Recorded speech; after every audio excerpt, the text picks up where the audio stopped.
through the mirror room. Some reflections never fade. By Arthur Blackwood. Copyright 2025 Arthur Blackwood. All rights reserved. Prologue. Berlin had a strange way of staying awake, even when the people in it were trying to forget themselves. The city hummed in low tones, trams, neon signs, rainwater slipping through iron drains. From his apartment window, Julian Cross could see the shape of the Hotel Eschen, a decaying 5-story block once known for its ballroom and mirrored corridors. Now it was nothing but a husk of plaster and silence. Julian had moved there because the rent was cheap, because silence, he believed, was what he needed. But in Berlin, silence was never just quiet. It was the weight of what no one wanted to talk about. It was close to midnight when he noticed a light, a pale shimmer behind one of the cracked windows of the Eschen's 4th floor. Not a flicker, not the usual reflection from a car passing by. This light held still, as if aware of being watched. Julian leaned forward, pressing his forehead against the cold glass of his window. He'd seen addicts, squatters, even photographers breaking into the Eschen before, but no one had ever lasted long. The building seemed to repel the living. The light blinked once. Then again, he almost laughed. "Don't start, Cross," he murmured to himself. He hadn't been sleeping well, not for months. The nightmares had returned. Mirrors, faces that weren't his, a corridor without end. But curiosity had always been his disease, the one habit he never learned to kill. He put on his coat. The street outside was slick and empty. His footsteps echoed between the graffiti-stained walls. Up close, the Hotel Eschen looked worse, its entrance boarded, windows dark with soot. Someone had painted Die One Seat Alice across the main door. The wall sees everything. Julian found a side entrance half open. The padlock rusted off long ago. He slipped inside. The air smelled of rot and wet plaster. Dust swirled in the beam of his flashlight, like snow caught in a frozen room. His light caught broken furniture, peeling wallpaper, an old service bell lying on the floor. The silence was so complete, he could hear his own pulse. He started climbing the stairs. 4th floor. Halfway up, he stopped. A sound, soft, metallic. A faint clink, like glass shifting against glass. He moved toward it. At the end of the corridor, behind a half-open door, he found what remained of room 417. The wallpaper was gone, the floor half collapsed, but the walls, 3 of them, were covered in mirrors, cracked, dulled, streaked with dust. Only one was whole, standing in the center like a sentinel. Julian approached it slowly. His own reflection met him, hollow-eyed, pale under the flashlight's beam. For a moment, he felt ridiculous, a journalist chasing ghosts. Yet there was something about the glass, something alive in the stillness. He reached out, brushing away a layer of dust. The reflection did the same, but a fraction of a second too late. Julian froze. His hand trembled against the mirror. He stepped back, but the reflection stayed. Then slowly it smiled. He stumbled out of the room, heartbeat thundering in his ears. The stairwell tilted, the air closing in around him. Outside, the street seemed almost welcoming, almost sane. He turned once more toward the window of room 417. The light was gone, but from across the street, in the faint shimmer of broken glass, he could still see his own silhouette framed in the mirror, watching him go. Chapter 1. The Man in the Window. Julian Cross hadn't slept. Morning had come like a slow bruise spreading across the Berlin skyline, pale, aching, unreal. His coffee had gone cold twice before he even tasted it. He'd replayed the night again and again, convincing himself that he'd seen nothing but his own exhaustion reflected back at him. Mirrors could do that. They always showed what you were most afraid to admit. He sat by the window of Café Home, the only place open before 7 in his apartment. The tables were scarred by cigarette burns. The barista never smiled. Julian liked it that way. There was a comfort in places that didn't pretend. He flipped open his laptop. The blank document waited like an accusation. He'd been hired to write an expose about illegal property auctions, buildings gutted, bought, and flipped by anonymous investors. The Hotel Eschen was supposed to be one of them, but the files he'd received were incomplete. Ownership changed hands too many times. Every trail led back to a company that didn't exist. He rubbed his eyes. Last night's image still clung to his thoughts. That fraction of delay in the mirror, that smile. He tried to replace it with logic, optical illusion, adrenaline, fatigue. But even logic had a texture, and this felt wrong. The doorbell chimed. An older man shuffled in, unshaven, wrapped in a threadbare coat. He carried a stack of old newspapers tied with string. He ordered nothing, simply drifted between tables, leaving yesterday's headlines like breadcrumbs. Julian barely looked up until a man stopped beside him. "You were there," the stranger said. His accent was heavy. His voice cracked. Julian frowned. "I'm sorry." The man pointed to the front page of the paper he just laid down. It was an archival photograph. Hotel Eschen, 1932.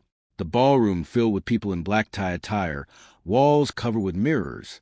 A caption underneath read, "Grand reopening after restoration." "You were in that room," the old man whispered. "I saw the light." Julian stared at him.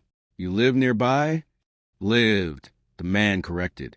"Nowhere feels near anymore." He tapped the photograph with a trembling finger. They say the mirrors were Venetian, but only one of them was ever real. Before Julian could ask more, the man turned and walked out, leaving the door swinging behind him. Julian closed his laptop. The screen's reflection caught his face at a strange angle, bending the features slightly. He shut it down. The journalist in him knew this was how stories began, with a coincidence that refused to stay one. He gathered his things and left the cafe. Outside, the rain had begun again, fine as static. Berlin looked like a city half forgotten by its own reflections. He headed toward Kreuzberg, the address printed on the back of an invitation that had arrived days ago, before any of this started. It was for a museum exhibit. Reflections of History, mirrors in early European photography. He'd meant to ignore it. Now he wasn't sure he could. The museum was small, housed in what used to be a post office. Inside, the light was dim and gold. A woman stood near the first display case, adjusting a glass label. She wore a gray coat, and her hair was tied loosely, strands falling over her cheek. "Excuse me," Julian said. "I was told someone here might know about a set of mirrors from the Hotel Eschen." She turned, surprised but not startled. "I do," she replied. "Mara Hecht. You're not from the auction house, are you?" "No, journalist." That explains expression. He smiled faintly. "Which one?" "The one that says you haven't slept and you already regret being here." She went back to the display, tapping the glass gently with her pen. The Eschen mirrors were part of an Art Deco renovation in 1929, imported from Venice, supposedly. The hotel burned in 1978, and the pieces were thought lost. "Thought?" Julian asked. Mara's eyes lifted toward him. Sharp, amber hazel, the kind that noticed too much. 3 of them resurfaced last year. One in a private collection, one at an estate sale in Dresden, and one, she hesitated, still unaccounted for. Julian felt his pulse tighten. "Room 417, he said without meaning to. Mara froze. "How do you know that number?" He shouldn't have said it. It was mentioned in an old article I found. He lied quickly. The one about the fire. She studied him for a moment, as if deciding whether to believe him. Then she nodded toward a photograph pinned beside the exhibit. It showed a ballroom, the same one from a newspaper earlier, only clearer. Reflections stretched endlessly behind the dancers, like a hall of time repeating itself. "There's a legend," Mara said softly, "that the last mirror wasn't glass at all, that it was mercury and silver poured onto polished obsidian. It was meant to preserve moments, to trap them before they faded. Some say it trapped people instead." Julian looked at his reflection in the frame. The glass was old, slightly warped. For an instant, he thought he saw the faintest flicker, not in the photo, but in the reflection itself, a movement behind him that shouldn't be there. He turned.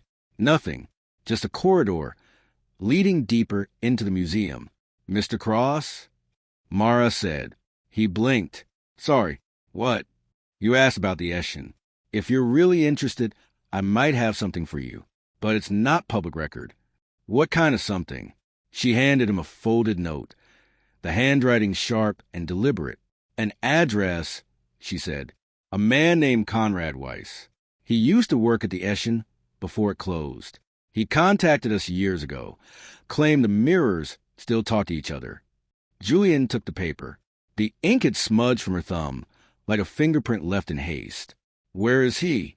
On the east side, near the river. Julian slipped the note into his coat. Outside, the rain had stopped. The sun tried to push through the clouds, but the city stayed the color of smoke.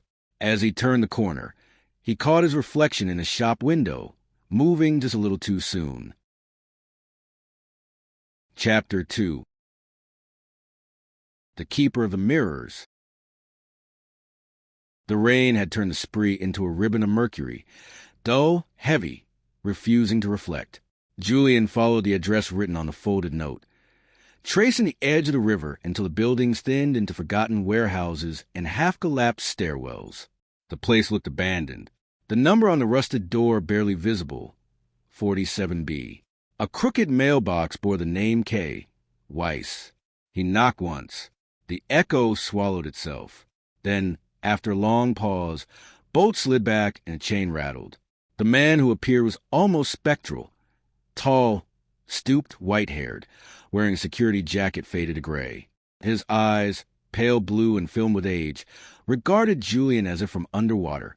"You're late," Weiss said. Julian blinked. "You were expecting me?"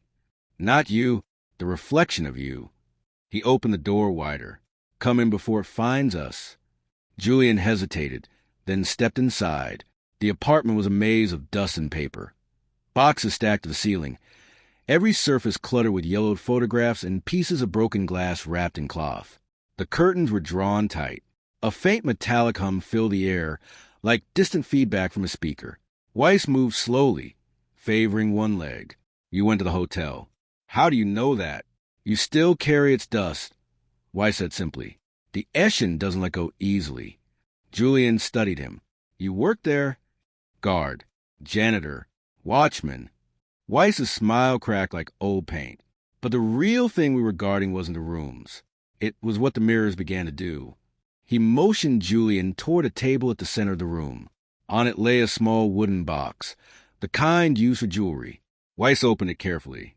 Inside, on a bed of black velvet, lay a fragment of mirror no larger than a hand. It wasn't silver or transparent. It was darker, like polished obsidian with veins of light running underneath. Julian leaned closer. For an instant, his reflection appeared, blurred, distorted, as if submerged in smoke. Then it moved, not fast, but independently. He jerked back. "It remembers," Weiss murmured. "All mirrors remember, but this one refuses to forget." We called it the Keeper. Julian's mouth was dry. "We." Weiss's hands trembled slightly as he rewrapped the shard. "They called it research. The government funded it under a Cold War program. Visual field resonance, they said. The idea was to use reflective surfaces to record more than images, to store motion, thought, maybe even time." He looked up sharply. "You think memory belongs to the mind? The mind is too fragile. Glass is patient." Julian tried to anchor himself in reason. "Are you saying the mirror records people?" Weiss's eyes flickered toward the covered windows. "Records, remembers, repeats. After the fire, they sealed the room, but some of us still hear it calling when the lights go out." He reached into his pocket and drew out a key, heavy brass, marked with a tarnished number, 417. Julian felt a chill crawl up his spine. "Why are you giving me this?" "Because it already knows your name," Weiss said quietly. "You opened the door once. It won't let it close again." Julian left the apartment feeling the city lean closer, as if the air itself were listening. The key felt hot in his palm. The rain had stopped, but the sky was still the color of burnt steel. He walked without direction, replaying Weiss's words. "It remembers those who look too long." When he finally reached his street, the windows of his building mirrored the dull river light. He caught sight of his reflection again, faint, pale, standing perfectly still even as he walked. Meanwhile, Across the city, Mara Hecht sat alone in the museum's archive room, flipping through brittle documents under a desk lamp. She had requested access to the Hotel Eschen's guest registry, salvaged after the fire. The pages were singed, edges curling like leaves. Most names were unreadable, but near the bottom of one entry, dated August 1963, she found something legible. Guest number 47, C. Cross, United Kingdom. She frowned. Cross. The surname echoed in her mind like a chord struck too hard. She looked closer, but the paper crumbled, the ink smeared beyond recognition. Only one phrase remained intact beneath the name, written in a different hand. Return to reflection. Mara felt a sudden drop in temperature. The glass of the desk lamp flickered, showing her own distorted reflection in its surface. And, for a heartbeat, another face behind hers. When she turned, the room was empty. Julian sat at his desk that night, staring at the brass key. Its teeth were uneven, bent from heat. He could still smell smoke on it. Outside, the Hotel Eschen loomed across the street, windows hollow, its facade faintly glistening under the moonlight. In one of the upper rooms, a light shimmered again, brief, like the blink of an eye. This time, Julian didn't move. He simply whispered to the darkness, half in dread, half in surrender. I'm already inside, aren't I? Chapter 3. Project Glasfall. By the time Julian reached the museum again, the sky had turned a color that didn't belong to any season, a metallic gray tinge of violet, like the inside of a bruise. He hadn't slept. His notebook was filled with half-legible sentences, sketches of mirrors, fragments of words Weiss had murmured. Mara was waiting in the archive room, surrounded by folders and a pot of stale coffee. She looked up when he entered. I hoped you'd come back, she said. Julian placed a key on the table. The number 417 caught the lamplight. Conrad Weiss, he said. He gave me this. Said I've already opened the door. Mara stared at the key, then at him. You went to see him? He seemed to expect me. He talked about the mirrors like they're alive, like they remember. They do. Mara said quietly, sliding a file toward him. Look at this. Inside were faded photographs, copies from a burned archive, black and white images of the Hotel Eschen under renovation, scaffolding around its ballroom. Men in white coats stood beside metal frames that looked more like laboratory equipment than decoration. A header at the top of one page read, Project Glasfall, Abteilung für Visual Resonanzforschung, Department of Visual Resonance Research. Julian frowned. You're telling me this was military? Partially, Mara said. It was funded by the Ministry of Defense, East Germany, 1961 to 1965. They claimed to study optical behavior, how human perception reacts to reflective distortions. But some of the documents call it something else. She pulled out a typewritten sheet, lines redacted in thick black ink. Only a few phrases remained visible. Transfer trials, subject retention incomplete. Observation persisted after physical termination. Mirror room sealed until further notice. Julian's throat felt tight. Observation persisted after termination, he repeated. Meaning what? The images continued. Or the people did, Mara whispered. She handed him another photograph. This one of the hotel's interior after the fire. The ballroom had been reduced to ash, but one wall stood intact. A single mirror, upright amid the ruin, untouched by flame. Its surface reflected nothing. Julian traced the edge of the image with his thumb. This was 1978. But my mother, he stopped. What? She used to talk about mirrors, he said slowly, so they could keep what we don't want anymore. I always thought it was just her illness. Mara's gaze softened. Julian, the name in the registry. The one I found. He looked up. It was Cross. 1963. British guest.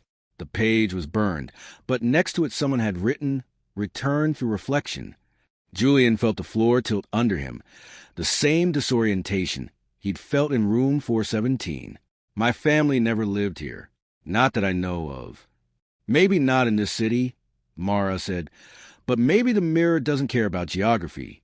That afternoon, they took a tram to the Bundesarchiv Annex, a gray slab of concrete on the city's edge that smelled of mildew and bureaucracy. The air was heavy with static.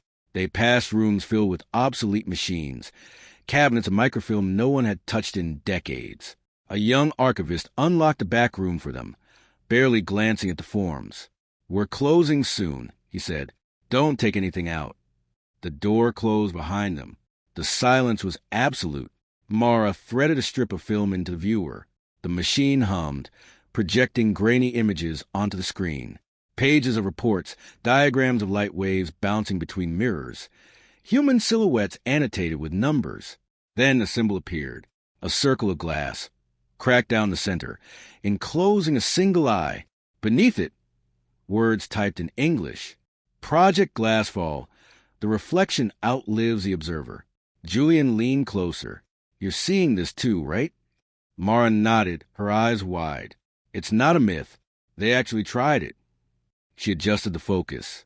The next frame showed a test subject standing before a large mirror, electrodes on his head. A caption beneath, "Subject 07 Cross C, recorded August 14, 1963.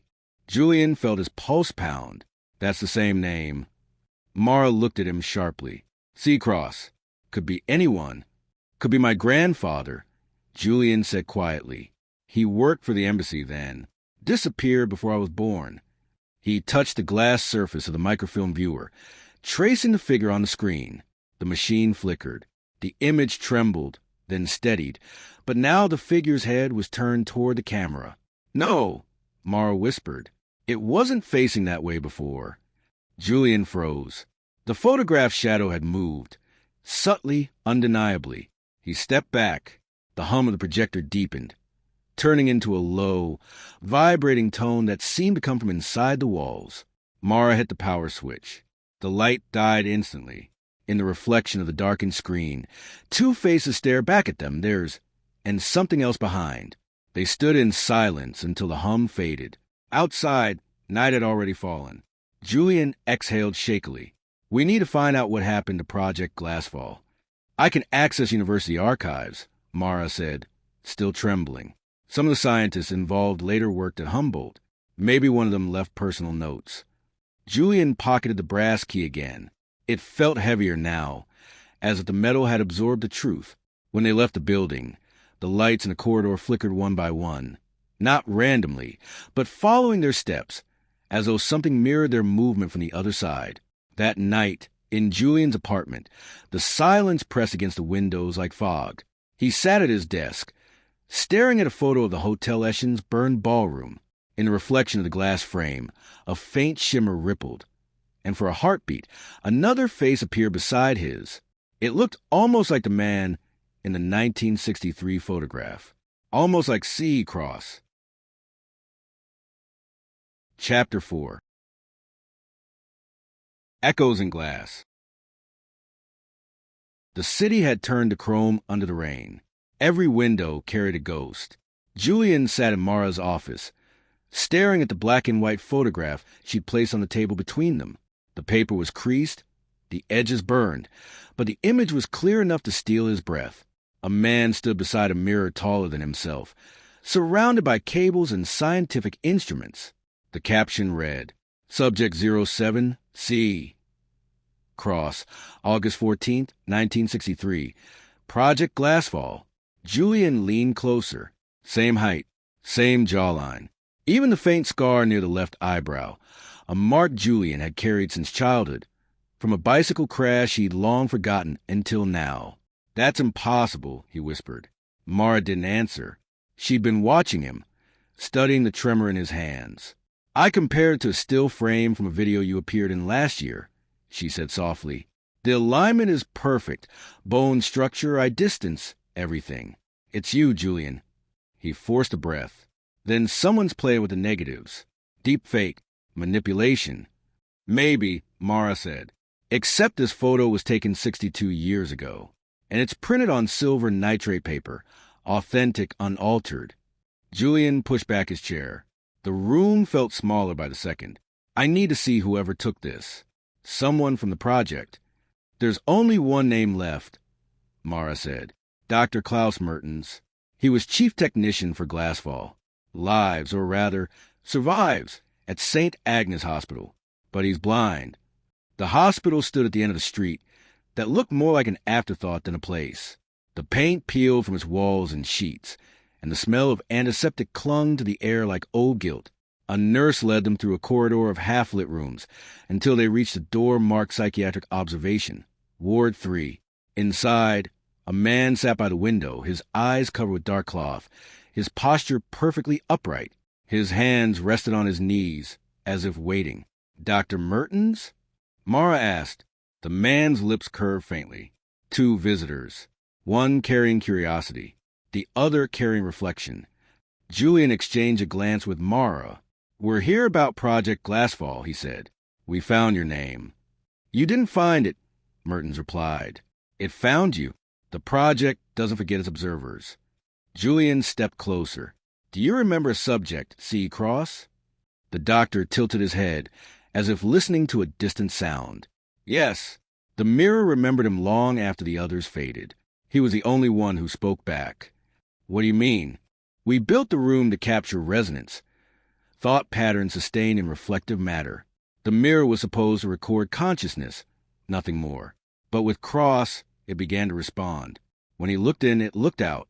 Julian felt his skin crawl. What happened to him? "Nothing happened to him," Mertens said, voice lowering. "He happened to us. The experiment ended the moment he stopped casting a shadow." Mara's voice was barely a whisper. "He vanished." "No," Mertens said. He became stationary. The mirror stabilized around his presence. He still stands there, waiting for the rest of himself to come home. Julian's hand tightened around the key in his pocket. The brass felt like it was pulsing. Mertens turned his blind face toward him. "Room 417, he said. "You've been there." Julian froze. "How do you—" "The reflection carries the sound of your breath. I've been hearing it for days. The glass hums differently when you dream." Julian took a step back. Mertens smiled faintly. "Don't worry, Mr. Cross. Every reflection longs for completion. You'll understand soon. The moment your shadow stops following you." They left the hospital in silence. Outside, the city lights shimmered on wet pavement, distorted, double, trembling. Mara finally spoke. "You think he knew your grandfather?" Julian's eyes stayed on the dark river beyond the railing. He didn't sound like he was talking about someone else. "What do you mean?" He said, "You." "Not him." Later that night, Julian sat in his apartment with his camera. He'd always used photography to steady himself, to freeze chaos into frames that couldn't lie.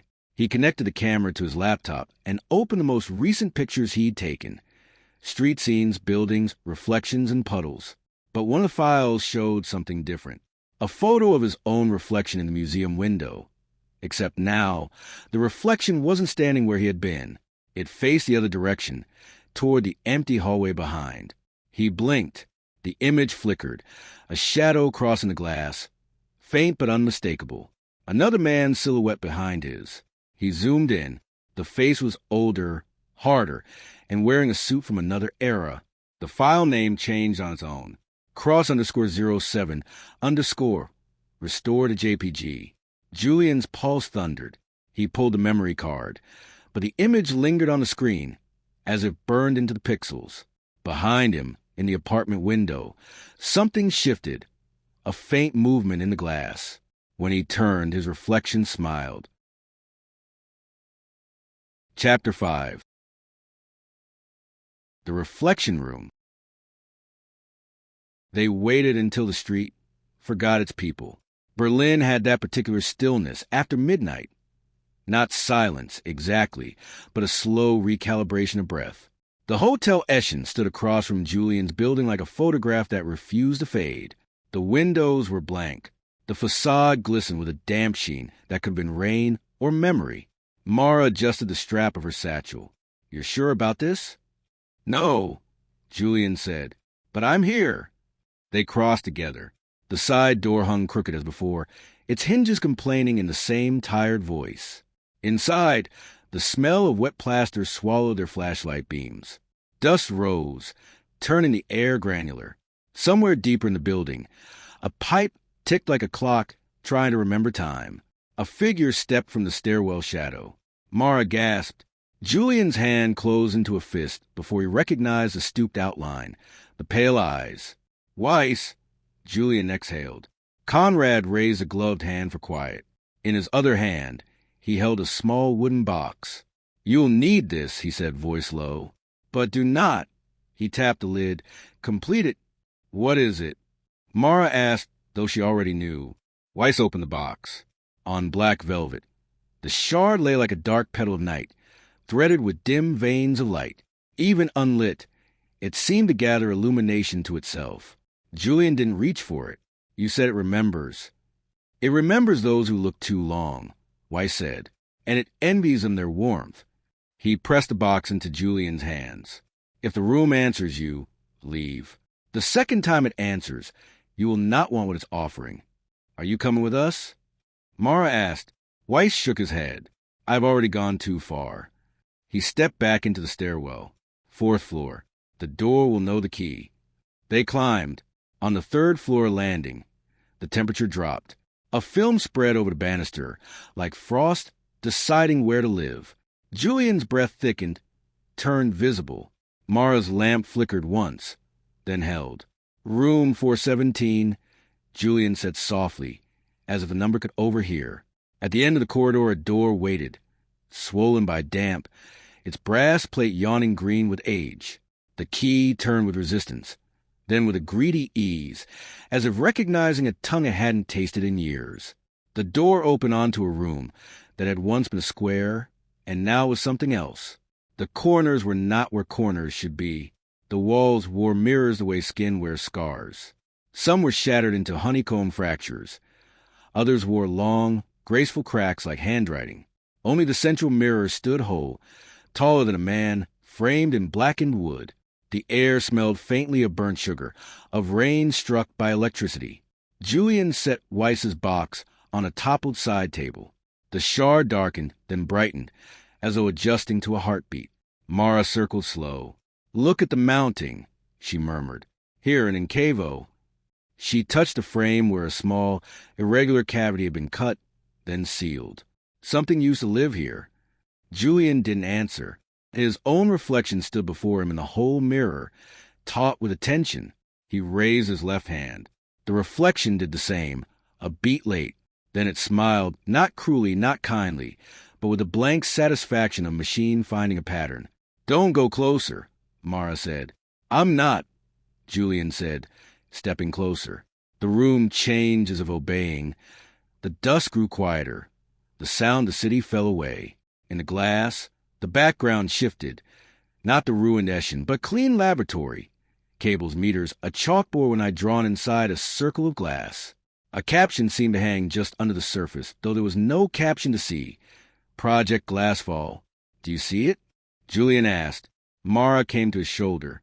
Her reflection arrived a fraction behind her, then caught up, then steadied. It's 1963, she whispered, or wants us to believe so. A man stood in the other room. He did not move. He did not blink. The profile was unmistakable. The scar by the brow. The stubborn set of the mouth made noble by focus. See Cross, Mara said. She did not say, It's you?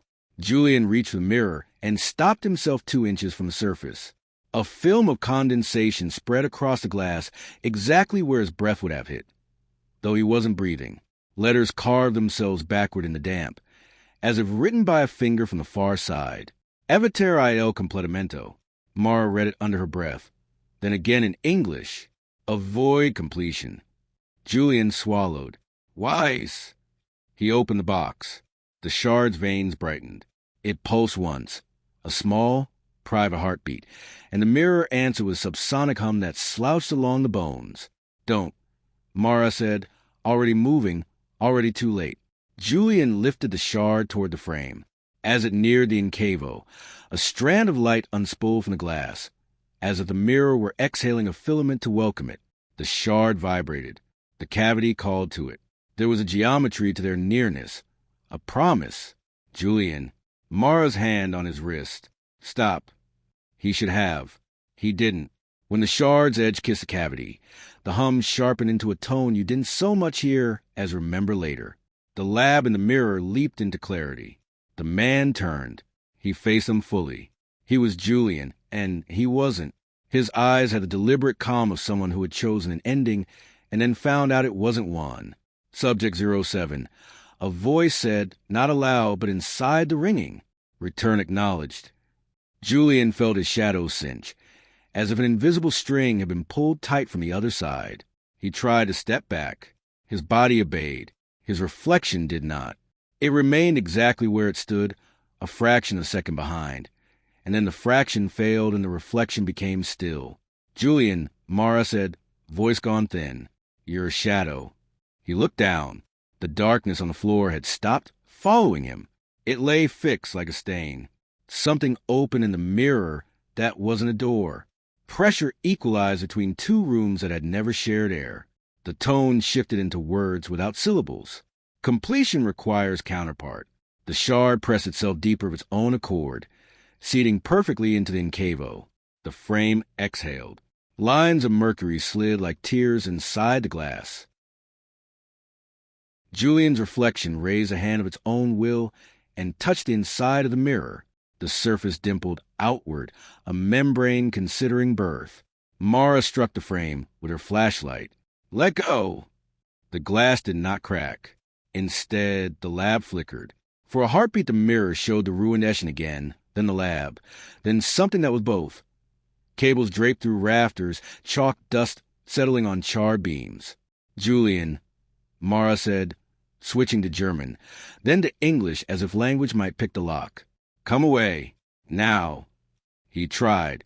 The pull intensified, not a tug, but remembering. The sense that his body had once been there and wished to return to its last true coordinates. The air tasted of ozone and wet coins.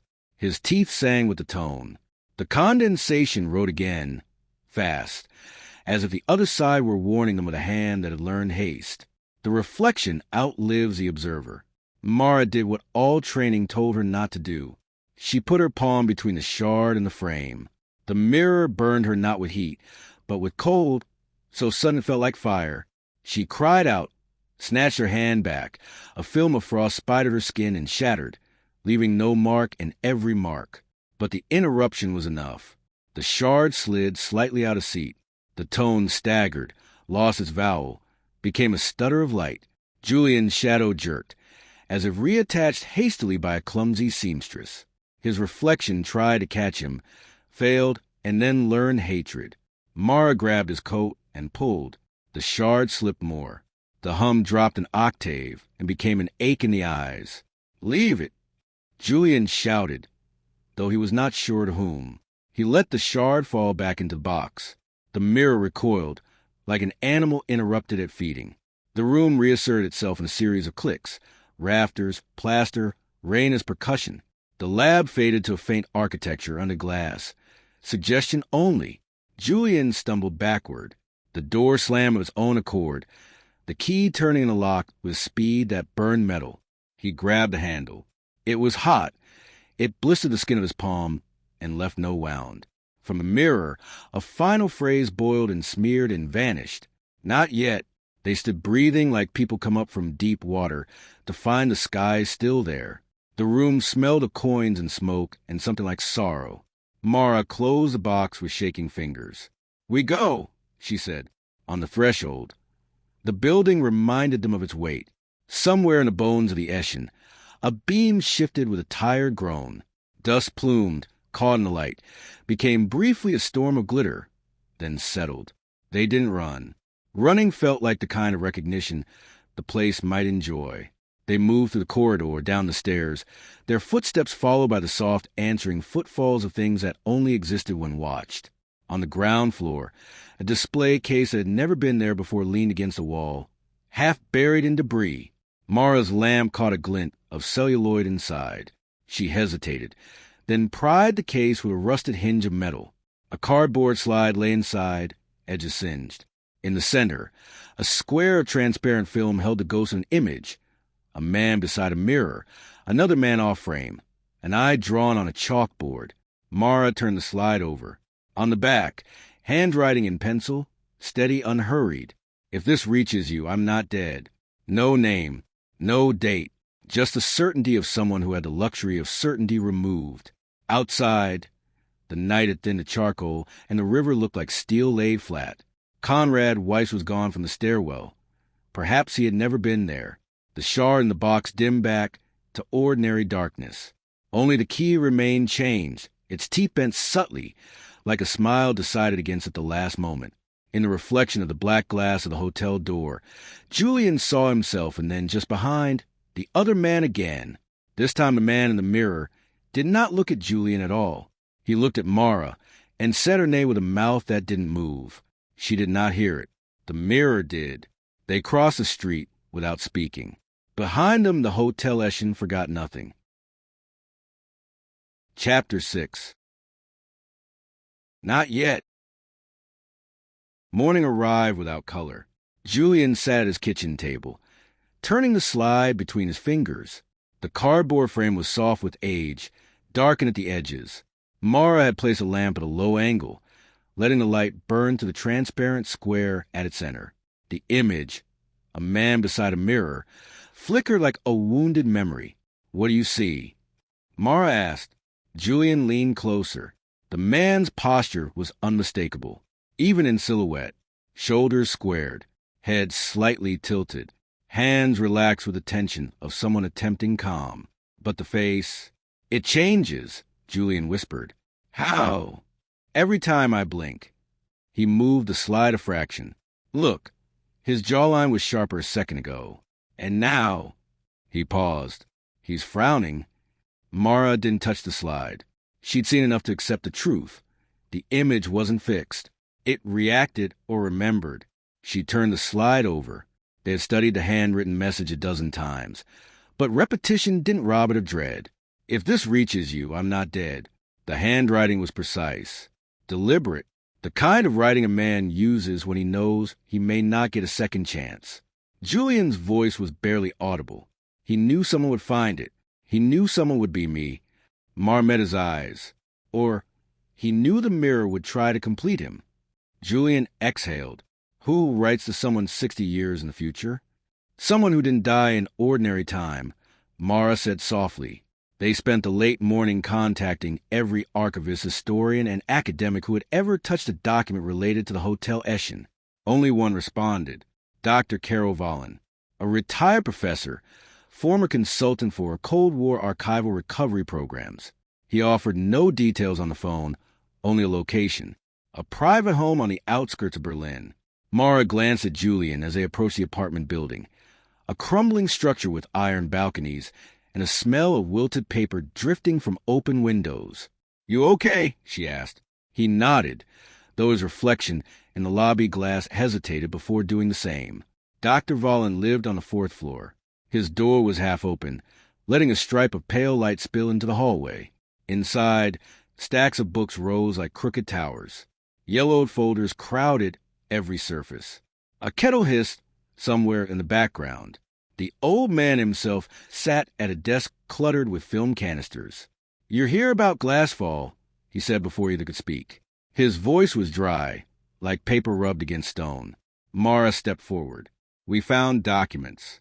A photograph. And we know about Subject 07.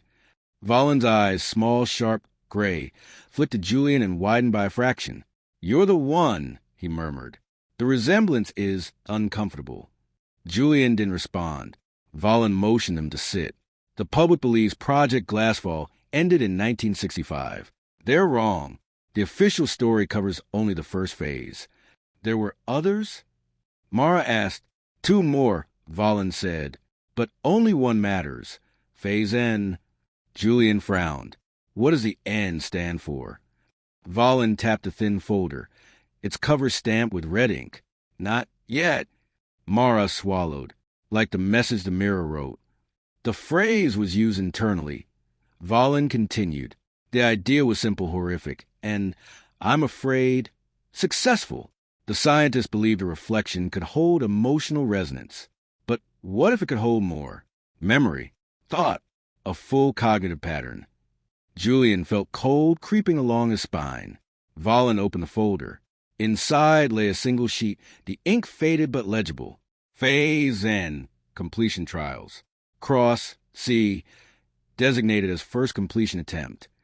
Mara whispered, completion? Valen nodded. The attempt to anchor a consciousness inside its own reflection. If it succeeded, the reflection would outlive the original. A kind of immortality. A cruel one. Julian's breath tightened. So C crossed and die. No, Valen said. He became stationary. The mirror kept him. It waited for his continuation. Julian closed his eyes, and now it's waiting again. They left Valen's apartment in silence. The street outside buzzed with ordinary life, but none of it reached them. Mara walked beside Julian without speaking, sensing the weight crushing him inward. At the metro station, the crowd gathered around a train arriving with a metallic sigh. Julian caught his reflection in the polished glass of the car. His reflection was not where he expected it. It stood 3 steps behind. Julian froze. The noise of the station drained away. The reflection lifted its head. Its eyes glowed faintly with a recognition older than Julian's lifetime. The train doors opened. The reflection moved its lips without touching his words. Julian heard the voice inside his skull, not through the glass. Not yet. The doors closed, and the reflection did not fade. It simply kept watching him as the train pulled away. Chapter 7. Phase N. Julian didn't go home that night. He didn't trust the mirrors there. He didn't trust the windows either.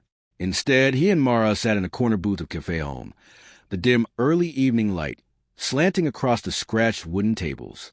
Julian kept glancing at the metal napkin holder, at the reflection inside it, making sure it acted like it should. So far it hadn't. Mara placed a mirror shard on the table between them, even wrapped in black cloth. It gave off a faint, unsettling hum, like distant machinery running beneath the city. It reacted again, she said quietly, even in the museum basement, almost like it knew you were coming. Julian ran a hand over his face. Then we hide it, somewhere safe. Where? She asked. Somewhere without reflective surfaces? Those don't exist. He didn't answer. The truth was obvious. The shard wasn't reacting to its surroundings. It was reacting to him. Mara opened her laptop and spun it toward him. I found something. On the screen was the name Dr. Emil Hartmann, dated 1964, one of the lesser-known scientists attached to Project Glasfall. Look at this, Mara said. He died 6 months after Cross disappeared, but not before leaving a series of handwritten notes. He titled them Phase N Conceptual Risks. She opened a PDF scan from the university archives. The handwriting was elegant, controlled, but the content trembled beneath the surface. Replication requires a template. Template requires lineage. Completion risks overwrite. The copy must remain incomplete or the original is lost. Julian's stomach tightened. It sounded like he was warning them. Mara nodded. Hartmann didn't agree with the project. He wrote about echo degradation, the danger of reflection becoming stronger than the person who cast it. Julian swallowed hard. And what happens when the echo becomes stronger? Mara shook her head. He didn't live long enough to say. They arrived at Humboldt University after dark. Mara had access through old curator credentials. Not fully official, but official enough if no one asked questions. The building felt empty, a cathedral of paper and concrete. Inside the restricted archive room, metallic cabinets stood like coffins lined in orderly rows. Mara searched for file numbers connected to Glasfall. Julian wandered to a tall glass-front cabinet filled with chemical jars. That was when he noticed it. His reflection wasn't standing where he stood. It was closer, its head tilted slightly, as if listening to something inside the cabinet. Mara, Julian's voice rasped. She turned. What? He didn't take his eyes off the glass. Tell me you see this. Mara looked at the reflection. Her breath caught. The reflection's eyes were open wider than Julian's, staring directly at her, even though Julian himself hadn't moved. A second later, the reflection's gaze slid back to Julian's face, as if embarrassed to be caught. The moment Julian blinked, the reflection snapped into correct alignment, too fast. Too exact. It's getting worse, Mara whispered. Or closer, Julian murmured. They found a file for C. Cross in a drawer sealed with rusted clasps. Inside were brittle pages, flaking photographs, scientific diagrams stained with age. Julian lifted one of the sheets. His hand trembled as he read. Subject 07 reports auditory presence from mirror. Claims mirror answers questions before he asks them. Subject insists mirror is not younger than he is. Reflection claims to have known subject since before his birth. Subject states, "It remembers me backward." Julian's pulse hammered in his throat. Backward. Remembering him backward. What does that even mean? Mara asked. Julian stared at the words, realization blooming like frost behind his ribs. It means the reflection isn't following, he said slowly. It's leading. A sudden rustle made them both turn. A sheet of paper slid from the back of the file, drifting to the floor like a falling leaf. Mara crouched and picked it up. It was a hand-drawn schematic of the original experiment chamber, the precursor to the Hotel Eschen's mirror room. The notes in the margin were in German, but one line was underlined twice. Mara traced the words with her thumb. Her voice trembled as she translated. Phase and requires a descendant. Julian felt everything inside him go still. The reflection in the glass cabinet, the one he hadn't looked at for a full minute, slowly lifted its hand and tapped twice on the inside of the glass. Not yet, not yet. Julian turned, but the reflection froze in place, posed like a mannequin with perfect innocence. Mara stepped between him and the mirror, heart pounding. Julian, we have to go. He didn't argue. They left the archive in silence, the echo of that tapping following them down the hallway like a second heartbeat. Chapter 8. The Descent. The night felt too quiet. Julian walked along the spree with his hands deep in his coat pockets, as if hiding them from the cold would also hide them from what he'd learned. The water slid by in slow sheets of metal, reflecting lights that didn't seem attached to any building. Every few minutes he checked the pavement to see if his shadow still followed. Sometimes it didn't. He didn't tell Mara that. She was already carrying enough. The files, the notes, the phrase phase and requires a descendant echoing in both their heads. Now she sat in her apartment surrounded by birth records and immigration logs, trawling through names that had been erased or rewritten by bureaucracies no longer alive. Julian had retreated to the river because the water, at least, didn't pretend to be anything other than unstable. He paused beneath a broken street lamp. The glow stuttered, casting the world in thin slices of light, and then burying it again in shadow. That was when the first distortion came. For a split second, the bridge ahead of him wasn't modern steel. It was stone, older, with gas lamps instead of LED strips. The river carried fewer boats. The buildings beyond had flatter rooftops, narrower windows. Berlin as it might have been in 1963. Julian blinked. The vision evaporated. His breath frosted. Not real, he whispered. Not real. But the part of him that had seen the reflection in the archive cabinet didn't believe that. Not anymore. Meanwhile, Mara Hecht leaned over an open ledger, its pages crackling like old leaves. She rubbed her temples, exhausted. The room smelled of dust and ink. C. Cross. Born, unknown. Occupation, government attaché. Residence, British Consulate, Berlin East. Notes, participated in Special Observation Program 1963. And then below that, faint but legible, child born 1964. Name redacted. Mother, unknown. Status, transferred. Mara exhaled sharply. Transferred. That was not a word typically used for children. She photographed the page, then opened another binder. The spine cracked from decades of disuse. This one was worse. Handwritten, inconsistent, some pages missing. But a phrase caught her eye. Cross lineage reassigned. Necessity of matching subject for phase N. Her heart thudded. Julian's surname wasn't a coincidence. Not a legacy. A selection. Oh, God, she whispered. She grabbed her phone. Julian didn't hear it at first. The river swallowed sound, and his mind was slipping sideways. The street lamps flickered, one by one, creating a domino shadow. Then the phone buzzed. He checked the screen. No caller ID. He hesitated, then answered. Hello? Static. Wet, heavy static. Like a mouth breathing through water. Then a voice. His own. You're late. Julian staggered. His heart rattled in his ribs. Weiss, he whispered. Is this? The voice repeated. You're late. Same tone.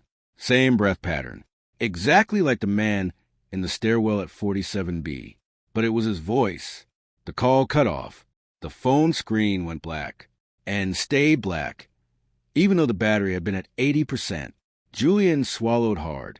Okay, he whispered. Okay, this is fine. It wasn't. He took 3 steps backward, then froze. Something was wrong. His shadow wasn't below him. It was standing a step behind. Upright, detached, like a man waiting. No, Julian whispered, cold sweeping under his skin. Not again. He turned slowly. The shadow snapped tight to his feet, obedient again. Too obedient. He forced himself to walk toward the river railing. The water churned quietly. He looked down, and everything changed. The reflection in the river wasn't his face. It wasn't even the night around him. It was a room. White walls. A tall mirror framed in black wood. Cables dangling like vines. A chalkboard with an eye inside a circle. The emblem of Glasfall. And a man. He stood with his back to the glass-like surface of the water, facing some unseen equipment. The man's hair was combed differently, parted neatly. His clothes were from another decade. But the posture, the shoulders, the tilt of the head, Julian's knees almost buckled. It was C. Cross, alive, unaged, exactly as he appeared in the 1963 photographs. Jesus, Julian whispered. His breath shook violently. This isn't real. He forced himself to look. See. Cross slowly turned. Not sharply, not with recognition, but as if following a signal from somewhere far beyond either world. His face slid into view. Julian felt his pulse stutter. It wasn't just similarity. It was identity. Same bone structure. Same scar. Same eyes. And then, in the reflection of the river, see, Cross mouthed something. Julian leaned forward. The words were soundless, vibrating in the water like ripples. 3 syllables. He read them and froze. They were his own name, Julian. The river went still as glass, and the reflection did not vanish. Chapter 9. The Man in the Water. Julian didn't remember how he got back to Mara's apartment. One moment he had been staring into the river, into the face of the man who wore his bones like borrowed clothing. The next he was inside a warm room filled with books and soft lamplight, shaking so violently that the cup of tea Mara handed him trembled with him. Start from the beginning, she said, voice steady only because she forced it to be. Julian swallowed. His throat felt raw. He said my name. Julian whispered. Not out loud, but I saw it. I saw the shape of it in the water. Mara set her hand on his shoulder. Julian, reflections don't speak. Even anomalous ones follow rules of physics. Do they? He asked, almost laughing. Because tonight, mine didn't. She hesitated. Tell me exactly what you saw. He closed his eyes. The image snapped into place with brutal clarity. The white room, the mirror frame, the chalkboard, NC. Cross turning slowly, as if hearing a sound that had traveled across 60 years of water. It wasn't a hallucination, Julian said. The room wasn't distorted. It was clear, perfect, like I was looking through a window. And Julian clenched his jaw. He looked at me like he knew me. Mara didn't argue. Not this time. They spent the next hour combing through documents, phone photographs, scanned archives. Mara cross-referenced the 1963 registry, British diplomatic lists, East German personnel catalogs. Nothing was consistent. The entries patched together a picture that made less and less sense. See, Cross used 2 different passport numbers within the same year. His place of birth was listed as unknown. The line for next of kin was crossed out in red ink, and the file for his 1964-born child had been removed from every accessible archive. Everywhere Mara looked, information had been erased or overwritten. Someone didn't want this line traced. she said quietly. Someone in the government? Julian asked. Or someone in Project Glasfall. He rubbed his face. So what am I? A grandson? A copy? A mistake? A replacement? Mara shook her head. We don't know yet. Julian looked at the blank black window behind her and prayed it would stay blank. Later that night, the apartment felt wrong. Small things were off. Subtle things. When Mara reached for a cup inside the glass front cabinet, the cup trembled before she touched it, as if bracing. The reflection of the cabinet doors shivered like film catching light. What was that? She breathed. Julian didn't answer. He was staring at the silverware drawer.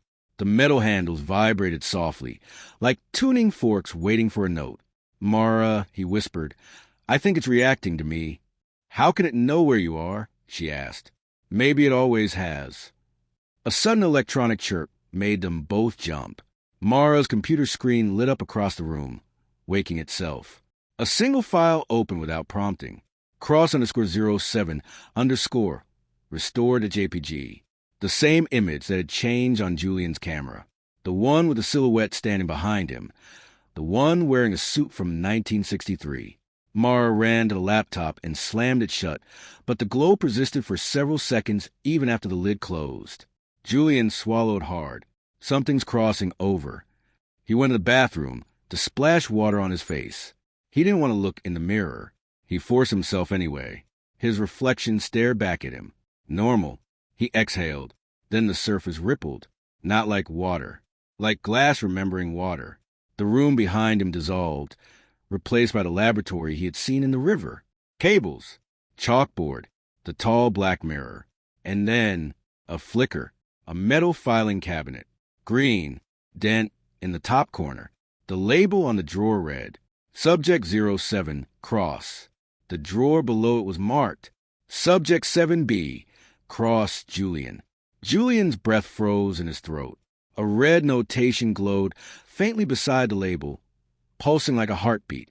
Activation pending. God, he whispered. No, no.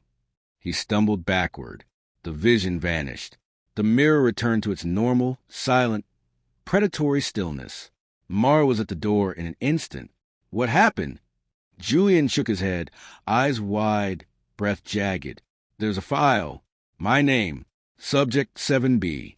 It said. He couldn't finish. He didn't have to. The lamps in the apartment flickered, each reflection in the room tightening as if listening. Mara grabbed his arms, grounding him. We're not done, she said. We're not letting it take you. Julian looked past her shoulder at the dark window. His reflection, faint but unmistakable, stood a little too close, smiling. Chapter 10. Activation pending. Berlin's air had a density that night. Not heavy, but charged, like the feeling before lightning finds its target. Julian sat on the edge of Mara's sofa, staring at the carpet as if the fibers might rearrange themselves into answers. Mara worked silently at her desk, surrounded by folders from 3 different archives. Every few minutes, she glanced over at him, checking for signs that he might slip again into a state she couldn't pull him out of. Julian, she said finally, I made a list of everything we know so far. He didn't lift his head. That won't make it less insane. No, she said gently. Just clearer. She showed him the page. C. Cross equals subject 07 Julian Cross equals subject 07. Be transfer mentioned in both files phase and notes referencing a descendant mirror room responding only to Julian. He spoke without looking up. What if 7B doesn't mean descendant? What if it means replacement? Don't jump to conclusions. Julian laughed hollowly. I'm not jumping. I'm being dragged. Mara closed the notebook. There's one place left to check. Where? Stuffed Dre. Julian frowned. What is that? The deepest level of the Bundesarchiv Annex. It's where they moved records too sensitive to digitize. Cold War experiments, disappearances, anything that couldn't survive Freedom of Information laws. Can we get in? No, Mara said, then added quietly, but I know someone who can. They met Adrian Vale the next morning. Tall, sardonic, with a permanent shadow of stubble and the air of someone who had been disappointed by the world, and decided to return the favor. He stood beside a broken vending machine outside a train station in Friedrichshain, smoking a cigarette with the careless posture of a man who didn't believe in consequences. "Cross," he said, recognizing Julian immediately. "I heard rumors you were sniffing around old government files again. Didn't expect you to bring company." "Mara Hecht," she said, offering a hand. "Ah, the museum girl." Vale smirked. "Heard about you, too." Mara withdrew her hand. Julian wasted no time. "We need access to Stuff Dre." Vale laughed once, sharply. "No one needs access to Stuff Dre. That's where careers go to rot and paranoia gets archived in metal boxes." "Adrian," Julian said quietly, "we don't have time." Something in his tone made Vale stop smiling. He flicked his cigarette onto the pavement. "Fine," he said, "but it'll cost you." "What do you want?" Mara asked. "Truth," Adrian said. "The real story behind Project Glasfall. You give me that, and I give you the files." Julian nodded. "Deal." Vale looked at him carefully, as if assessing whether Julian would still exist long enough to keep a promise.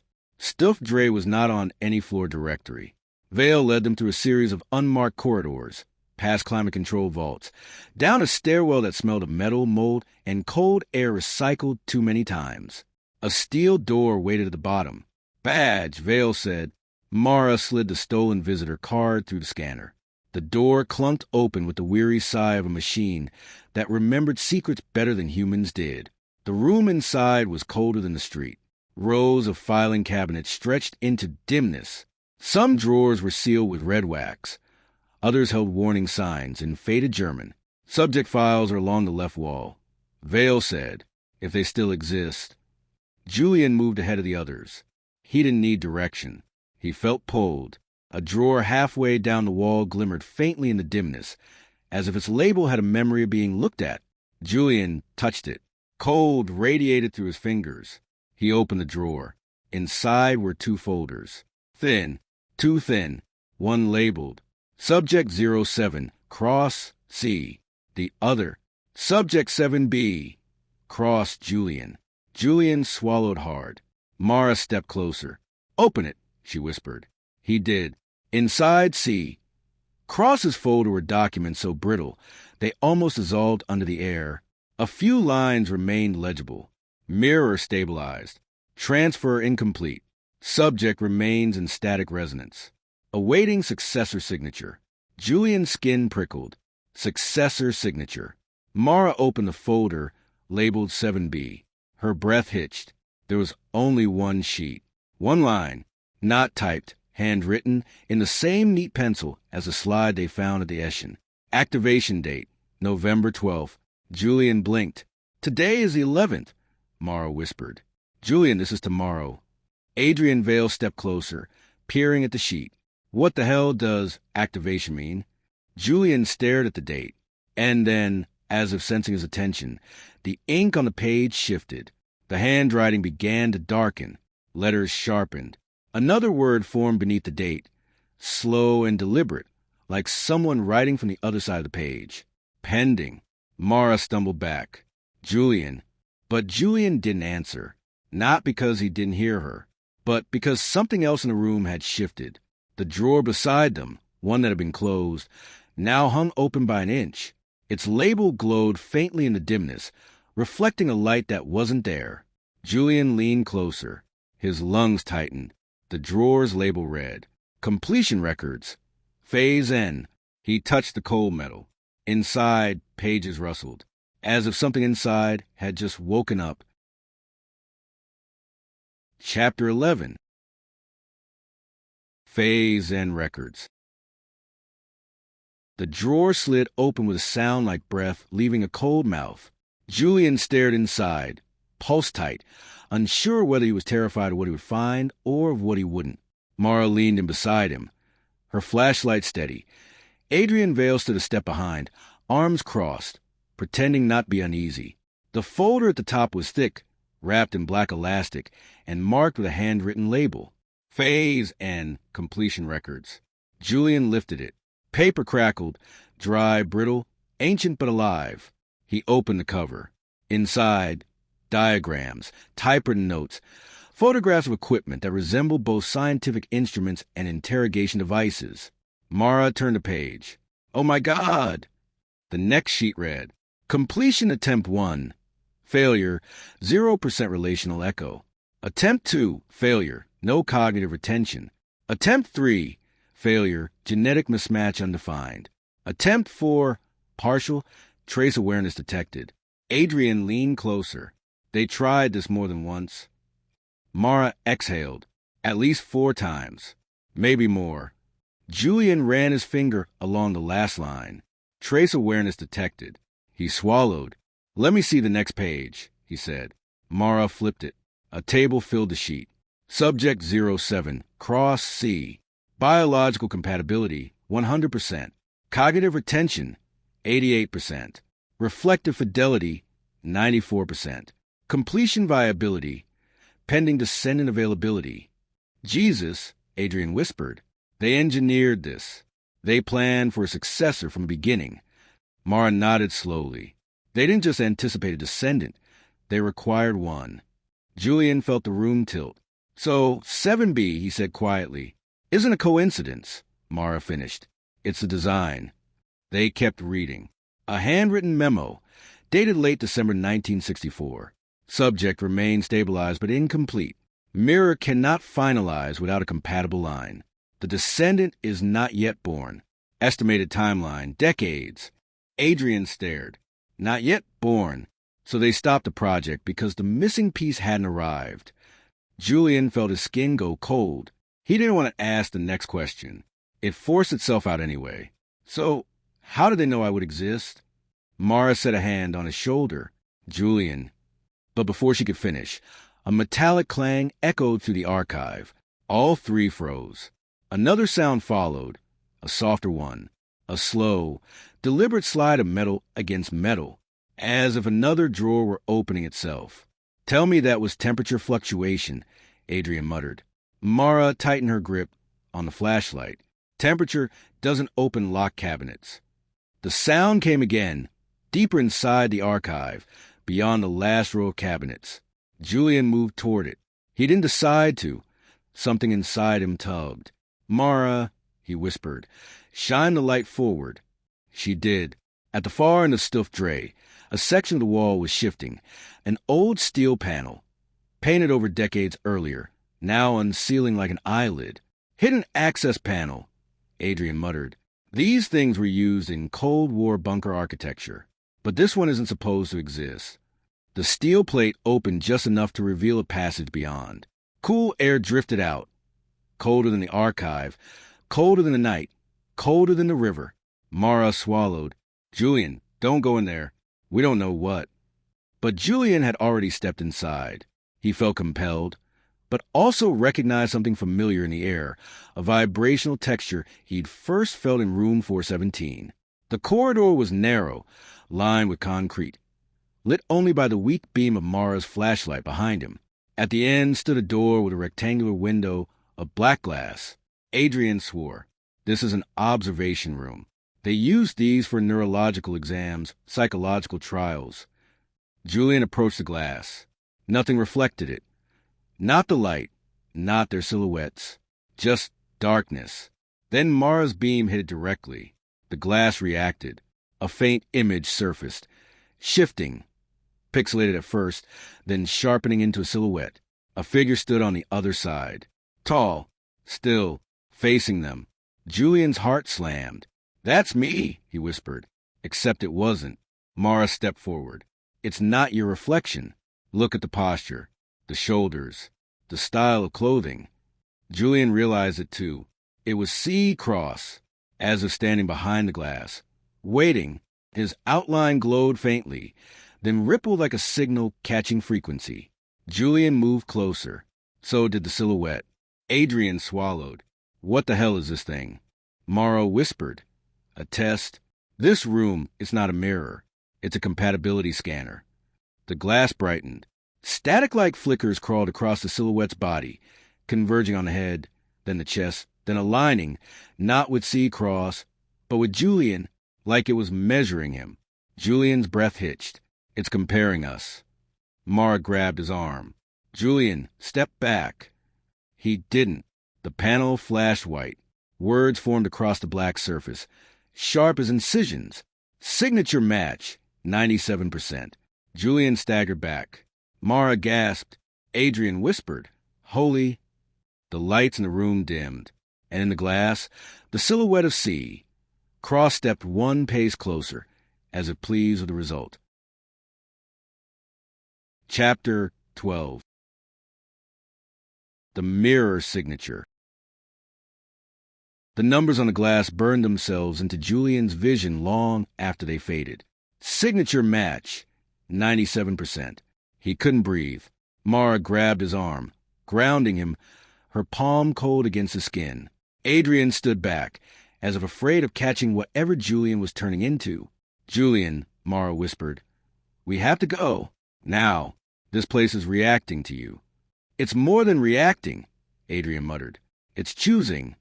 Julian tried to speak, but words tangled in his throat. Choosing. The thought latched onto him like a parasite. He managed. It's testing compatibility. Phase, and it wasn't complete because the descendant hadn't been born. Mara finished for him. "We saw the memo." Adrian rubbed his temples. "Jesus. We should call someone. A scientist. A security contact. Anyone." Julian shook his head. "No one would believe us." "And even if they did," Mara added, "no one would know how to stop it." The corridor behind them flickered. One light switched on. Then another. Then another.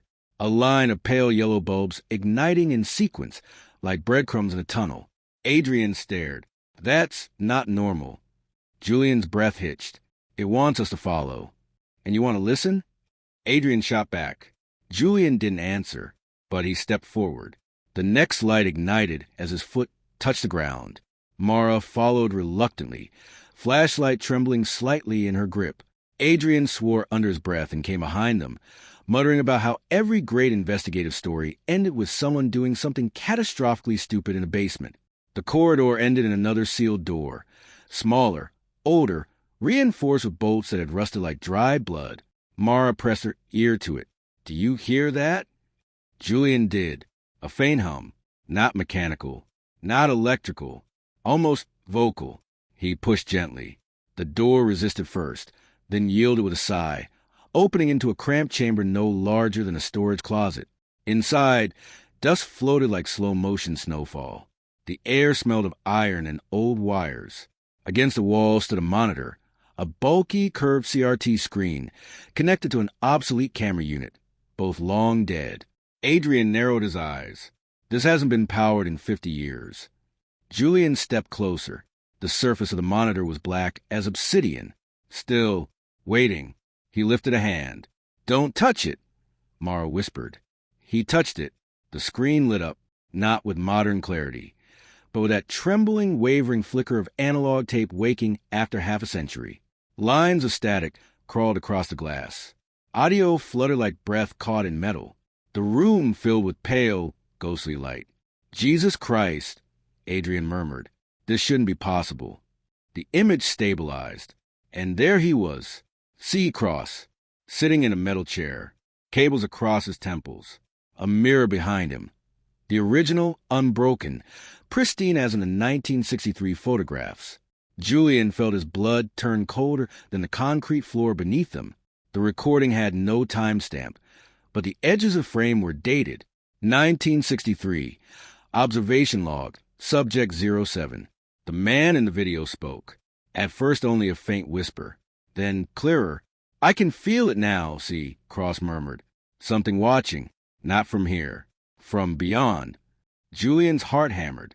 "See." Cross glanced to the side, as if sensing movement behind the camera. "The mirror is aware," the man continued. "It reflects more than it sees. It remembers. It anticipates." Adrian whispered. "What the hell does that even mean?" "See." Cross inhaled deeply. "It knows I'm incomplete," he said. "It knows I need a counterpart. Someone who matches my signature." Julian stiffened. "See." Cross leaned forward slightly, as if listening to a voice no one else could hear. Then he lifted his head and stared directly into the lens. The room seemed to contract around Julian. Mara's breath hitched. Adrian stopped moving entirely. "See." Cross's lips parted. 2 words slipped through the static, unmistakable even through 50 years of degradation. "Hello, Julian." The screen went black, and the hum from deep within stuffed Dre continued, louder now, as if something had finally woken up. Chapter 13. "Hello, Julian." No one spoke for a long time. The screen had gone dark, but the echo of those 2 words lingered like smoke. "Hello, Julian." The name hung in the air, connected to a voice that had died, or vanished, decades before Julian was even born. Adrian was the first to move. He stepped back from the monitor, bumping into the concrete wall. "No," he said, almost laughing. "No, that's not possible." Mara's voice was quiet. "It's on tape. Tape can be edited." Adrian's tone sharpened, as if clinging to a splinter of rationality. They could have added that later. Someone with access, someone who knew Julian would exist. Mara cut in. Who knew his name? His face? His connection to Subject 07? Adrian opened his mouth, then closed it. Julian hadn't moved. He stared at the blank screen, muscles rigid, as if any motion might shatter the thin layer of reality still holding him. "He saw me," Julian whispered. He wasn't guessing. "He looked through me." "That's projection," Adrian said quickly. "You're overlaying your own image onto an old recording. You want to see a connection because—" "I don't want this," Julian snapped. The words edged with something close to desperation. "I want a world where rivers don't show me experiments from 1963 and dead men don't say my name." Silence. The hum from the deeper archive room pulsed, like a heartbeat buried under concrete. Mara stepped closer to the monitor, careful not to touch it again. "The way he spoke," she said slowly. "He said he felt watched. By something from beyond the mirror. By the future." Julian swallowed. "By me?" Adrian exhaled. "Or by the idea of you.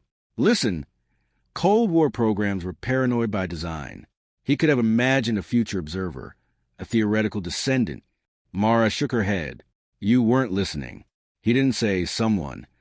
He said a counterpart. A match." She looked at Julian.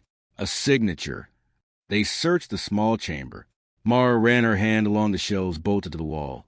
Most of them empty, their outlines marked only by dust. Adrian checked the floor, tapping tiles with the toe of his shoe in case one sounded false. Julian hovered near the monitor, reluctant to turn his back fully on it. "Here," Mara said softly. At the back of the room, half forgotten behind a collapsed cardboard box, lay a small metal container, no larger than a shoebox. The latch was stiff with rust, but it yielded under Adrian's pocket knife. Inside, a stack of index cards, a strip of unexposed film, and a thin, worn notebook. Mara lifted it with both hands, as if afraid it might dissolve. The cover was plain, blue once, now almost gray. No title, only a small handwritten initial on the corner. "C." Julian's throat tightened. "Personal notes," Mara guessed, not part of the official record. Her fingers trembled slightly as she opened it. The first pages were mundane. Observations on equipment calibration, reflections on bureaucratic nonsense, complaints about meetings. Then the tone shifted. She read aloud. "The mirror shows me things beyond protocol. Faces I do not know, yet recognize. Tonight, I saw a man in the glass who wasn't in the room. He looked older than I am now, but his eyes, they were mine minus 20 years. His eyes were green, tired, like someone who has carried my memories without knowing they're not his." Mara stopped. Julian's jaw clenched. His eyes were green. They'd been called tired long before all this began. "Keep reading," Adrian said, though he didn't sound sure he wanted her to. Mara turned the page. "They tell me the project will require a descendant, but the mirror says otherwise. It shows me a man who has not yet been born, who already shares my signature. I am starting to believe the reflection does not follow bloodlines. It may plant them. Julian felt something inside him tilt, as if an internal axis had been nudged. Plant them, he whispered. What is that even? Mara read the last entry on the page, written more hurriedly than the rest. If he ever sees this, he must know I didn't choose him. The mirror did. She closed the notebook. No one spoke. Adrian broke the silence with a bitter exhale. Well, that's enough nightmare fuel for a lifetime. He ran a hand through his hair. Look, I'm a journalist. All of this, it's the story of the century. But it's also a black hole. People vanished over this project. Files got buried so deep we're standing inside their grave. You too can keep digging if you want. I'm not sure I should. Julian lifted his eyes. You're backing out. I'm not a protagonist in your haunting cross, Adrian said quietly. I'm the guy who shows up in Chapter 8 and either dies horribly or writes about it from a safe distance. I'd rather pick the second option. He motioned toward the corridor. I can get you out of Stuff Dre. After that, you're on your own. The way back felt longer. The lights overhead pulsed in time with Julian's heartbeat. At least, that's how it felt. Whenever he slowed, one of the bulbs flickered, as if impatient. In the elevator, the metal walls doubled and redoubled their reflections. Julian avoided his own face. He looked at Mara instead, her frown, her clenched jaw. Then, in the mirrored corner above her shoulder, he saw something that didn't fit. Mara, he said quietly, don't move. She froze. What now? In the reflection, he said. You're not there. She blinked. I'm standing right in front of you. I know, he whispered. But in the mirror, he swallowed. It's just me and him. Her eyes darted to the corner. For an instant, she saw it too, the elevator's metal surface reflecting only Julian. And behind him, slightly offset, the faint outline of another man. Same height, same frame, different posture. Then the elevator dinged, doors sliding open, and the image snapped back to normal. 3 people, one behind the other, all looking too pale. Did you see it? Julian asked. Yes, she said. That's why we don't stop here. Come on.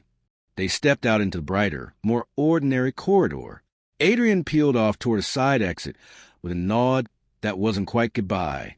Don't let the mirror write your ending for you, he said over his shoulder. Then he was gone. Julian didn't sleep that night. He sat at his kitchen table. The city a low murmur outside his window. The notebook of C, Cross open in front of him. The words blurred the edges. His brain kept trying to reject them, push them out like splinters. I didn't choose him. The mirror did. He replayed the recording in his mind. The room, the cables, the way C. Cross had leaned forward, as if eavesdropping on the future. And the greeting. Hello, Julian. He stood up and walked to the small bathroom. The mirror above the sink was ordinary, slightly fogged at the corners, frame chipped from age. He stared at himself. You're losing it, he told the man in the glass. You're letting a dead project dictate your reality. His reflection mimicked his expression perfectly, the way a reflection should. Fine, Julian murmured. Let's test it. Very softly, as if afraid of waking the walls, he said. Hello, Julian. The man in the mirror mouthed the words. Then, without warning, the lips kept moving. Julian hadn't said anything else, but his reflection did. No sound came out. The words formed clearly anyway. We've been here before. Julian's chest seized. He stepped back. The mirror showed only his own face now, but the sentence remained in his mind, as if etched on the inside of his skull. We've been here before. The worst part wasn't that his reflection had spoken without him. The worst part was that, deep down, some part of him believed it. Chapter 14. The river remembers. Julian didn't remember sleeping. He remembered the sentence. We've been here before. He heard it each time he blinked. Saw it written on the bathroom mirror even when it was clean. It followed him from one room to another like a smell that clung to his clothes. By morning, his apartment felt like a copy of itself. Familiar but slightly misaligned, as if some unseen hand had put everything back where it belonged and gotten the angles wrong. Mara arrived without knocking.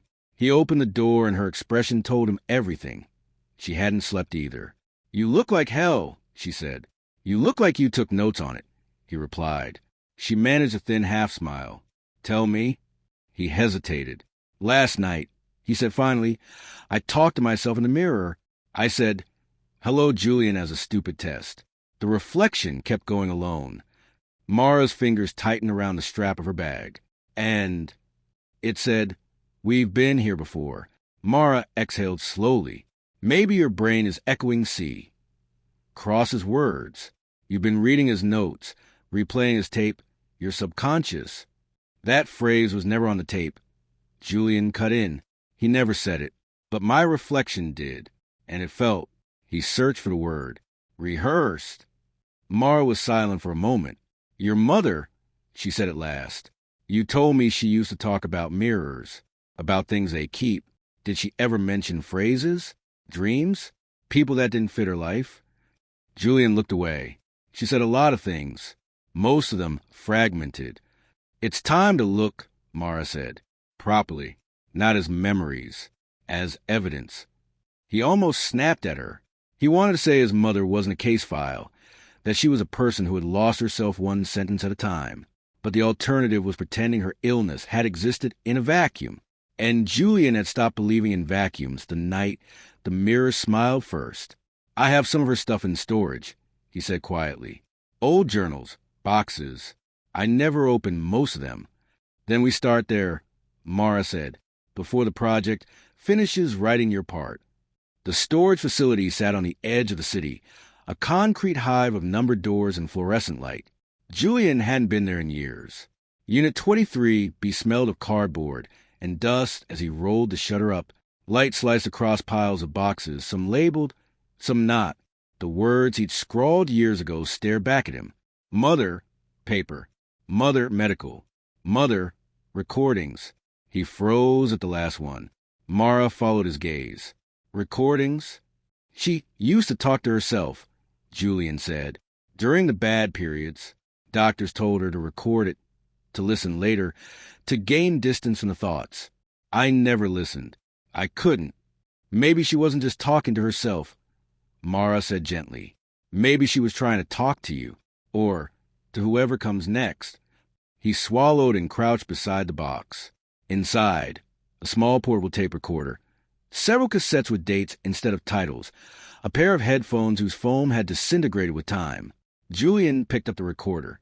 "It might not work," he murmured. "It's analog," Mara said. "It'll fight you, but it'll work."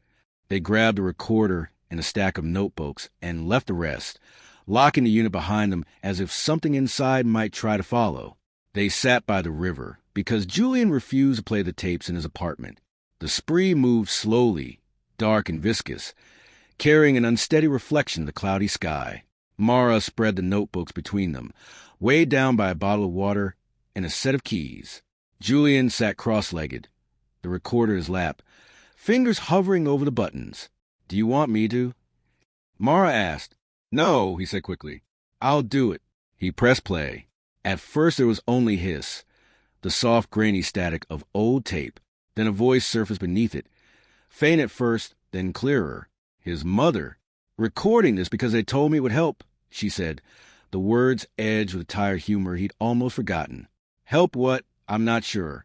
Help who even less." Julian shut his eyes for a second. She sounded younger than he remembered, less frayed. "I keep seeing the same thing," she continued. "A man in the glass. Not in the room. In the glass. He looks like you, Julian, only older. Tired. Like he's already lived through whatever I'm afraid of." Mara shot him a glance. He stared at the recorder. "I know you're not born yet," the voice said. "The doctors remind me. They tell me it's stress, hormones, unresolved trauma. But dreams don't care about calendars." He stands in front of a mirror I don't recognize, and there's a mark on the frame. A letter. An E, I think, broken in the middle. Julian's skin prickled. The Hotel Eschen's battered neon sign flashed through his memory. The E with its missing segment. "I can hear water," his mother's voice continued. Not in the room. Somewhere close. Like a river waiting just outside the wall, listening. The tape hissed for a few seconds. Then, they tell me the mirror isn't real, but it keeps sending me the same line, like a postcard I can't return. We've been here before. I don't know if it's him saying it or me. Mara inhaled sharply. Julian's chest felt too tight. Sometimes I think the face in the glass is mine, his mother said, voice softening. Sometimes I think it's yours, the one you'll grow into. But every time, the feeling is the same. This isn't the first time we're doing this. It's a rerun, a rerouted film. The recording clicked, then silence. Julian stared at the device as if it had grown teeth. That phrase, Mara whispered. She knew it before you were born, before any of this. She dreamed about me by a mirror with an E in the frame. Julian said hoarsely, by a river, long before Berlin, before the Eschen. Mara opened one of the notebooks. Handwriting spread across the page in looping lines, firm in some entries, jagged in others. She skimmed until a passage caught her eye. Here, she said, listen. She read. The man in the mirror told me not to be afraid. He said the boy will carry what he couldn't finish. He said the river remembers what it reflects, even when we don't. I asked him his name. He said it once, but the sound fell apart on waking. I think it started with AC. Julian looked up sharply. Mara closed the book. The mirror didn't just choose you, she said. It chose your mother. It chose when you would exist, where you'd end up. The line was planted, Julian murmured, like in Hartmann's notes. It may plant them, Mara recalled, his exact words. They sat in silence, the recorder resting between them like a small, indifferent witness. The wind shifted. The river surface trembled, the reflections of buildings breaking into shards of light. Julian found himself staring at the water. Maybe we shouldn't, Mara began. He was already standing. He walked to the edge where the embankment stones met the Spree. The current was slow here, deceptively calm. He looked down. At first he saw what he expected. Sky, gray and muted. The faint outline of his own body leaning over the water. Then the angle changed. The reflection wasn't his. It was him, but not here. The river showed a street he recognized, the one facing the Hotel Eschen. The hotel was darker, its windows like empty sockets. The city behind it was wrong. No lights, no distant traffic, no movement, just a corridor of darkness funneling toward the hotel, as if the rest of Berlin had been turned off. In the reflection, Julian, older by a year or a second, he couldn't tell, walked toward the Eschen's entrance. His posture was resigned, steady. There was no one beside him. Mara, he whispered, come here. She joined him, peered down. Her breath caught. Is that now? It hasn't happened yet, he said. At least, I don't think it has. The mirrored version of him reached the hotel door. He paused, turned his head a fraction, as if listening to something behind him or beyond him. Julian leaned closer to the water. The reflected streetlights flickered. Text, faint and wavering, shimmered across the river's surface as if projected onto liquid glass. Activation date, November 12th. Mara grabbed his sleeve. That's tomorrow. The words bled apart, dissolving into ripples. The other Julian stepped through the Eschen's door, and the river remembered nothing but sky again. Chapter 15. The activation date. The morning didn't feel like a morning. It felt like a waiting room, a pause before something irreversible. Berlin's sky was a muted gray, but there was no softness in it, just a heavy static hanging between buildings. Julian stood at his window, hands in the pockets of his jacket, staring at the reflection in the glass. His reflection stared back. Normal. Too normal. Behind him, Mara scrolled through her notebook, tried to assemble the chaos into something that resembled order. Today is the 12th, she said quietly. I know. You're not going to the Eschen. No. You're not walking into whatever that river showed you. No. She took a breath. Then we need a plan. Julian didn't answer, because there was no plan that made sense anymore. Not since the video, the notebook, the phrase spoken by his own reflection. Not since his mother's voice on that tape. Mara stepped beside him and looked out at the street. People moved normally, cars passed, trams clattered, but something was wrong with the light. The reflections on the car windows felt a fraction too slow. "I've been thinking," she said. "If the mirror anticipates events, if it remembers before something happens, then maybe the activation date isn't a moment. Maybe it's a threshold, a trigger." "Yes." Julian exhaled slowly. "Then it's already started." The subway confirmed it.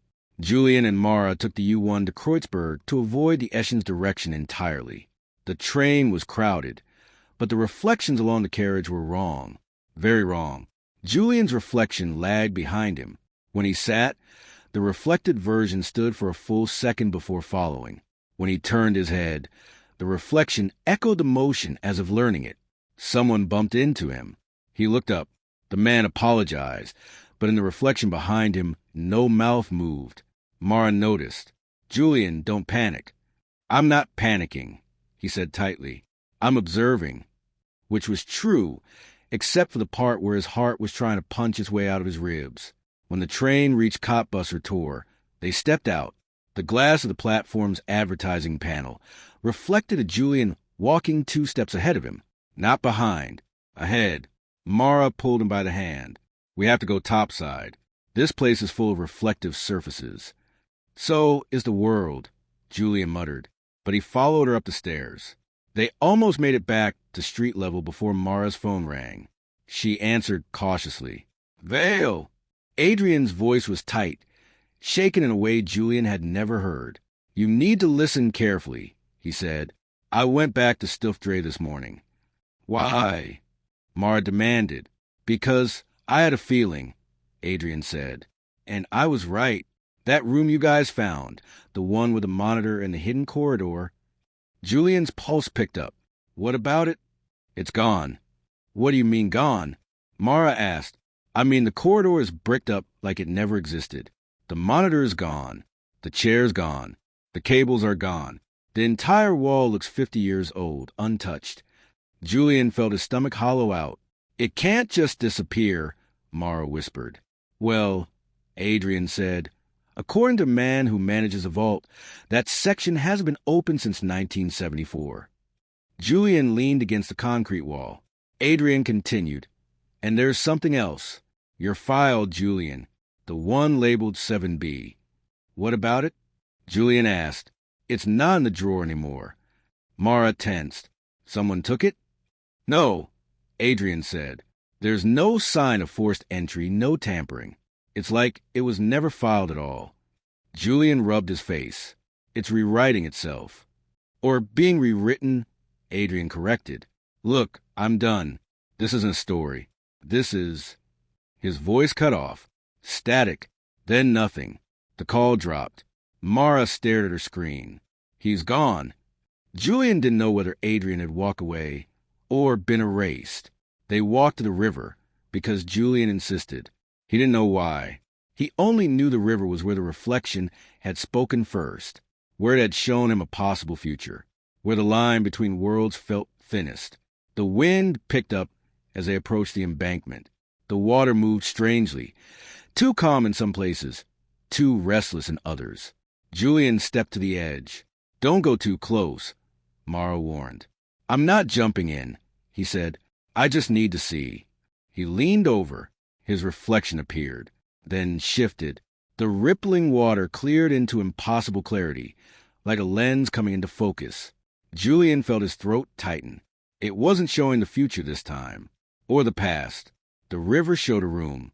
Dim, sterile, familiar. The laboratory from 1963. The one in the recording. Except now it was brighter, cleaner, recent. Julian froze. He saw himself, standing inside it. Not the older version. Not Cross. Him, right now. Except he was on the other side of the mirror, watching Julian look into the river, like a perfect inversion. "Julian," Mara whispered, "what do you see?" He didn't answer, because he wasn't the only one in the room. Behind reflected Julian, emerging from the blur of light and shadow like a memory putting itself together, stood a second silhouette, tall, still, identical in posture to the one they'd seen in the compatibility scanner. See Cross. The two images, Julian and Cross, stood now only inches apart in the reflection. Julian leaned closer. The water vibrated. Letters surfaced on its surface, forming as if written by invisible hands. Begin transfer. The words pulsed once, then dissolved, and the reflection vanished. Chapter 16. The Corridor of Echoes. The river's words still clung to Julian's skin like cold mist. Begin transfer. Mara pulled him away from the embankment, gripping his wrist hard enough to hurt. We're going home, she said. You're shaking. I'm fine. Julian lied. He wasn't fine. Every window they passed shimmered. Every mirror vibrated. Every puddle looked deeper than water should be. And the reflections, they tracked him, even when he didn't look. They cut through a narrow street behind a closed cafe. The air felt heavier there, thick, metallic, like breathing inside a faraway engine. Then Julian heard it, a sound he knew too well. A slow, deep clang, metal shifting, steel unlocking. Mara stopped. Julian? What? He pointed. That sound. From the archive. She listened. Another clang, softer, like an old shutter opening somewhere underground.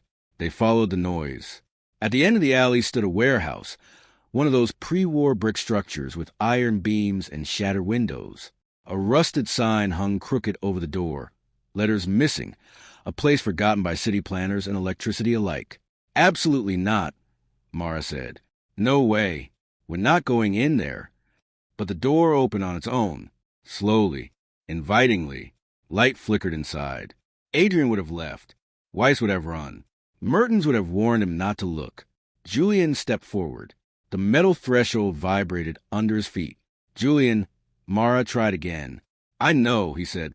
He really didn't. Inside, dust floated like luminous dust motes.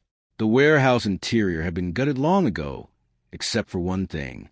A corridor, metal-walled, long, straight, completely out of place, and unmistakably familiar. That's the same construction as Stuff Dre, Mara whispered. Same alloy, same bolts, same design. Lights overhead switched on one by one as Julian approached. He didn't touch anything. He didn't speak. He just walked. The corridor responded. Every step he took triggered the next light. Every breath seemed to sync with the faint hum inside the walls. Julian, Mara said, this corridor isn't abandoned. It's waiting. He didn't disagree. At the end was a door. Steel, unmarked, a twin of the one in Stuff Dre. Julian reached for the handle, and the door opened before he touched it. The room inside stole his breath. He had seen it before. In the river. In the tape. In dreams he'd never admitted to having. The 1963 laboratory. But not quite. This version was newer, less decayed, half updated, like someone had rebuilt it from memory but didn't know how light switches worked anymore. Cables hung from the ceiling. A monitor rested on a table. The tall black panel stood at the far wall, its frame pulsing with a faint internal glow. Mara entered behind him, and the door slammed shut. Hard. She whirled. No. The handle didn't move. Julian, it locked us in. He didn't look back. He couldn't look away from the panel. Its surface, dark and liquid, flickered. A diagram materialized. Subject 07 Cross, C. Subject 7B, Cross, Julian. 2 silhouettes. 2 signatures. Lines of light flowed between them like nervous system synapses. Mara stepped beside him. It's mapping you, comparing you. The panel shifted again. Now it displayed live footage. Julian felt his stomach drop. He saw himself, right now, standing in the room, looking at the screen. And behind him, just at the edge of the camera's field, a second figure, not fully lit, not fully formed, but human-shaped, tall, still, watching. Mara took a shaky step back. Julian, he's here. Julian didn't turn. He whispered, It's not him. Mara swallowed. What do you mean? Julian's voice was hollow. It's what he left behind. The lights dimmed. A speaker crackled on. A voice, neither young nor old, neither alive nor dead, filled the room with cold precision. Transfer protocol awaiting confirmation. Julian stayed perfectly still. Mara grabbed his hand. The speaker repeated, awaiting confirmation. And something behind Julian took one slow step forward. Chapter 17. The Confirmation. The voice echoed through the room again, metallic and hollow. Transfer protocol awaiting confirmation. Julian didn't move. Mara did. She grabbed his arm, pulling him a half step back. The figure behind them, the shadow wearing the outline of C. Cross, adjusted its stance, compensating for motion as if the space between them were elastic. Julian, Mara whispered, it's sinking with you. Stop moving. He froze. The shadow did too. The panel on the wall flickered, shifting from the dual silhouettes of Subject 07 and Subject 7B into something new, a blurred hybrid of the two, a face that wasn't one face, a body switching height and posture a dozen times per second. It's trying to merge the profiles, Mara whispered. It's building the... She didn't finish, because the panel changed again. Now it showed Julian's reflection, but wrong. The reflection stood slightly closer than Julian did, its breath fogging the inside of the screen, even though the room wasn't cold enough for that. Awaiting confirmation, the voice no longer sounded distant. It sounded patient. Hungry. Julian forced himself to breathe. What exactly is it waiting for? Mara shook her head. Not a password. Not a button. Not a voice command. Then what? She took a shaky breath. Acceptance. Presence. Compliance. A beat. You. The shadow behind Julian took one slow step forward. Julian felt heat at his back. Not warmth, but pressure, like standing too close to a running generator. Mara, he whispered, there's something behind me. I know, she said. Don't look. He didn't plan to, but the panel made that harder. The surface brightened, revealing a new scene. Not archival footage, not the lab, not a memory. A bedroom, sparse, small, unfamiliar. Julian stared. It was his mother's room. Years ago, exactly as he remembered it before she was taken to the institute. The camera angle was wrong, though, as if recorded from inside a reflection. His mother appeared in frame. Not young, not ill, just exhausted. Sitting on the edge of the bed, looking toward a mirror Julian couldn't see. She spoke, the same line he'd read in her notebook. The boy will carry what he couldn't finish. Julian staggered back. Into Mara, she steadied him, her hands shaking. That's not a recording, she whispered. That's not possible. It is, Julian said, throat dry. If reflections store memory, if they store moments... Mara closed her eyes. They never die. A faint metallic click snapped their attention to the table. A small device had slid partially out of a drawer, as if pushed from the inside. It was rectangular, heavy, industrial. A label, faded but legible, read, Signature key, manual override. Year, 1963. Mara stared at it. Julian, that's a kill switch. Or a trigger, he countered. Pick it up? He did. The moment his fingers closed around it, the device responded. A soft vibration, like a heartbeat. Mara stepped closer. Julian, listen to me. The panel said awaiting confirmation. If that device is an override, it might stop the process. But if it's part of the process, it might finish it, Julian said. The shadow behind him moved again. Closer. Julian could feel it now. The shape of breath that wasn't breath. The pressure of a presence that didn't obey physical distance. The panel flickered. Now it showed Julian's hand. His actual hand. Pressed flat against the glass. Even though his arm hung at his side. Mara's voice cracked. Julian, you didn't touch it. You didn't. Before she could finish, the voice from the speakers changed. It no longer asked. It declared. Confirmation detected. Julian's blood turned to ice. I didn't confirm, he whispered, but the panel glowed brighter. Across its surface, a handprint. His handprint. Burned like a brand. Mara grabbed his shoulders. Julian, it's reading you without your permission. The silhouette behind him leaned in, its shape tightening, coalescing. The voice spoke again, initializing transfer, and the lights in the room went dark. Chapter 18. The initialization. For a heartbeat, there was nothing. No light, no walls, no corridor, only a darkness, so thick it felt physical, like a weight on Julian's chest. Then slowly, a low-frequency hum rose from the floor, the same resonance he had heard in Stuff Dre, in the Eschen, in the river's reflection. A mechanical breath, a machine waking up, a presence remembering itself. A thin line of white light split the darkness, slicing across the room like a scalpel. It came from the panel on the wall, now alive again with shifting symbols and flickering diagrams. Initializing transfer. _07, status. Active. _07B, status. Sinking. Julian felt something deep inside his rib cage tighten, like a string being pulled from within. Julian. Mara's voice came from somewhere to his left. Too far, too echoing. Stay where you are. I can't see you, he said. You're not supposed to, she answered. That's how it separates. Her voice cut out as the room twisted. Not physically, but perceptually. The geometry changed. Angles inverted. Distances warped. The space between Julian and Mara stretched like elastic. Mara, Julian called. Where are you?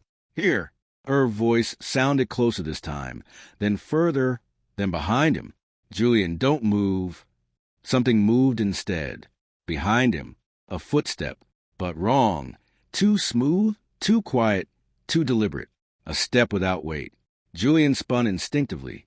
There was nothing but darkness, and yet the darkness leaned.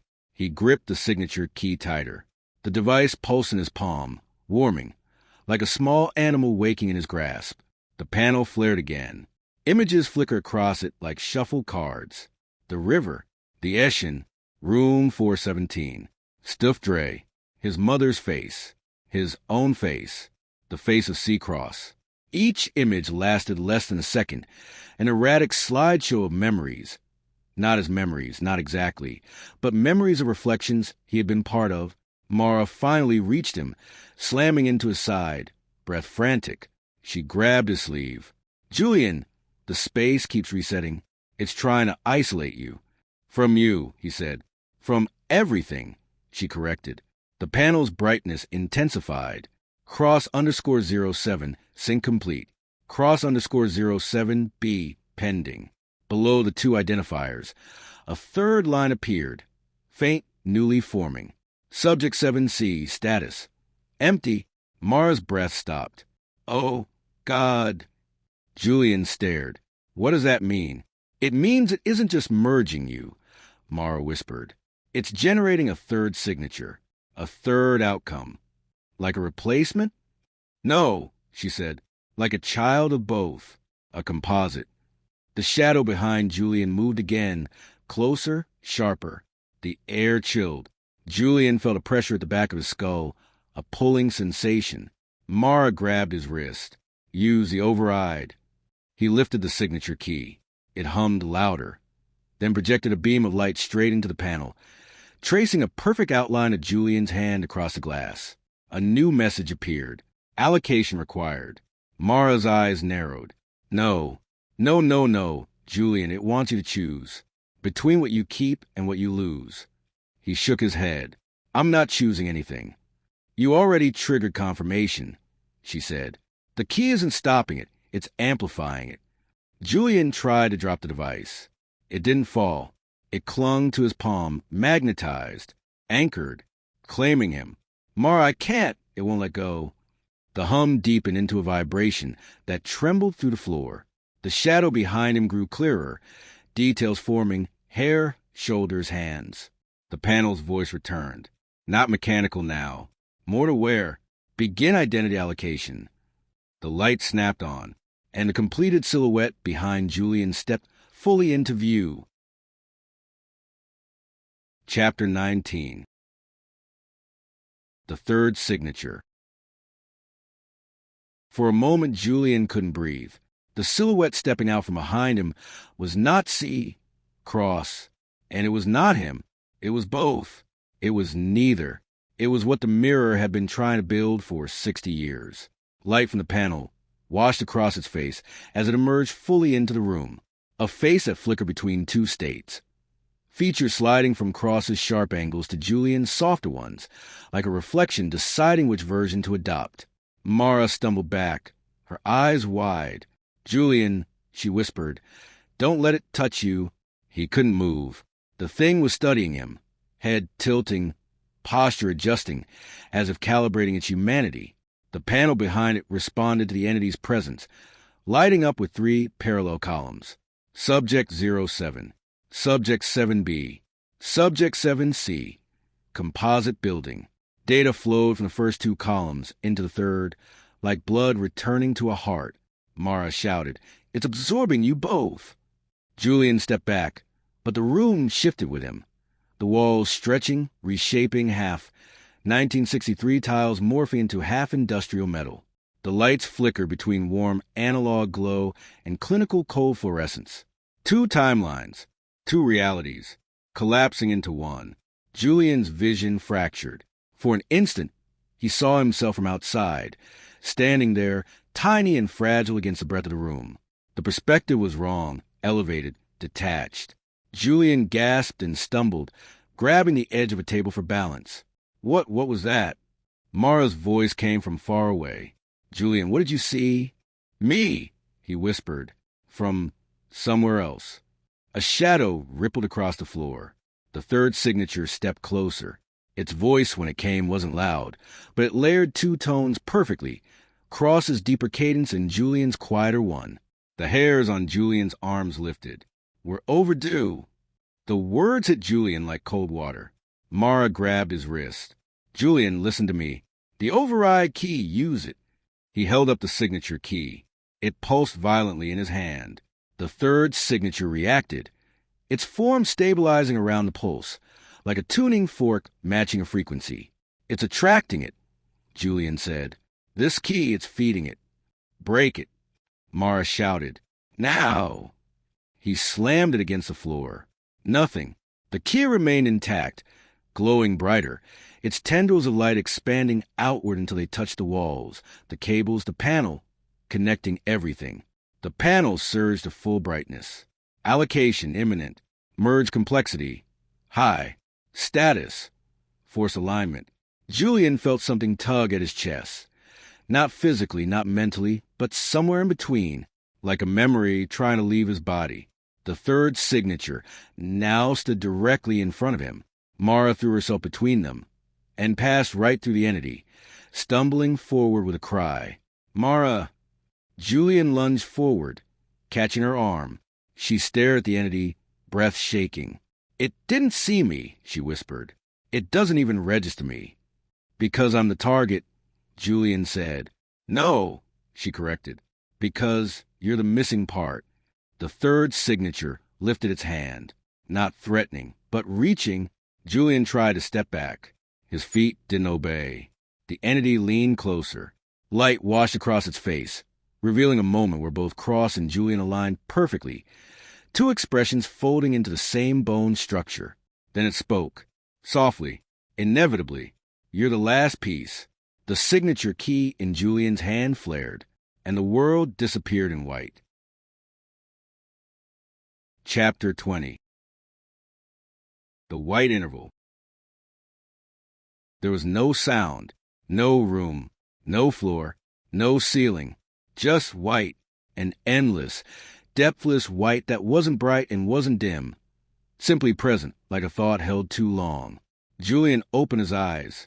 At least, he thought he did. The whiteness didn't change. He reached for his body. Nothing answered.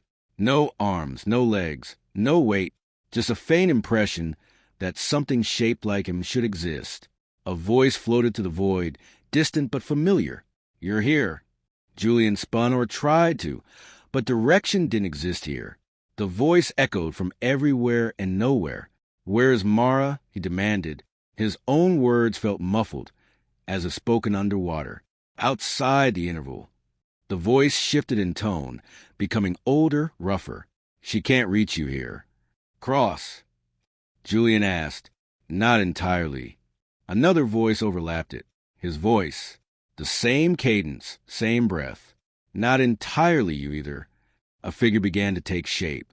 Not walking, assembling. At first it was only a flicker, a height, a silhouette, the way shoulders slope when someone listens carefully. Then features flowed into place like ink settling into lines. It was a third signature. Fully formed now. Its eyes were Julian's. Its jaw was Cross's. Its presence was neither living nor dead. Julian felt the void tighten around him. What is this place? He whispered. The entity answered without moving its mouth. The interval. The what? The space between identities. A pause, where memory is rearranged. Julian tried to back away, but every direction was the same. White. Limitless. Claustrophobic white. This isn't real, he said. All memory is real, the entity replied. Even unmade memory. The whiteness rippled. Moments surfaced around him, like reflections with no mirror to belong to. His mother's hand on a hospital bed rail. The river at dusk. Room 417. The broken E of the Eshin sign flickering in a storm. His camera showing a shadow that wasn't his. But these images had no edges. They hovered like unfinished thoughts. Julian shook his head. These are my memories. Some, the entity said. Then its voice shifted across his. Some are mine. Another ripple. Now scenes from 1963 appeared. See, Cross in a lab coat. The mirror room before the collapse. Hartmann writing frantic notes. Mertens turning away from a flashing panel. A child's crib, empty, with a tag reading transferred. Julian's heart hammered. Why are you showing me this? You rejected confirmation, the entity said. So the system must determine what remains. Remains of what? Of you. The whiteness vibrated. A low, resonant thrum, like the world was breathing around him. Julian forced himself to steady his voice. I don't want to be merged. I don't want to be recast into something else. The entity's expression didn't change. Choice is not relevant. You can't just... The transfer has begun. A pause. Allocation requires selection. I'm not selecting anything. Then the system will choose for you. The white void fractured. Panels of light appeared, rectangular, floating, each one holding a single memory of Julian's life, isolated and pulsing like living cells. One showed him as a child in his mother's apartment, building towers from old VHS tapes. One showed him winning his first journalism award. One showed the night he left home. One showed the moment he first saw his mother unravel. One showed the first anomaly at the Eshin. One showed the river, rewriting the future. He turned slowly, or rather, the panels revolved around him. The entity stepped into his field of view. Choose which one you can lose. Julian felt his breath catch, even without lungs. I won't, he said.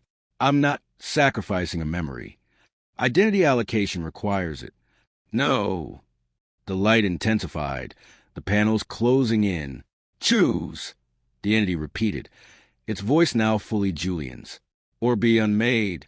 And the white interval held its breath, waiting. Chapter 21. The Memory Tax. The panels floated around him like lanterns on a windless lake. Each one throbbed faintly, the glow shifting with something that felt disturbingly alive. Memories. Snapshots. Reflections that remembered him as much as he remembered them.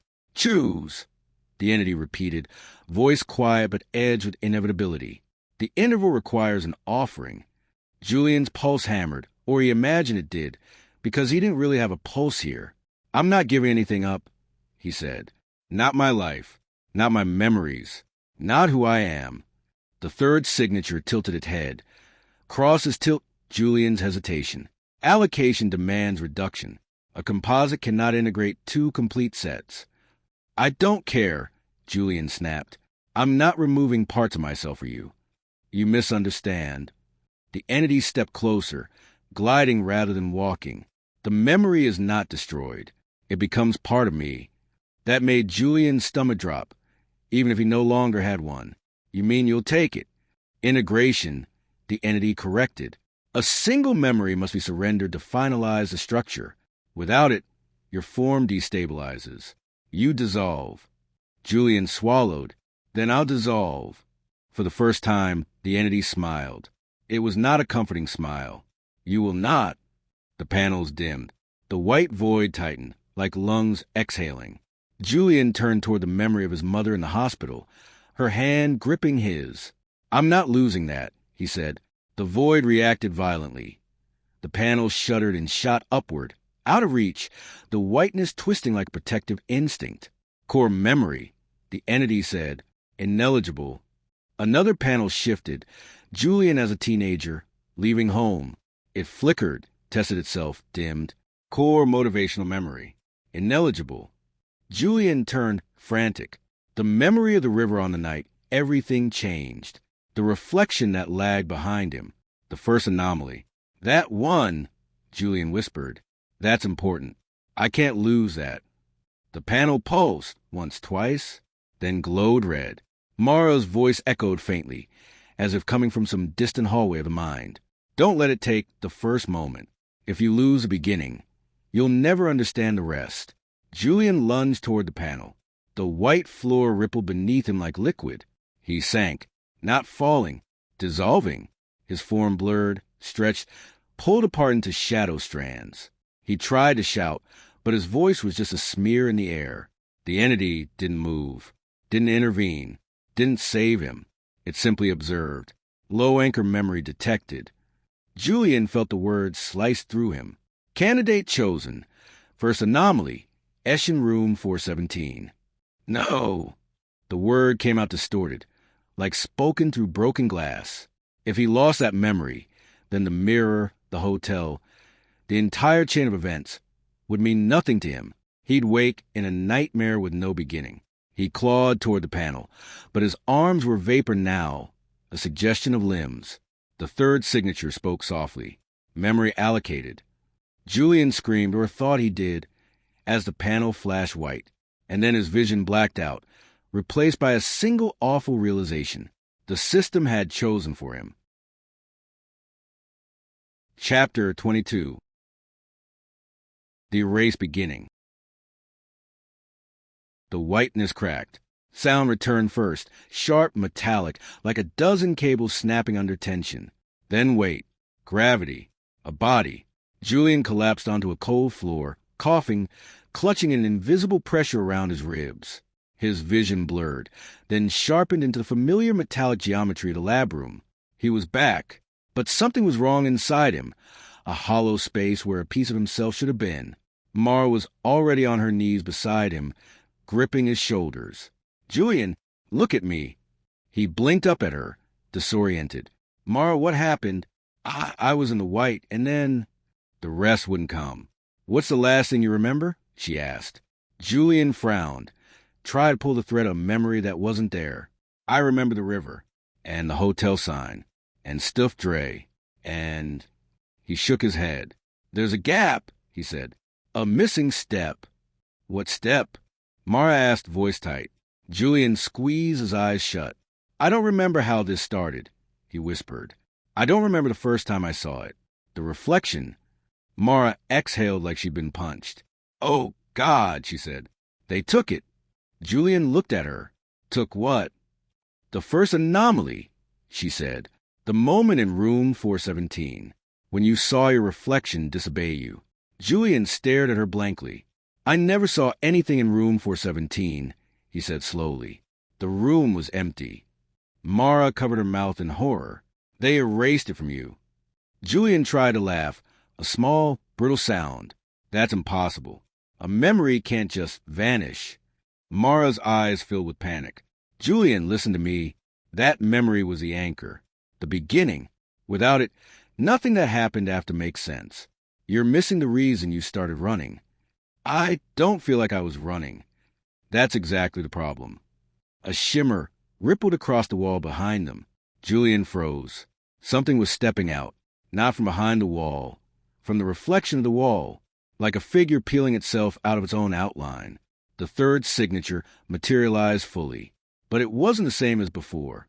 It was steadier, more complete, its expression calmer, as if relieved to exist. Julian flinched back. "What is that?" Mara whispered. "That's what took your memory." The entity's eyes, a blend of Cross's and Julian's, lay like a double exposure, fixed on him. When it spoke, its voice sounded disturbingly grounded. "I have the beginning." Julian's pulse stuttered. "The what?" The entity lifted one hand. Light unfurled from its palm, a projection forming in midair. Julian gasped. It was a room. Small, old wooden desk. Yellowed wallpaper. The Eshen's room 417.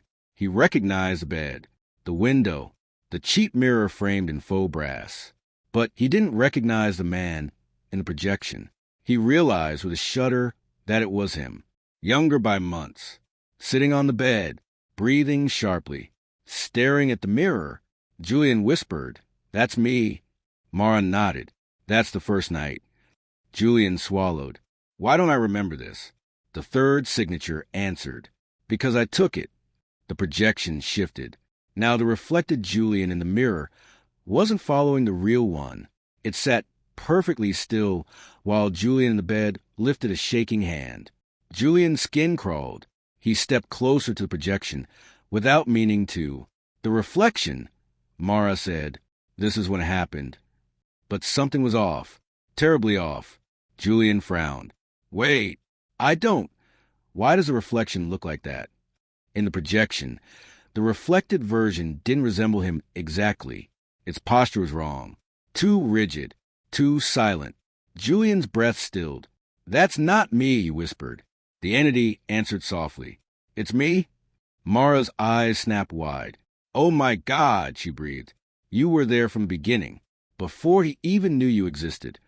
The third signature stepped closer to the projection, merging slightly with its own reflected self. It corrected her gently. "I was the beginning." Julian staggered back. "Mara," his voice cracked. She grabbed his arm, pulling him away from the projection. "Julian, this isn't reflection anymore," she whispered. Her eyes locked on the third signature, on the calm, intimate certainty in its gaze. "It's an invasion." And around them, every reflective surface in the room flickered awake. Chapter 23. When the mirrors wake. Something changed in the room. Not a sound, not the temperature. A presence. Every reflective surface, the panel, the metal floor plates, even the glossy paint on the far wall, flickered in unison. Light jittered across them like static across multiple screens. Julian felt the air pressure shift, a strange tightness in his chest, like the room had suddenly noticed him.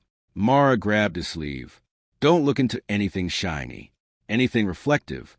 It's in all of them now. In all of..." Julian began. He didn't finish. The third signature stepped forward, the faint glow from its body washing across the metal surfaces. Each reflection responded, brightening, sharpening, as if aligning to a central signal. "Every reflection is a threshold," the entity said calmly.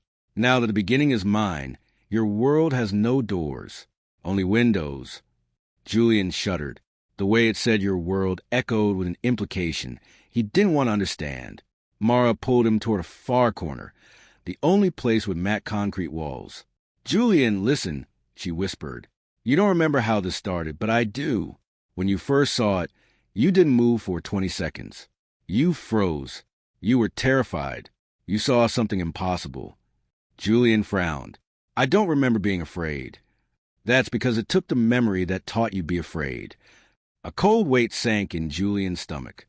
He turned toward the third signature. "What do you want from me?" The entity didn't blink. Completion. Before Julian could speak, the floor beneath their feet rippled like a reflection disturbed by a pebble. Mara swore under her breath. "It's reconfiguring the room." The walls stretched outward, the concrete behind them smoothed into a polished surface. The ceiling bent downward like a lens curving into focus. Within seconds, they were standing inside a cylindrical room, a chamber of mirrors. A slow pulse, like a heartbeat, throbbed through each reflection. Julian's pulse synced without permission. The third signature appeared in every mirrored surface simultaneously, each version slightly misaligned, each pair of eyes fixed on him. Julian backed up. This isn't real. Mara seized his hand. It is real, Julian. Real enough to kill you. The third signature lifted one hand. The reflections mimicked the movement with absolute precision. You were always meant to see me, the entity said. I was always part of your beginning. You simply lacked a memory to understand. Mara shook her head violently. He wasn't part of the beginning. He's rewriting the beginning. The entity tilted its head, the gesture perfectly halfway between Julian and Cross. History adapts to necessity. Mara stepped forward, fury boiling through her fear. Stop him, she whispered to Julian. Don't let him rewrite who you are. Julian tried to muster defiance, but the room itself pressed against his thoughts. His identity felt loose, like threads slipping through fingers. Mara, I don't even remember what's missing. That's exactly why we have to fight now. The third signature reached toward its nearest reflection. The glass surface deepened into black water. Julian, Mara hissed, we need to break the reflections. All of them. She grabbed a loose metal rod from the corner, hammered into existence by the room's shifting geometry, and smashed the nearest surface. Glass shattered into a dozen shards. But the shards didn't fall. They hung in the air, suspended like icicles. Then each shard slowly rotated, revealing a reflection, not of Mara, not of Julian, of the third signature. Destruction is integration, the entity murmured, appearing behind them again. Every piece becomes another point of entry. Mara's eyes widened. It's using the broken reflections, too. Julian's breath caught. I don't know how to fight something I can't understand. A whisper rose from the far side of the room. Soft, ragged, human. Both of them turned. In a tall, warped reflection near the floor, a reflective strip Julian hadn't noticed. There was another Julian, older, lines under the eyes, shoulders tense with years he had not yet lived. He leaned close to the inside of the mirror and whispered, Don't let it complete me. Julian staggered back. Who is that? Mara grabbed his arm, voice cracking. Julian, that's you. The older reflection lifted a hand, trembling, and the lights flickered. The third signature turned toward it, expression sharpening. And for the first time, Julian saw the entity hesitate. Just a fraction. Just enough. The reflection whispered again. Don't let it finish what it started. And the entire mirrored chamber pulsed like a warning. Chapter 24. The Split Reflection. The room pulsed again, once, twice, like a heart losing its rhythm. The older Julian inside the warped reflection pressed a trembling palm against the glass. The surface rippled, not like a solid breaking, but like a membrane trying to decide if it should let something through. Mara whispered, Julian, he's not just older. The reflection lifted its head. Its eyes were hollow with the kind of knowing that comes from surviving too long. I'm unfinished, the older Julian said. The voice came through the glass like a breath against frosted air. Because you're unfinished. The third signature froze. And Julian felt something strange. Not a memory, not a thought. A tug, like gravity shifting around him. What are you? Julian whispered. His older self managed a cracked smile. A failed completion. The room went silent. Even the reflections stopped breathing. The third signature stepped closer, eyes narrowing. Unauthorized timeline interaction. Its voice vibrated through the metal floor. This instance is not stable. Extraction required. No, Mara snapped. You don't get to erase a future just because it scares you. The entity didn't look at her. The future is not the issue. The inconsistency is. But the older Julian laughed, a sound broken by exhaustion. You can't integrate me, he told the entity, because I never became part of you. The third signature's expression tightened, an almost human frustration. Then the room broke, not with a sound, but with a shift. Reality fractured like a reflection struck from below. To Julian's right, a flicker, the lab of 1963, walls stained with age. To his left, The Eschen room 417, the old wallpaper peeling. Behind him, the river, its surface trembling. 3 worlds, 3 beginnings, 3 endings, all overlapping, struggling to exist in the same second. Mara grabbed Julian's arm. Julian, it's collapsing. It's trying to reconcile timelines. The third signature spread its hands, and every reflection of it, in every era around them, mirrored the gesture. Completion cannot occur with unresolved versions. Older Julian slammed his fist against the inside of the reflection. The glass didn't break, but it bent, like a lens warping under pressure. Mara gasped, "He's making a breach." The third signature moved so fast the air cracked around it. "Stop." But it was too late. The older Julian pushed again, his hand sinking halfway through the reflection, fingers burning with white light. The membrane split. A dark fissure cut to the mirrored wall, jagged and narrow, the first patch of true shadow Julian had seen in this place. Julian felt heat rush up his spine. "Is that a way out?" "It's a way away," Mara said. "And right now that's enough." The third signature's body flickered violently, distortions crawling up its frame. "This timeline is not authorized." The older Julian forced one shoulder through the breach, his face strained with effort. "You can't control what hasn't happened yet." He glared at the entity. "And you can't integrate what doesn't belong to you." The fissure expanded with a shriek like tearing metal. Julian felt himself pulled toward it, the air bending around his bones. "Julian," Mara cried, gripping his arm as the pull grew stronger. "Hold on." The third signature lunged. Time slowed. Light shattered. The room, the timelines, the reflections, all exploded outward in a whirl of collapsing geometry and liquefied glass. When the noise reached its highest pitch, a hand broke through the fissure. Not the entity's, not Mara's. The older Julian reached out through the impossible break between worlds. His voice was soft, urgent, and filled with a fear Julian had never heard in himself. "Take my hand." And the room imploded.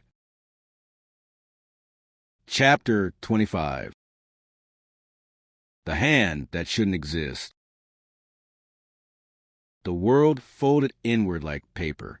Julian's fingertips brushed the hand reaching through the fissure, and then he was yanked forward with such force that the lab, the mirrors, the timeline fragments all vanished in a white tear of motion. "Mara," her voice was the last thing he heard before the fracture snapped shut behind him. Darkness swallowed everything. Then a corridor, or something trying to be one. Walls stretched and contracted as if breathing. Floors twisted into spirals before flattening again. Lights flickered between decades. 1963 fluorescence. Eschen tungsten bulbs. Neon reflections off river water. Julian stumbled, hitting the ground hard. A hand hauled him up. His hand, older, vain, a little shaky. Julian looked into his own future face. There was fear in it, and something worse. Resignation. "You shouldn't be here," future Julian said, voice low and strained. "You pulled me here," present Julian replied. His older self let out a humorless breath. "Because if you stayed there, you'd be completed. And if that happens, I cease to exist. Or worse, I become something else." Julian stepped back, dizzy. The corridor rippled beneath him like heat haze. "What is this place?" "A fault line," older Julian said. "A temporal error created when the system tried to reconcile too many beginnings." He glanced over his shoulder, wincing. Thin cracks of white light pulsed through his clothes, like fractures in the structure of a person. "Your timeline, my timeline. Cross's timeline, the signature. It took too much. It tried to stitch everything together." "And failed," Julian whispered. "And failed," the older version echoed. A long metallic groan rolled through the corridor. Julian tensed. "Is that?" "Yes," future Julian said. "She's coming." The air convulsed, walls inverted, and from the distortion emerged the third signature, no longer flickering, no longer searching, fully formed. Its body radiated a silver-blue glow, its edges reflecting every timeline like fractured mirrors. Julian's breath froze. The entity extended one hand. and the corridor responded. Lights bent toward it. Reflections sharpened into blades. Future Julian shoved him aside. Run. But the corridor warped, redirecting every pathway back toward the entity. What does it want? Present Julian shouted. His older self grabbed his face with shaking hands. It wants your beginning. Your why. The part of you that made you you. Once it has that, he gestured at himself. This is what's left. The third signature advanced. Step silent, posture serene. Completion requires origin, it said. Identity without motive is incomplete. Older Julian wiped blood from his mouth. Dark, glinting like mercury. You can't let it understand you, he whispered. That's the last piece it needs. The corridor shrieked. Reality trembled. The entity lifted its hand, and a long line of light shot toward future Julian, slicing across his shoulder. He staggered, crashing into the mutating wall, leaving a smear of white gold blood. Present Julian screamed, "Stop!" The entity paused, turned toward him, and tilted its head. Older Julian forced himself upright, gripping the wall. "Don't let me become this," he said. His voice was breaking like glass under pressure. "You hear me? Don't let it complete me." The third signature stepped forward, and the corridor collapsed into a storm of reflective shards. Chapter 26. The Impossible Corridor. The corridor twisted again. What had been a spiraling tunnel of collapsing timelines flattened into a narrow passage, long, impossibly long, stretching into a vanishing point that felt neither ahead nor behind, but beside reality. Julian staggered to his feet. Future Julian leaned against the warping wall, breath ragged, hand pressed to the glowing wound in his shoulder. Light, not blood, seeped through his fingers like leaking memory. "Keep moving," he whispered, "before it finds a shape." Julian blinked. Find the shape of what? Of us. A metallic scrape echoed behind them. The third signature was coming. Not walking, being pulled forward, as if the corridor itself were dragging it into focus. Its outline blurred and sharpened with each step, calibrated by the reflections in the corridor's flickering surfaces. Julian grabbed his older self under the arm. "You can barely stand." "I don't need to stand," the future Julian muttered. "I just need to keep you from becoming me." The corridor pulsed once, a wave of light rushing toward them like a heartbeat traveling through architecture. Julian felt the walls contract around his thoughts. "What is this place?" he whispered. His future self didn't smile, but his voice carried a careful irony. "You remember how reflections can store memory?" "Yes." "And how mirrors can show versions of you that aren't synchronized with the present?" "Yes." The older Julian pointed down the endless passage.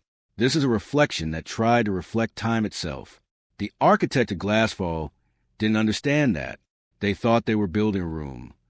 The corridor quaked. Panels of 1963 tile burst into existence, then melted into concrete, then into river water sheen. "They built a mistake," he said softly. "A corridor between causes and consequences. And the third signature wants to rebuild itself inside it." Julian swallowed. "Because it's unstable?" "No," his older self said, voice hollow. "Because you are." The third signature's voice rolled through the corridor. Origin proximity detected. Future Julian stiffened. "It's locking onto your emotional signature." "My what?" He jabbed a shaky finger at Julian's chest. "Your why. The reason you ran to the mirror the first time. The reason you never told anyone. The reason you stayed in room 417 longer than any sane man would." Julian's throat tightened. "I don't remember that moment." "I know," future Julian whispered. "It took that from you, and now it wants everything surrounding it." The corridor lurched sideways. Julian slammed into the wall. His older self pulled him up. "We need to reach the split." "What split?" "The point where your timeline diverged from mine." Another metallic scrape behind them. Then a voice. "Julian." Not crosses. Not the third signatures. Julian froze. It was a woman's voice. Familiar. Soft. Frayed by fear. His mother. He turned. Halfway down the corridor, a door had appeared. A wooden door he recognized instantly. The door from the apartment he grew up in. Someone on the other side pressed against it. "Julian," she whispered again. "Don't go with him." Present Julian felt his chest cave inward. Future Julian grabbed him. Hard. "That's not her," the older man hissed. "That's your memory being puppet. If you open that door..." The third signature spoke calmly. "Completion requires emotional origin." Julian's fingers drifted toward the knob. Future Julian slammed him against the wall. "Look at me," he snarled. "If you go to her, you end up like me. Broken. Half-merged. A failed prototype." Julian tried to steady his breath. "She sounds like her." "That's the point," his future self growled. "It will use any version of your mother to finish you." The doorknob began to turn on its own. A shadow poured from under frame like ink. Future Julian pulled him down the corridor. "Move." They ran. The hallway twisted violently, the floor tilting as if the entire structure were a sinking ship. Behind them, the door exploded into splinters, and something stepped through that was shaped like his mother but not held together like a person, more like a memory rearranged incorrectly. The third signature's voice followed. Origin acquired. Prepare for final integration. Julian felt the corridor shrinking around him. "We're out of time," Future Julian gasped. "You have one chance to break the cycle." "How?" His older self shoved him forward, toward a point where the corridor split into two impossible directions, one angling upward into bright white, the other downward into a mirror-dark void. "You choose a path I didn't." Julian stared. "What did you choose?" Future Julian's face crumpled. "I tried to save her." The corridor trembled like a living throat swallowing. "And that's how I lost myself." The older version pushed Julian with the last of his strength. "Choose differently, Julian." The third signature surged around the corner. The mother shape followed. The corridor split, and Julian had no time left to think. Chapter 27. The Divergence. For a moment, the corridor stopped moving. The white path glowed ahead, soft, beckoning, almost warm. The black path yawned downward, silent, depthless, without promise or threat. Julian stood between them, breath ragged. His future self staggered beside him, clutching his cracked shoulder. "Choose," the older Julian urged. "If you hesitate, it decide for you." The third signature approached from behind, walking with that terrifying, perfect calm, its form bending the corridor around it like gravity. Julian's pulse slammed against his ribs. He glanced toward the white corridor, the one his future version had chosen long ago. Light shimmered. A silhouette, his mother, stood there, soft and blurred, like a photograph taken through tears. "Julian," she whispered, "come here." His knees buckled. But then, his older self said one word, voice breaking. "Please." Julian turned and stepped into the dark. The black corridor swallowed him instantly. No sound, no air, no walls. Julian reached out, found nothing, not emptiness, an absence, a perfect void untouched by memory, reflection, or time. His heart hammered, but then he noticed something strange. This place felt neutral, like nothing here wanted anything from him. Like for the first time since entering the Eshin, he wasn't being observed. He whispered, "I'm alone," and the silence didn't correct him. The corridor behind him flickered. The third signature appeared at the threshold, but did not enter. Julian realized why. It couldn't. A place without memory is a place the signature cannot inhabit. His future self limped toward the edge, but stopped. His outline started to tear at the edges, fraying like cloth. "I can't follow you," he said softly. "My existence depends on the mistake you're trying not to make." Julian's chest tightened. "I'm sorry." "Don't be," future Julian said. "Just don't repeat me." The third signature turned its head slightly, as if listening to voices Julian couldn't hear. Then it whispered, "Origin displaced. Recalibration required." It faded back into the corridor of shifting light. Julian exhaled, forcing himself deeper into the dark. Eventually, a glow appeared, faint, shivering, like a dying candle. Julian moved toward it. A small reflective shard hovered in the void, cracked down the center, a fragment of mirror. He knew it instantly. His first night at the Eshin, his missing memory, but distorted, edges warped, timelines wrong, like a dream retold too many times. Inside the shard, the memory replayed in broken frames. Julian sits on the bed. Julian stares at the mirror. Julian lifts his hand, but the reflection lifts its hand first. They rewrote it, he whispered. They replaced it with themselves. He reached out. The shard pulsed. Julian's breath caught. Behind him, the void trembled. Something was coming. Not the third signature. Not his future self. Something else. Two silhouettes stepped out of the dark. Both Julian, but not the same. The first looked calm, focused, expression sharp. Don't go back. The second looked wounded, desperate, eyes full of the moment that started it all. Remember why you looked. Julian stared at them, heart pounding. Two versions of himself. Two origins. Two futures. Two warnings. The shard pulsed again in his hand, begging to be touched. And Julian realized the void wasn't giving him a path. It was giving him a decision. Chapter 28. The memory that chooses you. The shard vibrated in Julian's hand like a trapped heartbeat. The two versions of himself stood in the darkness, motionless, waiting. One step closer, face set, voice steady. Don't go back. The other trembled, eyes carrying the exact fear Julian didn't remember but could feel in his bones. Remember why you looked. The shadows around them pulsed softly, as if the void were listening. Julian lifted the cracked shard toward the two silhouettes. Inside the fragment, the broken memory kept looping. Himself, the mirror, the reflection that moved first. Wrong. Incomplete. Tampered with. His chest tightened. I can't tell which of you is real. The first Julian, sharp, controlled, tilted his head. Not all memories deserve to be kept. Leave the past closed. Move forward. The trembling Julian stepped into the shard's faint glow. You didn't look because of the mirror, he whispered. You looked because of what you were running from. Julian's breath caught. He closed his eyes. He forced the scene to return. Not the image, not the mirror, but the feeling. He was back in room 417. The silence. The sinking dread. The knowledge that tomorrow would be worse. The phone call he hadn't answered. The hospital where his mother waited alone. His voice broke as the truth surfaced. I didn't look at the mirror to find anything strange. His fingers tightened around the shard. I looked because I didn't want to think about losing her. The shard flared. A bright, painful white. The controlled version of Julian recoiled, expression cracking. The trembling version smiled through tears. That's the beginning.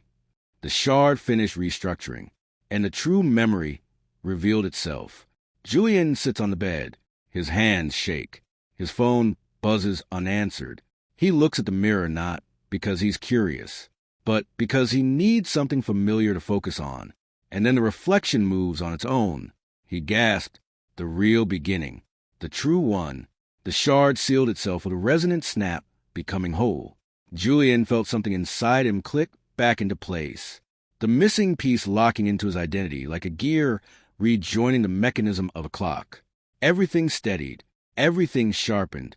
Now I remember, he whispered. All of it. The void trembled violently. A tearing sound ripped through the darkness.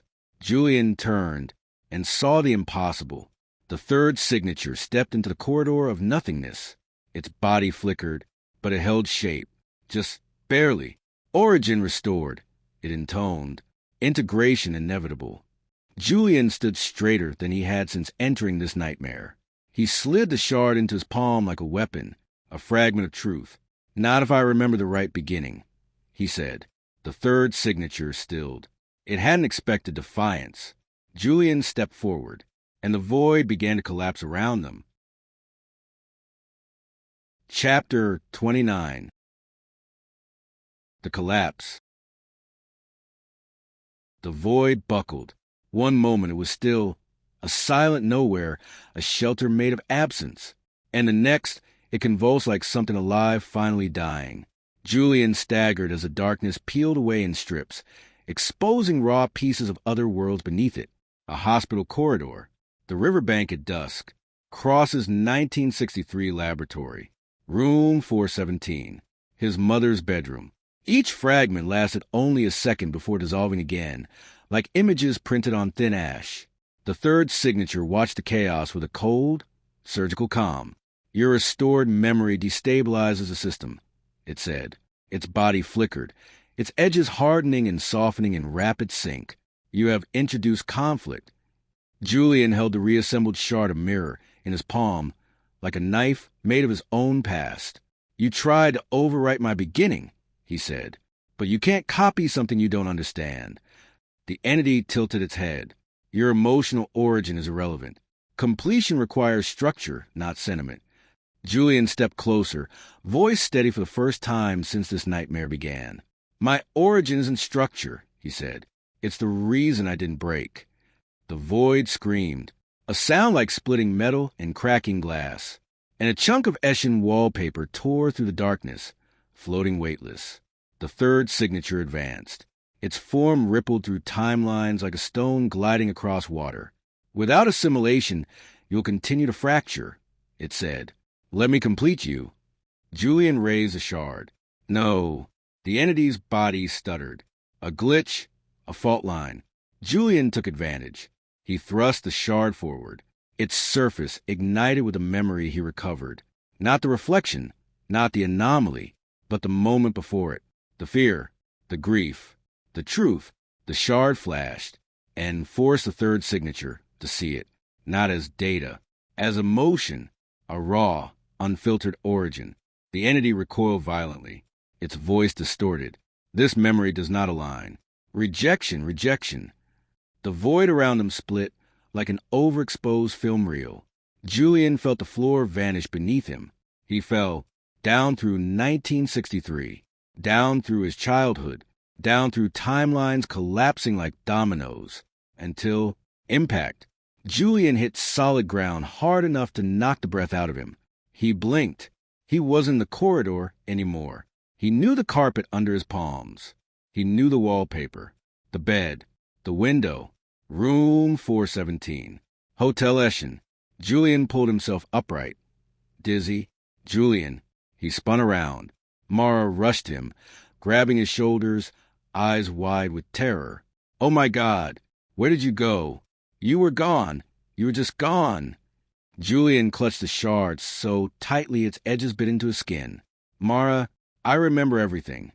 Before she could answer, the mirror in the bathroom flickered. The lights dimmed.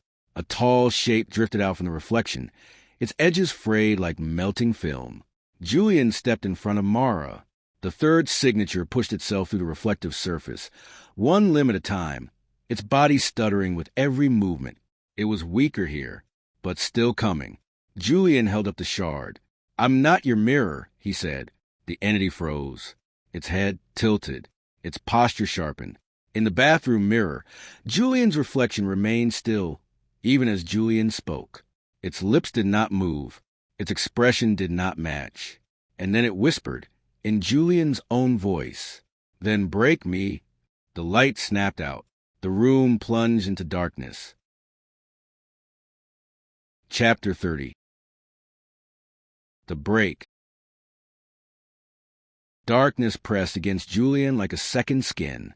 Room 417 held no light now, only the faint outline of shapes where memories once lived. Mara's breath trembled beside him. Julian, where is it? He didn't answer, because he already felt it.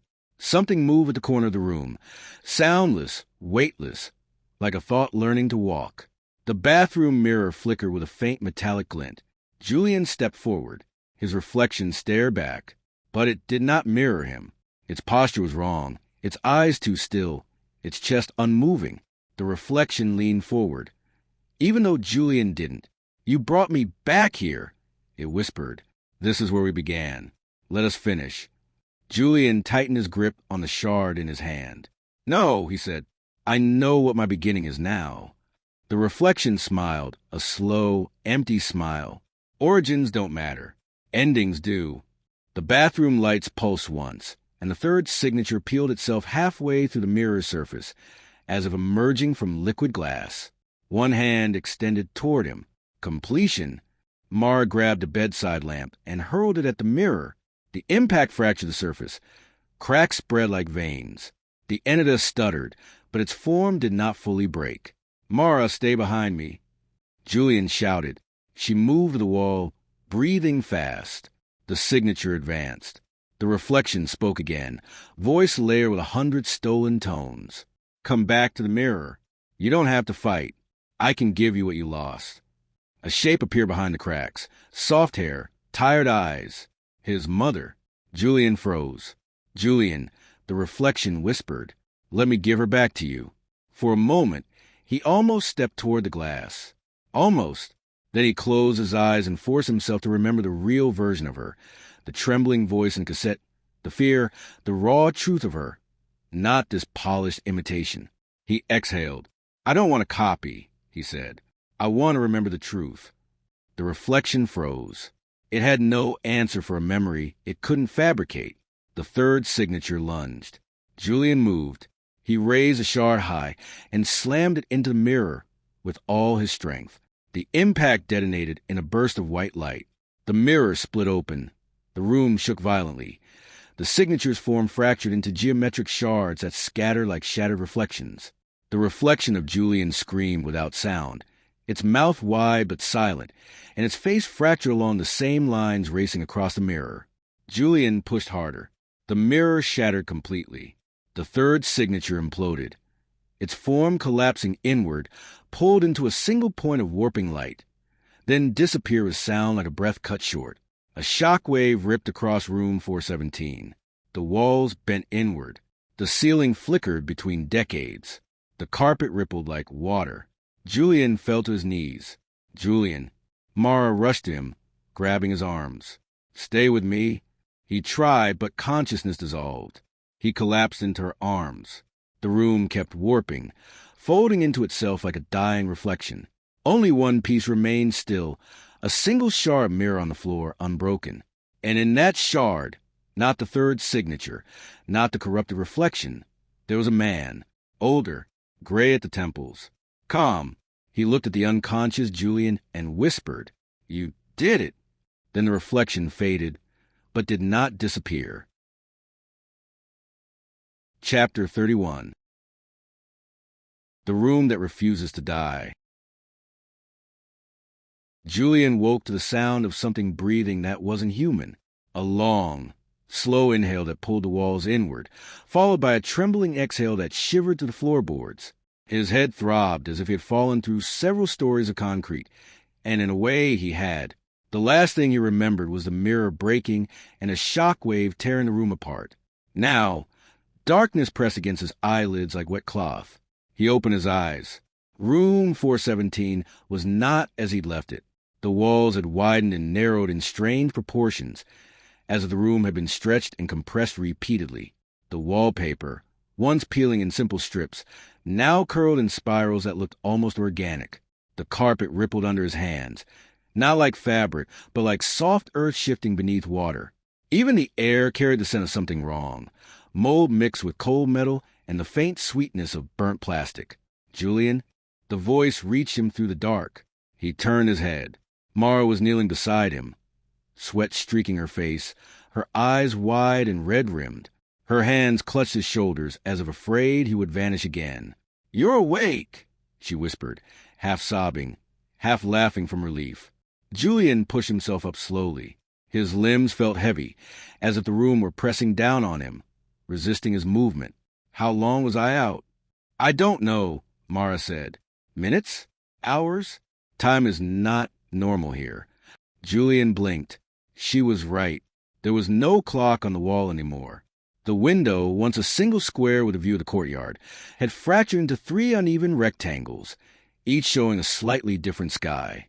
Dusk in one, overcast in another, black night in the third. The ceiling light flickered not with electricity, but with something like bioluminescence, glowing in weak pulses. "What's happening to the room?" Julian whispered. Mara looked around with tight, frantic eyes. "It won't die." Julian felt a cold thread twist down his spine. "You mean the room itself?" "It's holding on to the connection," Mara said. the connection to the signature, to the reflections, to the system that birthed it. It should have collapsed when you shattered the mirror, but it didn't. Something's keeping it alive. Julian moved his hand across the floor. The carpet pulsed faintly under his palm like a heartbeat. I think, he said slowly, the room is trying to rebuild the mirror. Mara stiffened. Julian, don't say that. But he knew she saw it too. The faint metallic sheen collecting along the walls in thin, delicate veins, like silver regrowing through plaster. The signature was gone, destroyed, imploded upon itself. But reflections were stubborn things. They always tried to return to the shape they once held. Julian staggered to his feet, still dizzy. The world lurched sideways, and Mara caught him. Careful. I'm fine, he lied. He looked toward the bathroom. The door was half open, gently creaking. No light came from inside, only a deeper darkness, like a mouth waiting to close around something. Julian felt a shard of mirror in his hand, warm, pulsing faintly like the echo of a heartbeat, the last surviving clean surface, the only piece not corrupted. We need to get out, Mara said urgently. The walls keep shifting. I tried the door. There was a hallway for a second, and then it was just bricks, solid bricks, like the hotel sealed itself. Julian walked to the door anyway. Mara followed him, wringing her hands. The metal handle was cold, unnaturally cold. He pulled. The door opened. Behind it lay not a hallway, but a tunnel, a long, narrow passage of repeating wallpaper, flickering light, and a floor that sloped downward like a slow descent into the hotel's hidden arteries. The pattern of the wallpaper repeated ad infinitum, as if the hotel had become an endless loop of room 417's DNA stretched into infinity. Air drifted from within, cool and whisper-light. This wasn't here, Mara said. It wasn't supposed to be, Julian replied. He stepped closer. The tunnel pulsed faintly. In, out, like lungs. Mara grabbed his sleeve. Julian, we can't go in there. We might not have a choice. A low groan echoed through the room behind them. Julian turned, slowly, expecting the signature to emerge again, or his reflection to move without him. But what he saw was almost worse. The wall near the mirror's remains began to bulge outward, forming a circular swell under the wallpaper. The pattern distorted, as if stretched by some unseen pressure. The bulge grew, trembling, then receded as if something beneath the surface had moved away. Julian felt his throat tighten. Mara, something is inside the walls. She swallowed hard. What does it want? Completion. The word escaped him before he could stop it. No, she snapped. You killed that thing. I killed the version inside the mirror, Julian corrected. But reflections don't die in one place. They die everywhere or nowhere. The room groaned again. The light shifted. Mara backed away, voice trembling. We need to go. Now, before it comes back full. Julian nodded, took her hand, and stepped into the tunnel. The temperature dropped instantly. The tunnel's walls felt damp, almost slick, as if condensation formed faster than air could carry it away. The wallpaper bled faint yellow stains from somewhere deep within. Every few meters, they passed doorways that led nowhere, just black rectangles that didn't open, even when Julian pressed his hand against them. How far does this go? Mara whispered. I don't think we're supposed to know. They continued deeper. The tunnel sloped more sharply downward until Julian felt pressure in his ears, like descending in an elevator too fast. A faint hum pulsed from deeper in the corridor, rhythmic and metallic. Mara stiffened. That sound, what is it? Julian didn't answer, because he recognized it. The hum was the same tone he'd heard in the mirror room. The sound of the system powering, aligning, preparing. The sound of activation. Julian walked faster. The tunnel dipped again and widened into a chamber. At first glance, it looked like a warped imitation of Room 417. Same proportions, same window frame, same floor, but every surface was wrong. The wallpaper peeled in impossible loops. The carpet writhed in slow motion waves, and in the center of the chamber stood a reflective surface. Not a mirror, a liquid-like pillar of silver, rising from the floor, quivering as if aware of their presence. Julian's breath caught. It's the room. trying to rebuild the signature. Mara clutched his arm. Destroy it. You have the shard. Destroy it. Julian stepped closer. The pillar shimmered, and for a moment, he saw his own silhouette forming within. Then the silhouette spoke, not with a voice, but as a vibration running up his spine. You broke me, it whispered, but I am not gone. Julian felt cold sweat on his back. No, you're dying. Reflections do not die, the pillar replied. They wait. Mara pulled him back, voice cracking. Julian, don't listen. Julian raised the shard. The pillar trembled violently, its surface rippling with panic. You cannot kill a reflection with a fragment, it said. Fragments only multiply. Julian hesitated, because it was right. Breaking the mirror had ended the signature's coherence, but fragments were still fragments. Pieces of possibility. Julian, Mara whispered urgently, end it. Julian stepped forward, shard in hand. The pillar's form shifted. Now it looked like him, then like Cross, then like the older Julian, then like his mother, then like something he'd never seen, something built of pure intention rather than memory. Do you know why the mirror chose you? It asked. Julian tightened his grip. I chose me, he said, and he drove the shard into the surface. The pillar screamed, not with sound but with light, and exploded into a burst of liquid silver that splashed across the chamber, dissolving as soon as it touched the floor. Julian staggered back as everything shook. Walls bent inward. The tunnel buckled. The ceiling collapsed in folds. Run!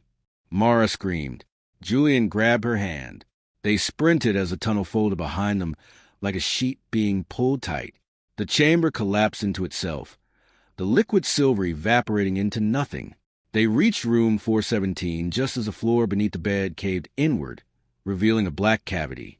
The carpet dissolved into threads. Mara yanked him toward the door. Go, go! Julian stumbled across the threshold, and suddenly the hallway was real again. Quiet, still, normal. Behind them, the door to room 417 slammed shut with a sound so final it felt like a breath being cut off. Julian and Mara stood panting in the dim hallway. Mara clutched his arm. Is it over? Julian stared at the closed door. Something moved behind the wallpaper inside the room. One last ripple, one last struggle, then silence. He whispered, I don't know. A shard of glass dropped from his hand to the carpet, and for the first time since entering the Eshin, Julian felt the hotel exhale. Chapter 32. The Last Exit. For a long moment, neither of them moved. Julian and Mara stood frozen in the silent hallway, staring at the closed door of room 417 as if expecting it to breathe again. The hotel corridor around them felt unreal, too still, too ordinary, too detached from the nightmare they had escaped. The overhead lights hummed faintly. The patterned carpet carried no pulse. No reflections shifted in the corners. It was almost normal. Almost. Julian placed a hand against the door, hesitating. The wood was cold, not the cold of winter nights or broken heaters, but the cold of something that had stopped existing, a dead place wearing the disguise of a room. Don't, Mara whispered, pulling his hand away. It's over. Leave it.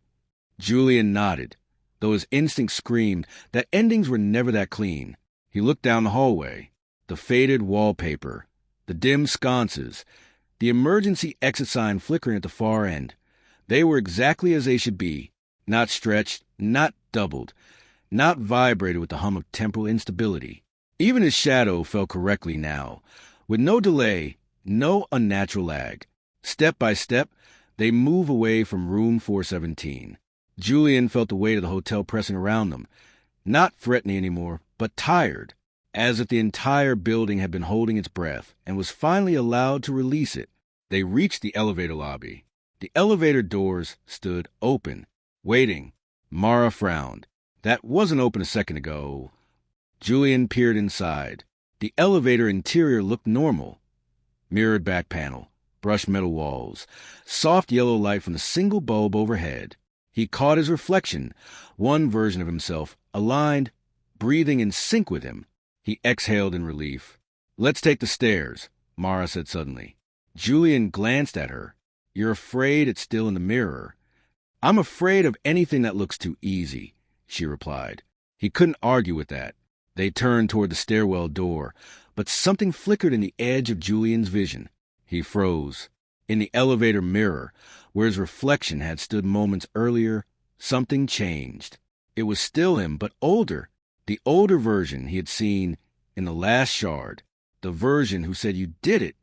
And now the reflection moved on its own, mouth-forming silent words. Julian's heart slammed against his ribs. Julian? Mara whispered. What is it? He blinked once, and the older reflection was gone. Just his normal reflection again. Julian forced a breath. Nothing. Just nothing. They reached the stairwell door. Julian pushed it open carefully, half expecting a blast of cold or a corridor bending into an impossible angle. Instead, concrete steps led downward. Silent, steady, real. They descended slowly, the sound of their footsteps echoing hollowly. Mara stopped on the second landing. Julian, why do I feel like we're still inside something? What do you mean? It feels like the hotel is watching us. Julian swallowed. Maybe we're imagining it. Or maybe it's true, she said, and we don't want to admit it. They reached the lobby level.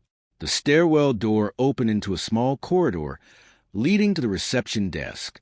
The air smelled faintly of old coffee and industrial cleaner. The muted hum of vending machines drifted from the lounge. Normal. Too normal. Julian walked toward the reception desk. The night clerk wasn't there.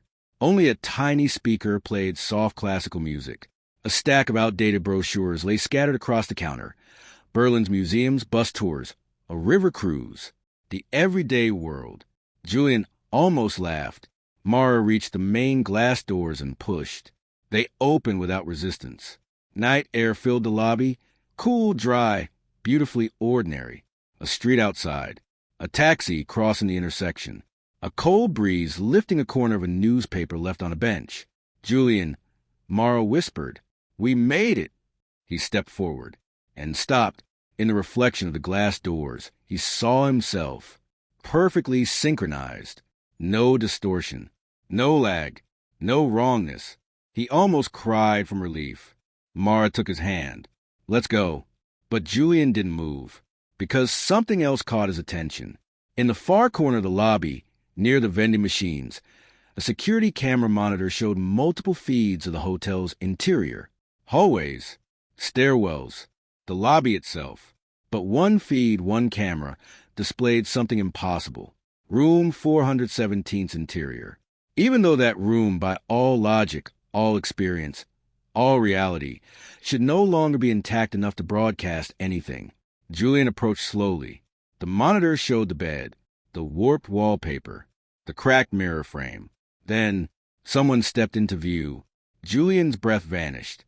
It was him, not older, not distorted, not a signature, not a reflection.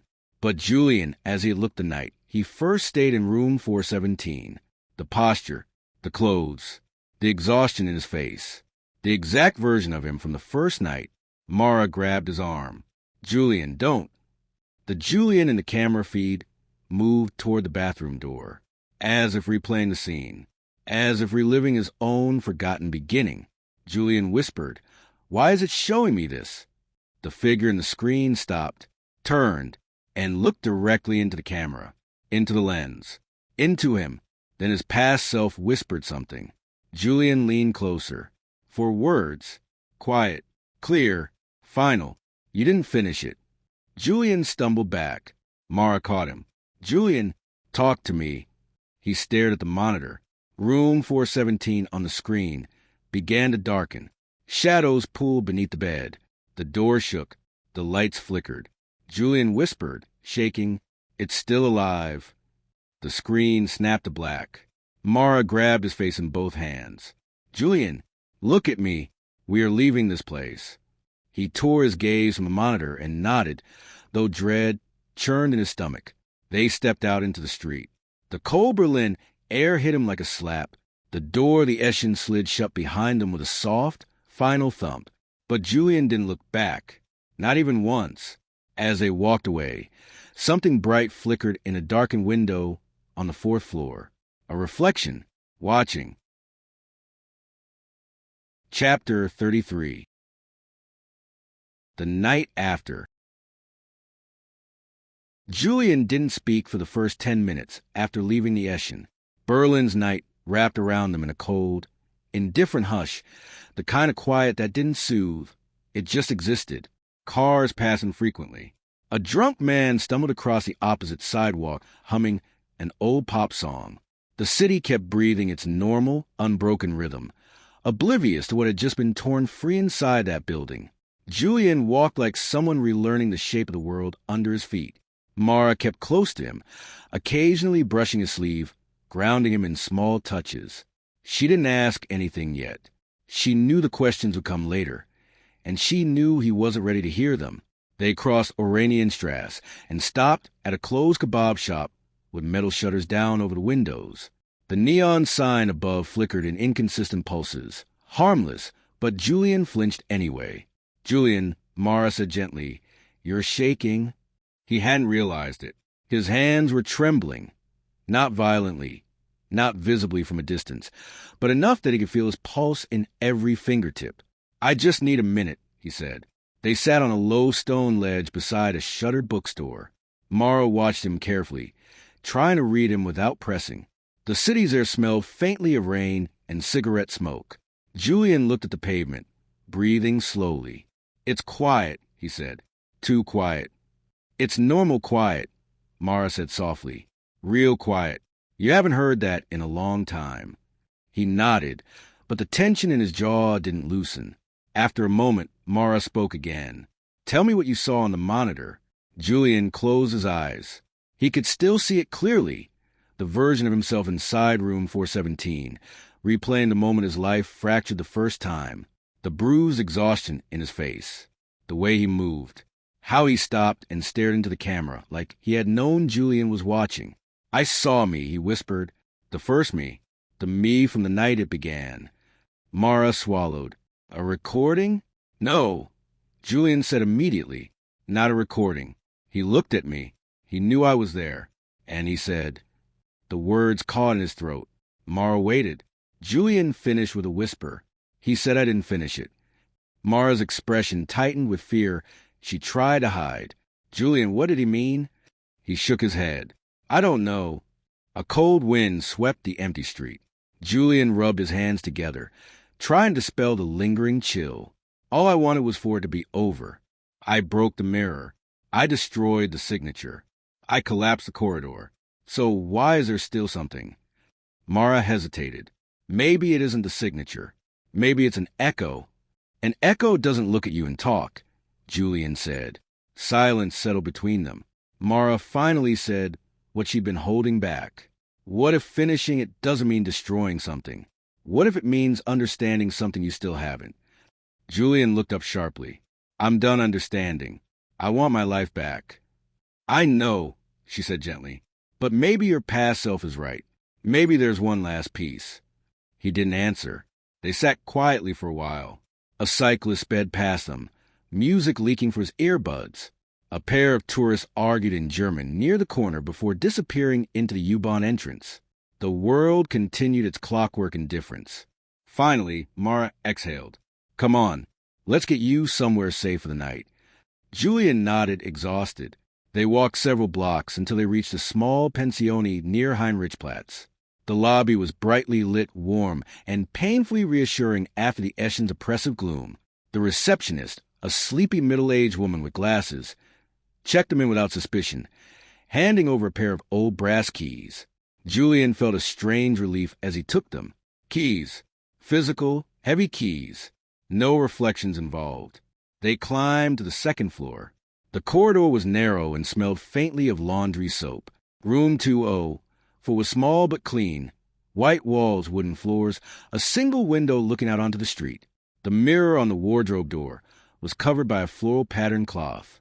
Mara noticed Julian staring at it. "I asked the receptionist to cover it before we came up," she said quietly, "just in case." Julian let out a shaky breath. "Thank you." He sat on the edge of the bed. The mattress sagged slightly, familiar and reassuring in its imperfection. His body felt like it weighed twice as much as usual. "Do you want water?" Mara asked. He nodded. She stepped into the tiny bathroom. He heard the faucet run. He looked around the room. White walls, the covered mirror, the saw from the radiator. Everything was normal, safe, for about 5 seconds. Then from the street outside, a car passed. Its windows reflected a streak of light across the room. The reflection slid harmlessly across the wall, except when it reached the wardrobe mirror's cloth. The fabric twitched as if something underneath had shifted. Julian froze. The twitch came again, subtle but unmistakable. "Mara," he whispered. She appeared in the bathroom doorway with a glass of water. "What's wrong?" Julian pointed at the covered mirror. They both stared. Nothing. The cloth hung still. Mara approached slowly. Maybe it was a draft. "There is no draft," Julian said. Mara reached for the cloth. "Don't," Julian said sharply. She stopped. Julian stood, his pulse climbing. "If there's anything under that cloth, I swear." Something tapped from inside the wardrobe. Just once. A soft, deliberate tap. Mara stepped back fast, nearly dropping the water. Julian's skin went cold. Tap, tap, tap. 3 beats. A rhythm. The same rhythm the signature used in the corridor. The same cadence the system used when aligning identity patterns. Julian approached the wardrobe slowly. Tap, tap, tap. His breath stilled. His hand hovered over the cloth. Mara whispered, "Julian, don't you dare open that." He hesitated. Then something occurred to him, something terrifying but clear. "If it wanted to attack," Julian said, "it would have done it already." Mara frowned. "What are you saying?" Julian grabbed the cloth in one motion and ripped it aside. The mirror gleamed. Empty, just his reflection, and Mara's behind him, both perfectly aligned. "Nothing," Mara said, exhaling shakily. "See? Just nerves. Just." The mirror flickered. Only once. A microsecond. But enough. Because for that split instant, Julian's reflection wasn't aligned. It was slightly delayed. A fraction of a second behind. Then it caught up. Julian staggered back. "No." Mara rushed to him. "What? What did you see?" Julian pressed a hand to his mouth, eyes fixed on the mirror in horror. "It's not gone," he whispered. "It's not finished." The reflection blinked. Julian did not. Mara froze. And Julian whispered, voice breaking, "It followed us." Chapter 34. The reflection that refuses to leave. For a long time, neither Julian nor Mara said anything. The room felt too small, the air too thick, as if the walls themselves strained to hear their thoughts. The reflection in the wardrobe mirror stood perfectly still now, matching Julian flawlessly, but that single delayed blink hung in the air like a trap waiting to close. Mara steadied herself against the dresser. "Julian, tell me exactly what you saw." Julian swallowed hard, unable to tear his gaze from the mirror. "It lagged," he said, "just for a fraction of a second, like a frame dropped in a recording. But I wasn't moving. I wasn't blinking. It should have been exactly synced." Mara glanced at the mirror, then immediately looked away, as if eye contact with it carried risk. "Could it be residual?" she asked quietly. "Some leftover neurological." "No," Julian cut in. "This wasn't inside my head. This was in the mirror." Mara rubbed her arms, pacing softly across the room. "We destroyed the signature." "We destroyed one version," Julian corrected. "But reflections don't vanish. They propagate. Echoes might still." Tap. Both of them froze. The sound came again, 3 soft, deliberate taps on the wardrobe door, not coming from the mirror, from the wood itself, behind it. Julian forced himself to breathe slowly. Something's on the other side. Mara stepped backward until she hit the far wall. No. We just got out of that place. We're not going back in." Julian approached the wardrobe slowly, listening. The tapping stopped as soon as he moved closer. He pressed a hand lightly against the wood. It felt cold. Not metal cold, not room cold, but the same unnatural temperature room 417 had carried before everything collapsed. Julian, step away, Mara said. Whatever it is, it's not physical. You know that. Physical or not, he murmured. It's trapped. Silence. He leaned in and whispered toward the wardrobe. What do you want? The answer didn't come from the wood. It came from the mirror. His reflection tilted its head. Just barely, just enough. Mara gasped. Julian, your head didn't move. Julian's pulse hammered. Back up, he whispered. She did, very slowly. The reflection straightened again, aligning perfectly with him. Julian forced himself to speak. You're not the signature. The reflection did not answer. You're not Cross, he said. You're not the corridor. You're not a hallucination. Still no response. Julian stared into his own eyes on the glass. You're the part of me that stayed behind. Mara frowned. What does that mean? Julian ran a hand through his hair. When the corridor split, when I chose the dark path, a version of me must have remained in the other branch. The system didn't collapse cleanly. It never does. That version talked to you, Mara whispered. In the hallway. In the mirror. You didn't finish it. Julian nodded slowly. Tap. The wardrobe door trembled again. Julian backed a few steps. I need to open it. Mara nearly lunged at him. Absolutely not. If something is trapped, it wants to be seen. No, she snapped. Everything we've been through happened because something wanted to be seen. Julian turned toward her. You're right, but every unfinished cycle leaves a crack, and cracks spread. He stepped toward the wardrobe. Mara grabbed his wrist. Julian, please. He stopped. She'd never said it like that before. Not with fear. Not with desperation. Julian touched her arm, offering a small reassurance he didn't really feel himself. I'm not walking into another dimension, Mara. I'm opening a piece of furniture. Don't joke, she whispered, eyes wet. He exhaled. I'll be careful. She released him reluctantly. Julian wrapped his fingers around the wardrobe handle. He pulled. The door opened with a quiet rasp. Inside, nothing. Just clothes hangers, the pensionee's extra blanket, a cheap suitcase stand. Completely empty. Julian frowned, leaning closer. Mara exhaled. Thank God. But then, in the back panel of the wardrobe, hidden in the wooden grain, something shimmered. A tiny reflective patch. Julian's blood chilled. Not a mirror, not glass. Just a sheen of polish that somehow held a reflection. Wrong, faint, and too deep for such a small surface. Julian leaned closer. His reflection was darker in that little patch. Softer, blurred at the edges. And it moved. Not with him. Not in sync. The reflected Julian whispered something. But so quietly he had to lean in further, closer, until only a few centimeters separated him from the tiny reflective sliver. Finish it. Mara covered her mouth. The reflection continued. You broke the signature. But the origin is still open. Julian whispered back, voice rough. What origin? The reflection's lips parted.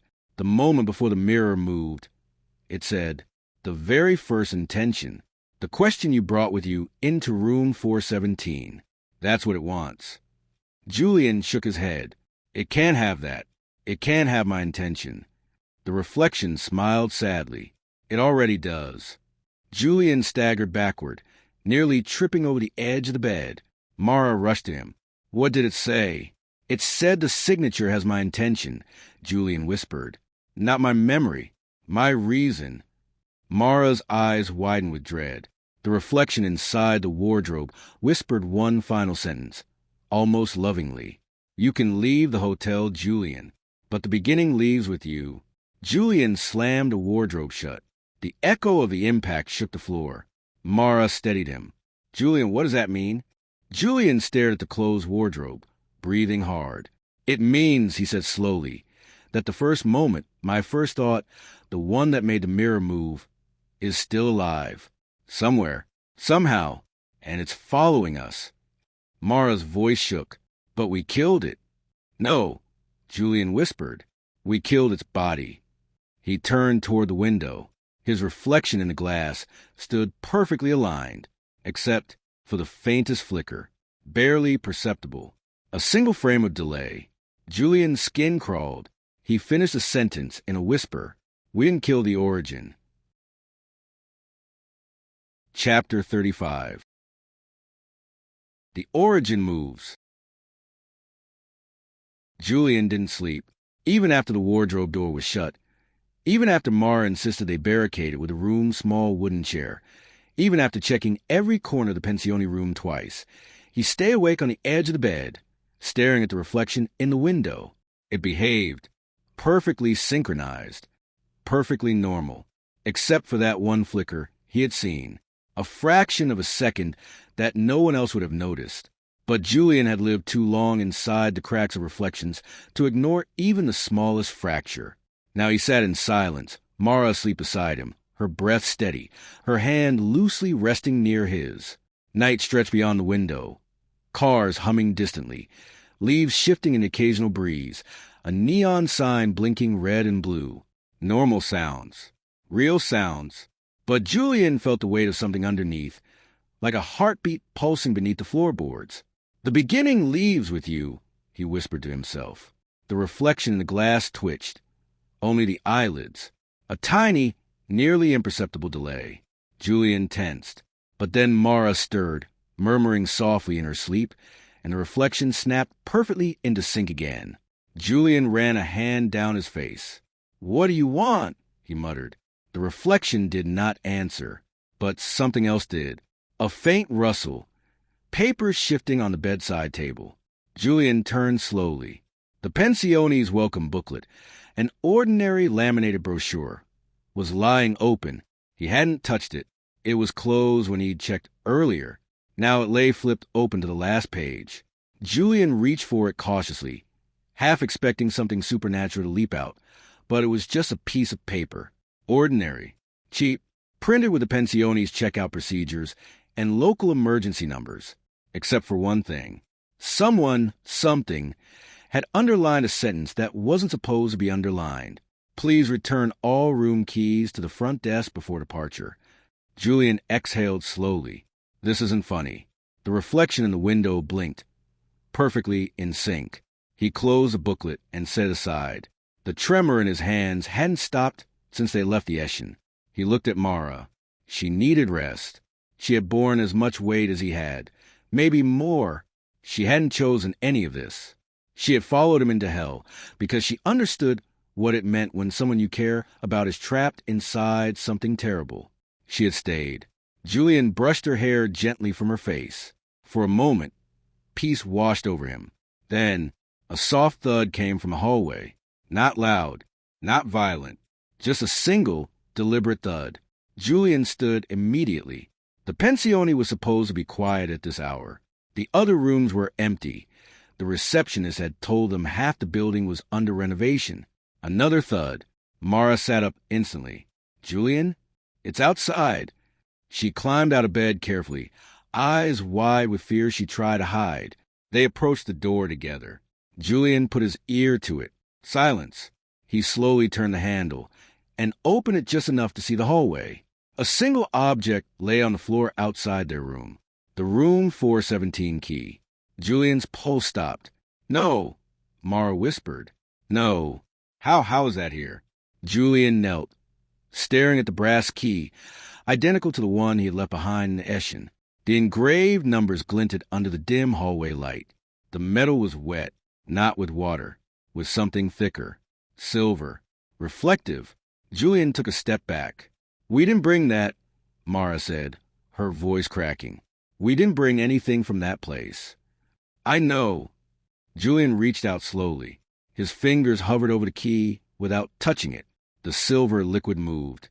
It slid along the surface of the key like molten mercury, gathering in the center, forming a tiny trembling dot of reflective matter. And then it stood up, a single drop, balancing on the brass key like a living bead of mirror, pulsing faintly. Mara grabbed Julian's arm. "Don't touch it." He didn't need the warning. Julian stepped back another pace. The tiny bead of mirror trembled, as if vibrating to a silent rhythm. Then it whispered, not in words, in movement.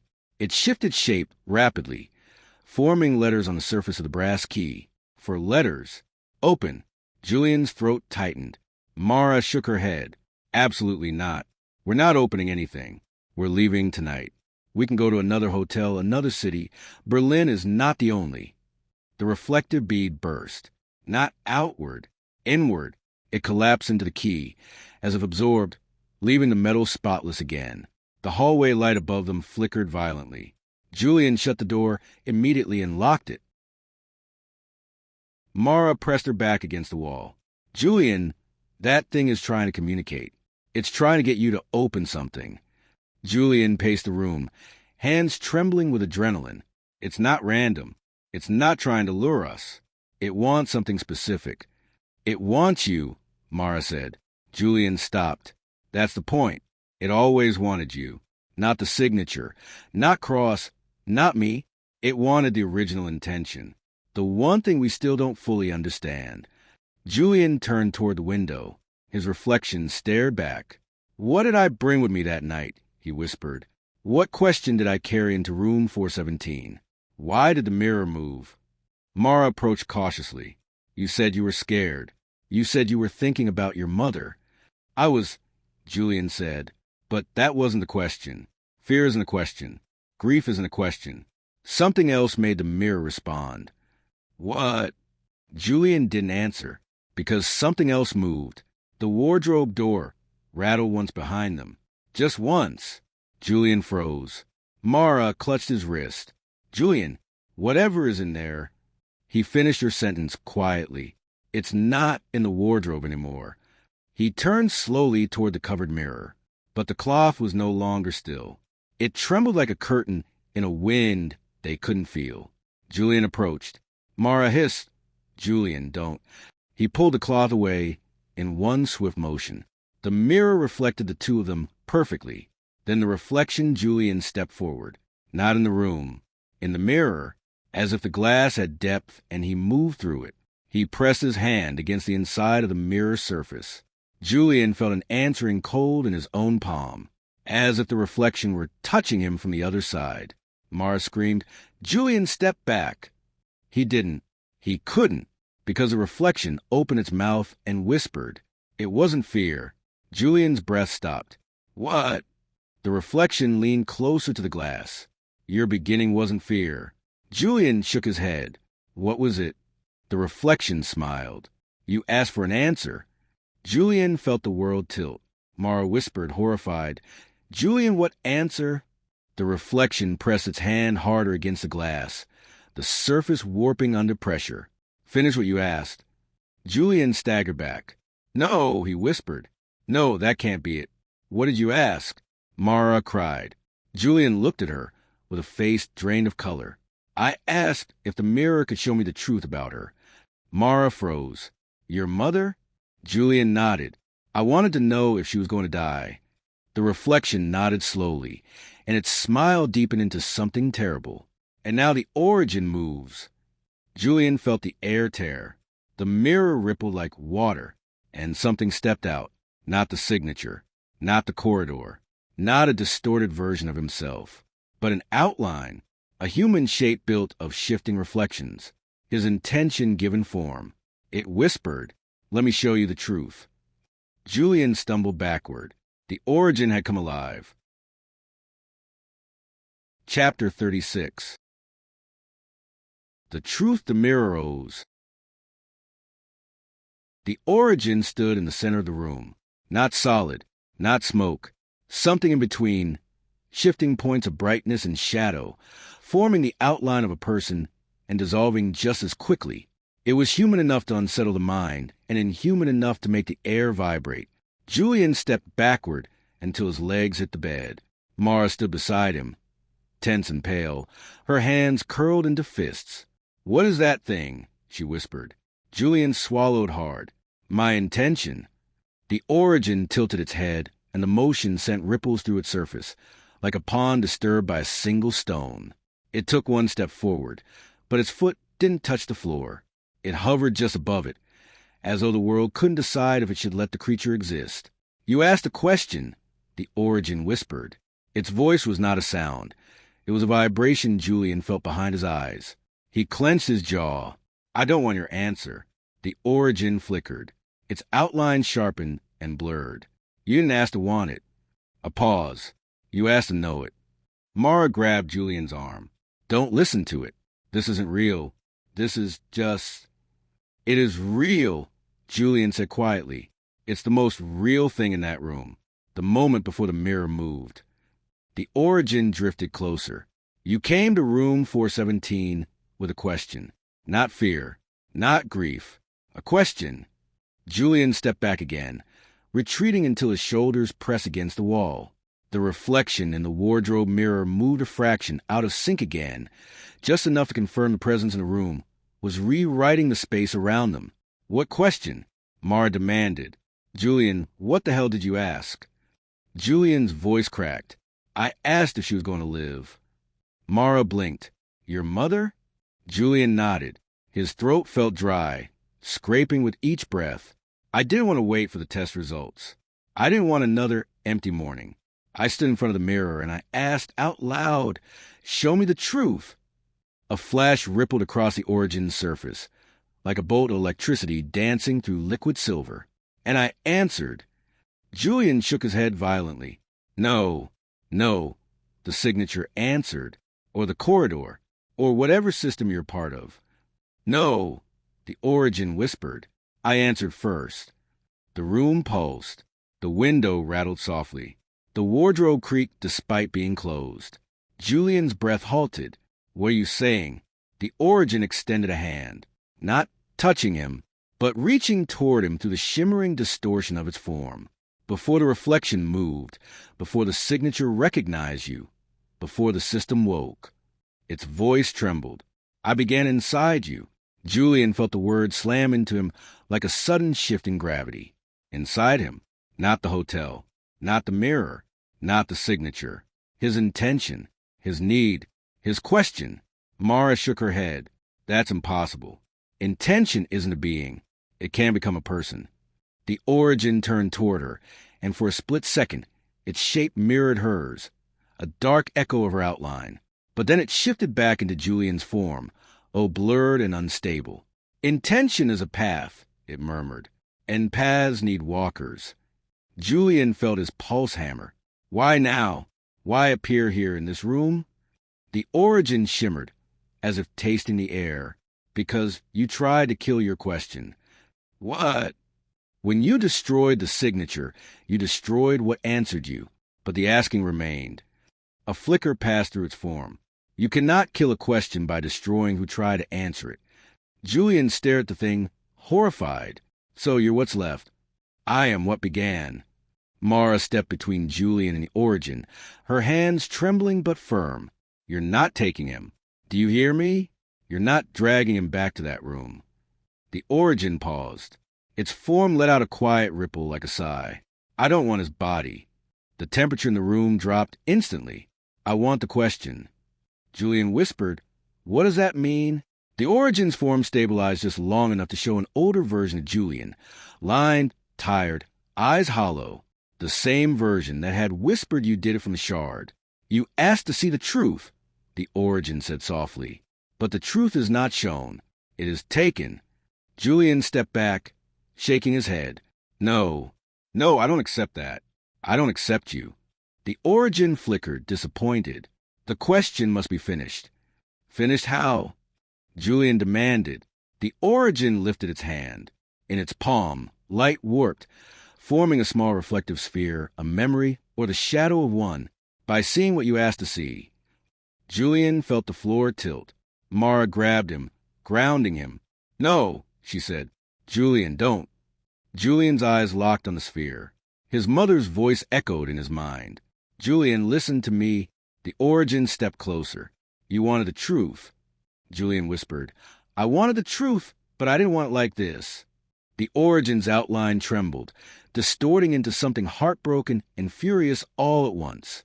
Too late.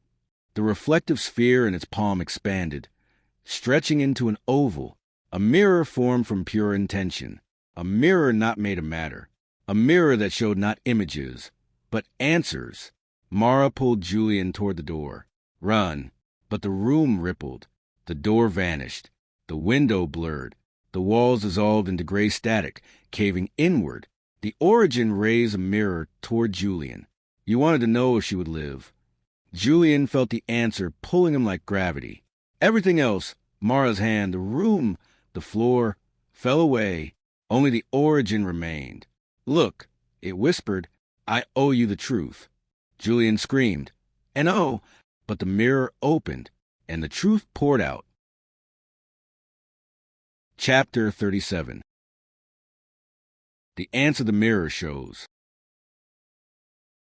Julian fell, not through space, not through darkness, through memory. The room disappeared in a single blink, replaced by a depthless white that wasn't light, but absence. There was no up, no down, no movement. Yet Julian felt himself pulled, drawn forward by something he had not touched, but which had touched him. He tried to shout for Mara, but no sound formed. His voice was swallowed before it reached air. Then the white dimmed. Shadows stretched around him like ink swirling in water, forming shapes, half-formed, trembling, unstable. It took Julian a moment to understand what he was seeing. He was standing inside a memory, not one of the manipulated ones. A real one, his own. The hospital corridor appeared around him, still forming, as if painted by an invisible hand. The walls took shape, followed by the tiled floor, then the faint antiseptic smell of the air. A fluorescent light above flickered, its buzz echoing through the silence. Julian's breath stuttered. This isn't possible. But there he was. A younger Julian stood at the far end of the corridor, shoulders tense, a crumpled form against a bland beige wall. His phone lay on the seat beside him. He stared at his hands, motionless, as if afraid they might break if he moved them. Julian approached slowly. The air felt thick, almost gelatinous, resisting each step. You shouldn't be here, he whispered to himself. But the memory Julian couldn't hear him. It was a recording, but more than a recording. A reconstruction built from intention, fear, and the echo the Origin had pulled from somewhere deep within him. Julian stepped closer. He remembered this night. He had tried to bury it, tried to forget it. The night his mother collapsed. The night the doctors said she needed tests. The night he sat in this hallway, terrified, too scared to call anyone, afraid of the words he might hear. The night he broke. His younger self finally moved. He picked up his phone, dialed, stopped, hung up. Julian felt his chest tighten as he relived every second. And then something shifted. A ripple passed through the memory like wind through tall grass. The hospital corridor dimmed. The lights flickered. The shadows deepened unnaturally. Julian backed up instinctively. No, not here. Not this. The younger Julian stood suddenly, pacing, panicked. But not the panic Julian remembered. This panic was exaggerated, distorted. Then Julian realized why. The Origin was rewriting it. Something moved behind the younger Julian. A shape, a reflection formed on the polished metal of a medical cart. Except nothing was standing in front of it. Julian felt the weight of dread settle in his stomach. The reflection moved first. It stepped away from the cart's surface, forming a vague silhouette with no features, just brightness and shadow. The same shimmering pattern as the Origin. A cousin, an echo, a beginning. Julian whispered hoarsely, No, that wasn't here. That didn't happen. But the Origin's voice cut through the white haze around them. Not sound, just pressure. You asked to know the truth. Julian spun. The Origin stood beside him now, its form flickering with pieces of the hospital corridor, floor tiles running through its chest, flickering lights caught in its shoulders. This isn't the truth, Julian said. This is you rewriting it. The Origin tilted its head, almost sadly. This is a truth you refused. The echo figure moved closer to the younger Julian, who never turned, never sensed it. The figure leaned over his shoulder, as though whispering into a memory that never had a whisper. Julian shouted, Stop! He didn't see you. I didn't see you. The Origin's form pulsed. You didn't see because you weren't looking. You looked later. In the mirror. You asked later. But the question was born here. Julian's head shook violently. The reflection never moved here. It never happened here. The Origin's voice deepened, like multiple layers speaking at once. The reflection moved when the question became stronger than the fear. The corridor warped. The younger Julian leaned forward, hands on his knees, breathing hard. In pain, Julian had forgotten he'd felt so sharply. And then his phone buzzed. The memory froze. The younger Julian stared at the screen, terrified to answer. Julian knew exactly what call this was. The doctor saying the tests were complete. The doctor asking him to come in. The doctor who didn't reveal anything on the phone. He remembered all of that. But in this version, someone else answered. A hand of light, the echo figure, reached out and touched the phone before his younger self could. Julian's heart hammered. No, that wasn't me. The Origin whispered, "This is the truth the mirror owes." The echo placed his hand on younger Julian's shoulder, a contact Julian had never felt, never remembered. Then the phone call played, but not the doctor's voice. Another voice, a voice Julian didn't recognize, a whisper that chilled Julian to the bone. "It won't be enough. You must see for yourself." The screen went dark. The younger Julian collapsed into the chair, hands shaking violently, head buried in his arms. Julian staggered back, horrified. That wasn't the call. That wasn't what happened. The Origin turned to him, its form dimming. "You remember what you want to remember." The hospital corridor began collapsing inward, walls warping, tiles cracking. The echo figure dissolved into smoke. Julian felt the floor fall beneath him, pulling him down into the collapsing memory. The Origin reached toward him. "You asked for the truth," it whispered, "and the truth begins before the mirror." The world shattered, and Julian fell again, toward another memory forming in the void, another moment, another beginning, another answer. Chapter 38. The night Julian tried to forget. Julian hit the ground before he realized he was falling. A shock ran up his spine, but there was no floor. Not really. The surface beneath him felt like cold mist that had been taught to hold shape for a moment, then relax again as soon as he moved. He pushed himself upright, breath trembling. A dim, bluish darkness surrounded him. Not night, not shadow, something in between. The memory of a night rather than the night itself. The edges of the world were vague and trembling, as if the memory were resisting reconstruction. Julian looked around. He knew this place, his old apartment, but not as it had been in the last few years. This was the version from beginning, the cramped, messy one-bedroom he'd lived in before the Eshin, before the signature, before the story of his life twisted into something unrecognizable. The boxes near the door, the half-packed suitcase, the open notebook on the couch, the pile of unanswered letters from the hospital. Julian felt his throat tighten. "No," he whispered, "not this night." Because this was the night he had tried not to remember, the night he had buried, the real beginning. The Origin appeared beside him, not stepping into the scene, not materializing, just forming like a shape pulled out of fog. It spoke softly. "You hid this memory even from yourself." Julian shook his head. "I didn't hide it. I forgot it." "Intentionally," the Origin murmured. Julian's breath caught. "Why would I forget this?" The Origin didn't answer. Instead, the scene around him sharpened. A younger Julian entered the apartment, closing the door behind him with a trembling hand. His posture was different from the hospital memory, not fearful now, but hollow, completely emptied of something. He leaned against the wall and slid to the floor, covering his face with both hands. Julian stepped closer.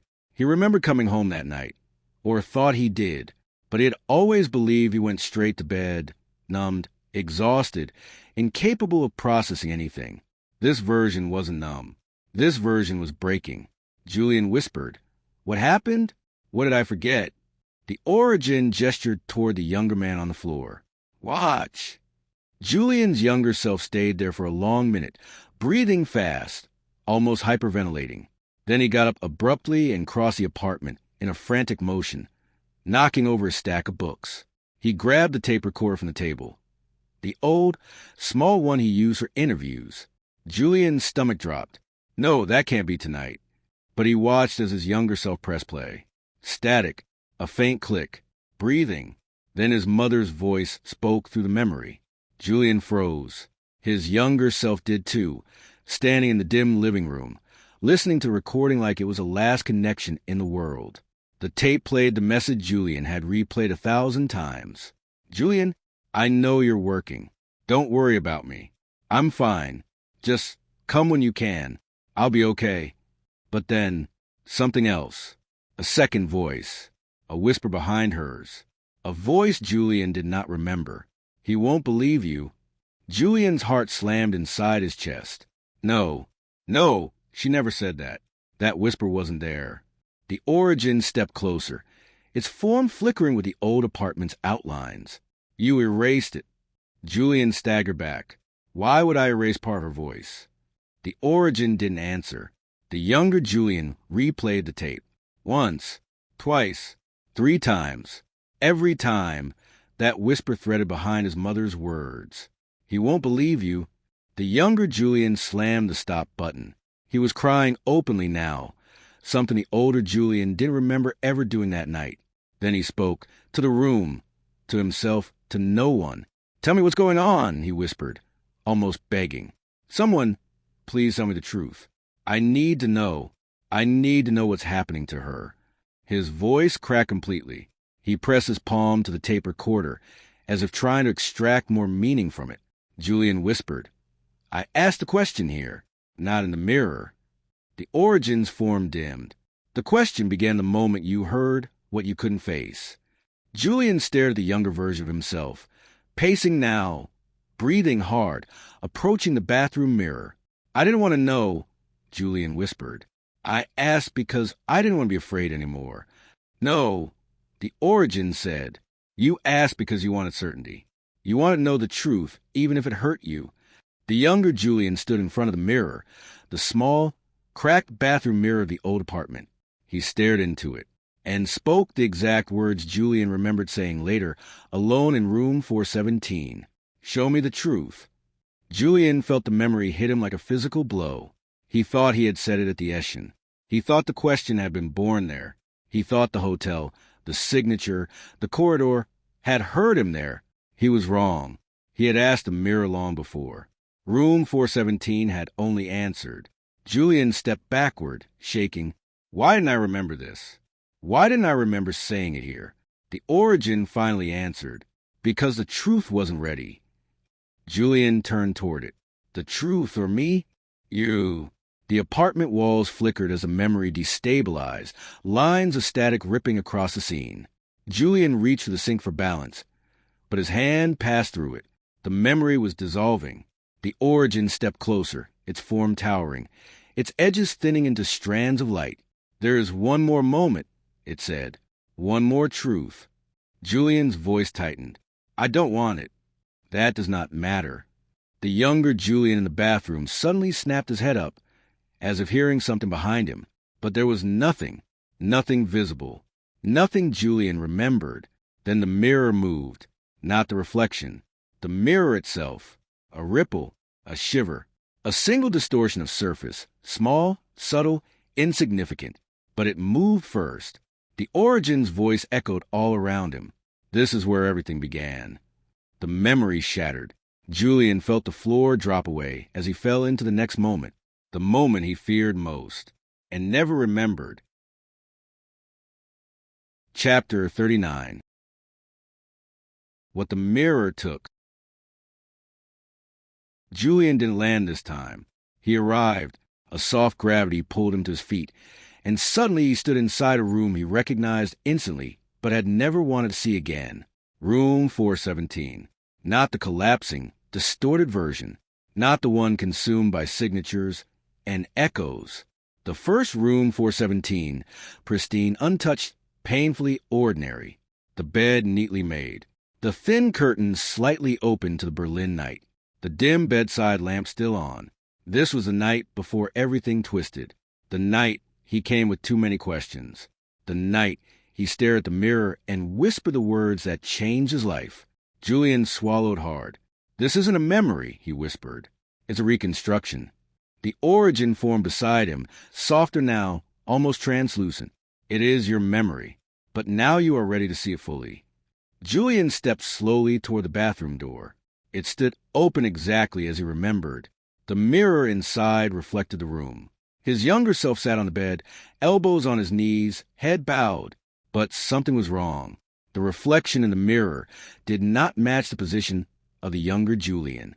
Julian stiffened. "I didn't notice that," he whispered. "You weren't looking," the Origin said. "You were breaking."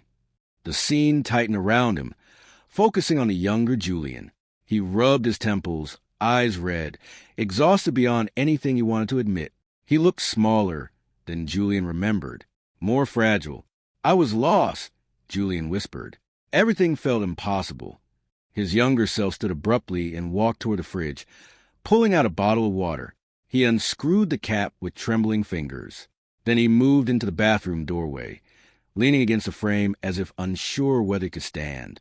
The mirror faced him, but the reflection... Julian stepped closer. The reflection stood a half-second before he did, moved slightly faster, tilted its head first, raised its hand first. No backward echo, no perfect mimicry. The reflection led. Julian felt cold sweat run down his back. No, that can't be right. I've seen manipulated memories before. This is you showing me things that didn't happen. The Origin shook its head. I am not altering. I am uncovering. Julian staggered closer to the younger version of himself, desperate to find the truth. The younger Julian lifted his head. "Show me the truth," he whispered. The reflection smiled. Julian froze. I didn't remember the smile." "You refuse to remember," the Origin said. The room darkened slightly. The reflection leaned forward, subtle but unmistakable, as though pressing toward the glass, the surface trembling faintly with anticipation. The younger Julian stepped closer, and in that moment Julian saw it. Not the reflection, not the signature, not any entity, but himself, or rather, the piece of himself the mirror had taken. His exhaustion, his desperation, his longing for certainty, his helpless love for his mother, his terror of losing her, the part of him that whispered, "I need to know." The mirror did not take his image. It took his question. And questions, once taken, try to grow into answers. Julian whispered, "You stole my intention." The Origin's voice tightened. It was not theft. It was invitation. What does that even mean? The Origin stepped into the memory fully, its shimmering outline illuminating the mirror with a pale light. When you asked for the truth, it said, "You offered a part of yourself, a voluntary surrender, a link, an opening." Julian shook his head, furious. "I didn't offer anything." "You did," the Origin said. "Not with your hands, with your desire." The younger Julian pressed both hands against the sink, head bowed. Then the reflection lifted its hands first. Julian felt the breath leave his chest. And then it happened. The moment he had forgotten. The moment he had erased. The moment the mirror had taken from him. A ripple spread across the glass like a drop falling into still water. The surface bulged outward. And for the briefest moment, the reflection stepped forward. Not fully, not physically, but enough that the surface stretched, as if the world was considering letting something through. Julian's younger self didn't see it, but his intention did. The Origin whispered, "This is when I was born." Julian watched horrified as the ripple in the mirror reached outward, brushing against the younger Julian's hand where it rested on the sink. His younger self flinched, barely a twitch, but that was all it needed. The question transferred, the intention anchored, the connection formed. The mirror stabilized, the reflection synced again, the anomaly disappeared, and the younger Julian took a slow, exhausted breath, believing nothing unusual had happened. Julian stared, horrified. "I didn't see it. I didn't feel it. How did I miss this?" "You weren't looking for it," the Origin said. "You were looking for her." Julian felt sick. "It took a part of me." "It took your asking," the Origin said softly. "And from your asking it grew." The memory rippled. The younger Julian walked back to the bed, collapsed, and fell asleep, clutching his phone. The room dimmed. The walls wavered. The mirror faded last, as if reluctant to release its hold on the scene. Julian whispered, "If the mirror created you, then what you now?" The origin stood very still. "I am your question, grown into shape." Julian's voice trembled. "And what do you want from me?" The origin's form flickered. For a moment Julian saw not the shapeless figure, but a silhouette that resembled him. Not older, not younger, but emptier. "I want what was never answered." Julian shook his head, terrified. No, you can't have the answer. The answer is mine." "If it is yours," the origin said calmly, "then give it." Julian felt the world tighten around him. "I don't know the answer yet." The origin stepped closer, the air vibrating painfully around Julian's ribs. "That is why you cannot leave me behind." Julian backed up. "I don't want you." "You don't have to want me," the origin said. "You asked me." Julian's chest tightened. The memory shattered again. Darkness swallowed him. And for the first time since the hotel collapsed, Julian understood. He was not running from the signature.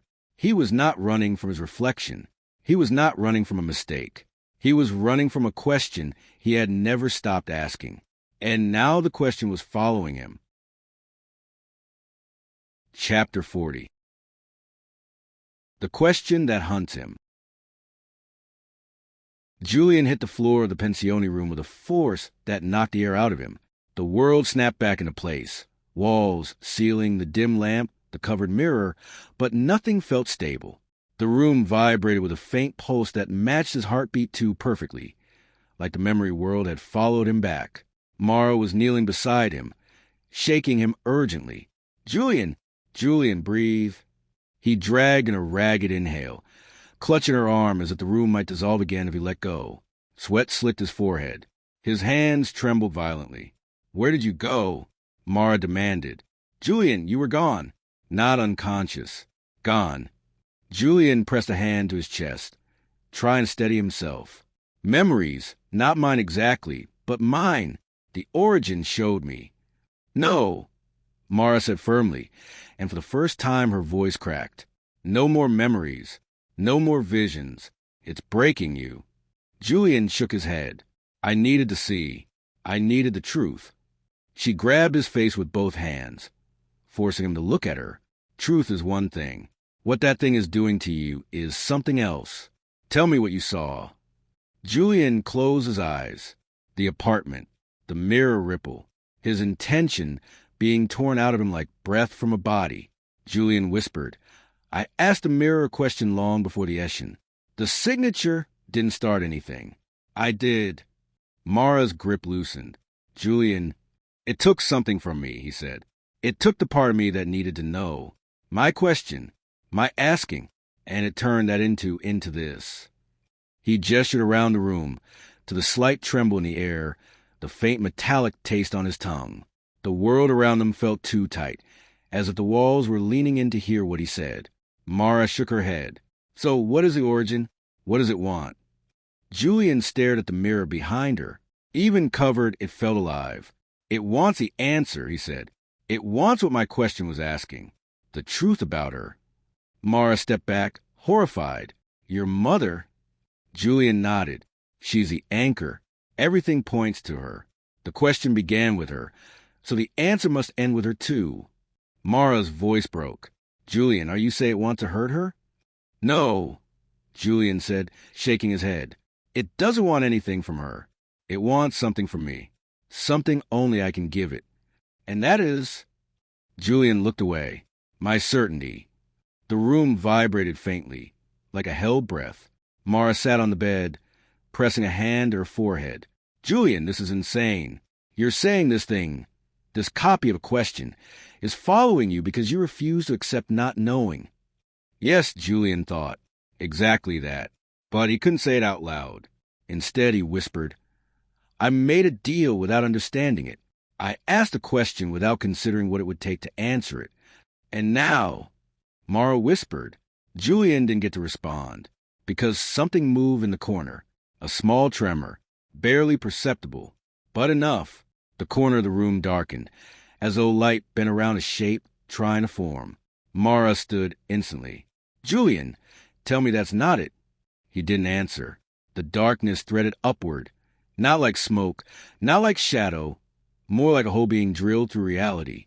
It stabilized, forming a thin outline of a figure, taller than Julian, leaner, its edges stuttering like a faulty frame.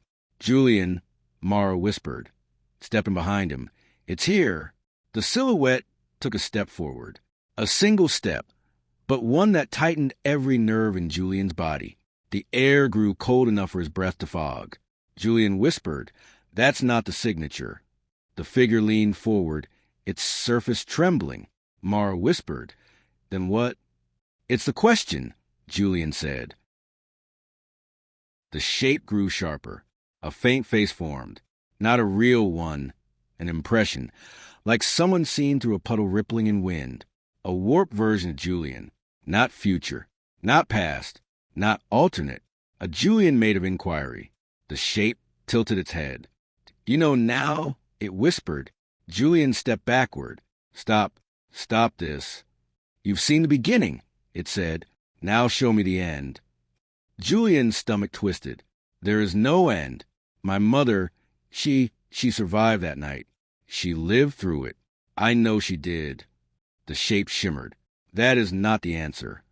Mara grabbed Julian's wrist. "We need to leave. Now, before it turns into something worse." But the door behind them evaporated, not disappeared, not closed. It simply wasn't there anymore. The wall was smooth plaster.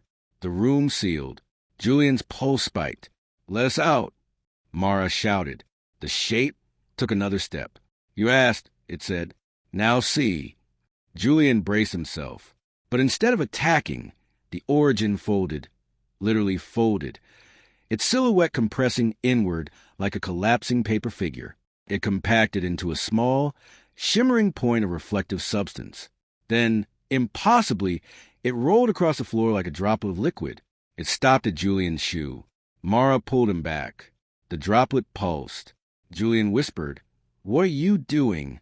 The droplet rose, floated, hovered an inch from Julian's chest. Then it expanded fast, into a sphere large enough to engulf his view.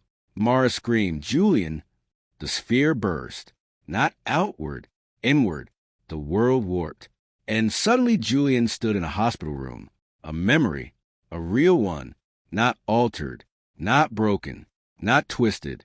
His mother lay in the bed, weak, pale, breathing shallowly but alive. He froze. "Mom." The Origin's voice wrapped around him like cold water. "This time," it whispered, "you cannot erase it." Julian felt his knees weaken. Because his mother, she wasn't alone. A doctor stood beside her. A doctor Julian didn't recognize.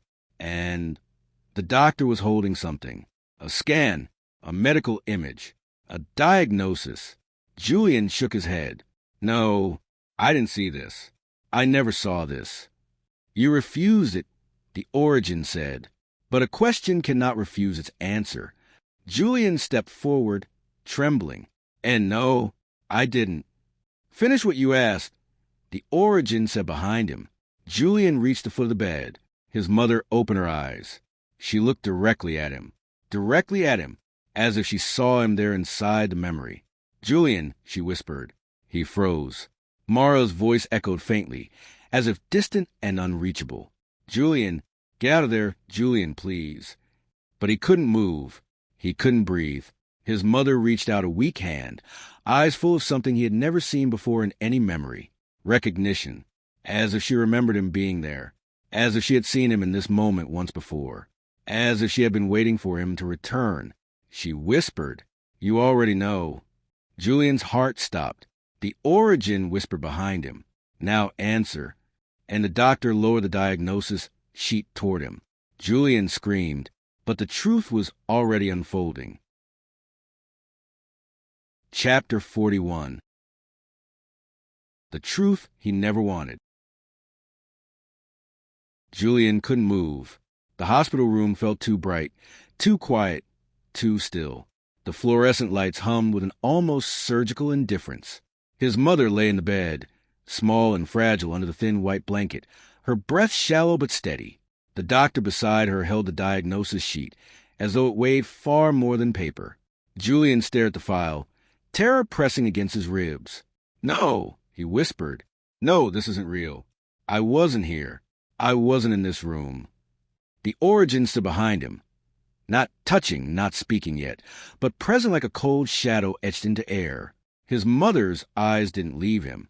This alone made the world tilt. She wasn't looking at the doctor. She wasn't looking at the wall.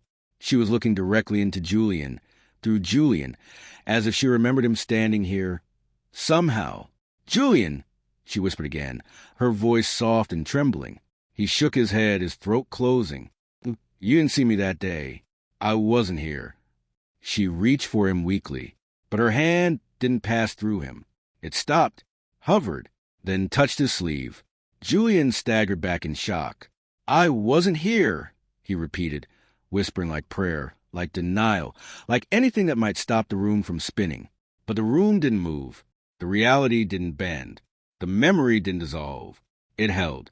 His mother's fingers tightened weakly against his sleeve. "You were," she whispered. Julian felt the world drop out from under him. The doctor cleared his throat, slowly, as if reciting lines from a play Julian didn't remember auditioning for. "I'm afraid the results are conclusive." Julian backed up a step. "I didn't hear this. You didn't tell me this." The doctor didn't look at him. He addressed only the woman in the bed, but Julian heard every word as if they were directed straight at him. "It's aggressive," the doctor said gently. "We can manage the symptoms. We can slow progression, but we can't reverse it." Julian felt something break inside him. His mother didn't cry. She didn't panic. She closed her eyes and inhaled deeply, the way someone might steady themselves before stepping into cold water. "Is it soon?" she asked. Julian choked. "No. Stop. No. She didn't ask that. She didn't. But she had. She was." The doctor hesitated. "We can't be certain, but the timeline suggests." Julian covered his ears. "Stop. Stop. Stop." The origin's voice slid around him like cold fingers. "You asked to know." His mother reached blindly, searching for Julian's hand, and he, without thinking, took it. Warm, present, real. She squeezed his hand weakly. Her thumb brushed the back of his knuckles in the way she used to when he was a child terrified of hospitals. She looked at him with a softness that both soothed and shattered him. "You already know," she whispered. Julian's breath caught. "No," he said. "I didn't know. I didn't know any of this." Her eyes filled with something. Sadness, acceptance, and something else he couldn't name. "You did," she whispered. "And you tried not to." Julian pulled his hand away as it burned. "This memory," his voice trembled. "This memory isn't right. I wasn't here. I never stood in this room. I never held your hand." The origin moved closer. Julian felt the cold at the base of his spine. "You were here," it murmured, "but only for a moment." Julian spun toward it. "What moment?" The origin gestured with a faint motion of its hand, as if directing the room to continue. The doctor placed a folder gently on the bedside table, then bent down to say something softly to Julian's mother. Julian didn't hear the words, because his mother turned her head again, toward him, not toward the wall, not toward the doctor, toward him. "Julian," she said softly, "you have to let me go." The floor seemed to tilt. Julian's pulse hammered at his ears. "No, you never said that. You never said that to me. You never said anything like that." Her expression softened with love that hurt to look at. "You weren't supposed to hear it," she whispered. "Not really. Not then." Julian stumbled back, shaking. "You're not her. This isn't her. This is the origin manipulating my..." Something warm touched his shoulder. Not the origin. Not the doctor. His mother. She was sitting up slightly now, breath trembling, her hand resting on him the way she did when he was younger and too panicked to sleep. "Julian," she murmured, "you asked the mirror because you couldn't ask me." Julian's eyes filled with heat. She continued, voice wavering. "You wanted to know if you were going to lose me. And the truth is, you were never afraid of the answer." Julian's voice cracked. "I was terrified." "No," she said gently, squeezing his shoulder. "You were afraid of hearing it too late." The room held its breath. Her grip faded slowly as her strength waned. "Julian," she whispered, "you didn't abandon me. You never did. You were here even when you weren't." Julian shook his head violently. "Stop. Stop. Please. Why are you saying this?" Her eyes closed softly. "Because you need to know." The Origin stepped closer. Julian felt the air thin. The question was not whether she would live. The Origin said. The question was whether you could bear the answer. The doctor checked the machines. The lights dimmed slightly. The memory trembled with strain. Julian knelt at the side of the bed, shaking uncontrollably. His mother whispered one final sentence. "You already know how the story ends." Julian broke. The hospital dissolved around him like smoke. The bed vanished. The doctor faded into static. The room split apart like a collapsing photograph. But his mother's presence stayed in the air one moment longer, long enough for him to hear her voice without memory distorting it. "I'm not afraid, Julian. You don't have to be either." Then she was gone. Julian collapsed to the floor of the void, sobbing, unable to move, unable to breathe. The Origin hovered above him. "You asked," it whispered. Julian didn't lift his head. "I didn't want this," he rasped. "Yes," the Origin said softly. "You did." Julian clenched his fists. "What do you want from me now?" The Origin leaned closer, its shape trembling with emotion it shouldn't possess. "The answer," it said. Julian lifted his head, eyes hollow. "What answer?" The Origin's voice lowered. "The one you've known since the beginning." Julian's heart froze. "What happened to your mother?" The void around him tightened. Julian whispered, She didn't die." The Origin did not move, and Julian realized with a sickening cold clarity that the Origin wasn't asking whether she lived. It was asking something else, something worse. It whispered, what did the mirror take from her that night? Julian felt the world collapse, and for the first time he understood the truth was not about death. The truth was about loss. Real loss, unnatural loss, the kind no doctor could diagnose. And the mirror had taken something from his mother, just as it had taken something from him. Chapter 42. Her Missing Truth. Julian stood in the void, tears still burning his eyes, his breath ragged and uneven. The Origin hovered in front of him. Less a creature now, a more shifting wound in the air, an outline trembling with the weight of a truth it demanded. Julian wiped his face with shaking hand. "My mother didn't lose anything," he said, voice cracking.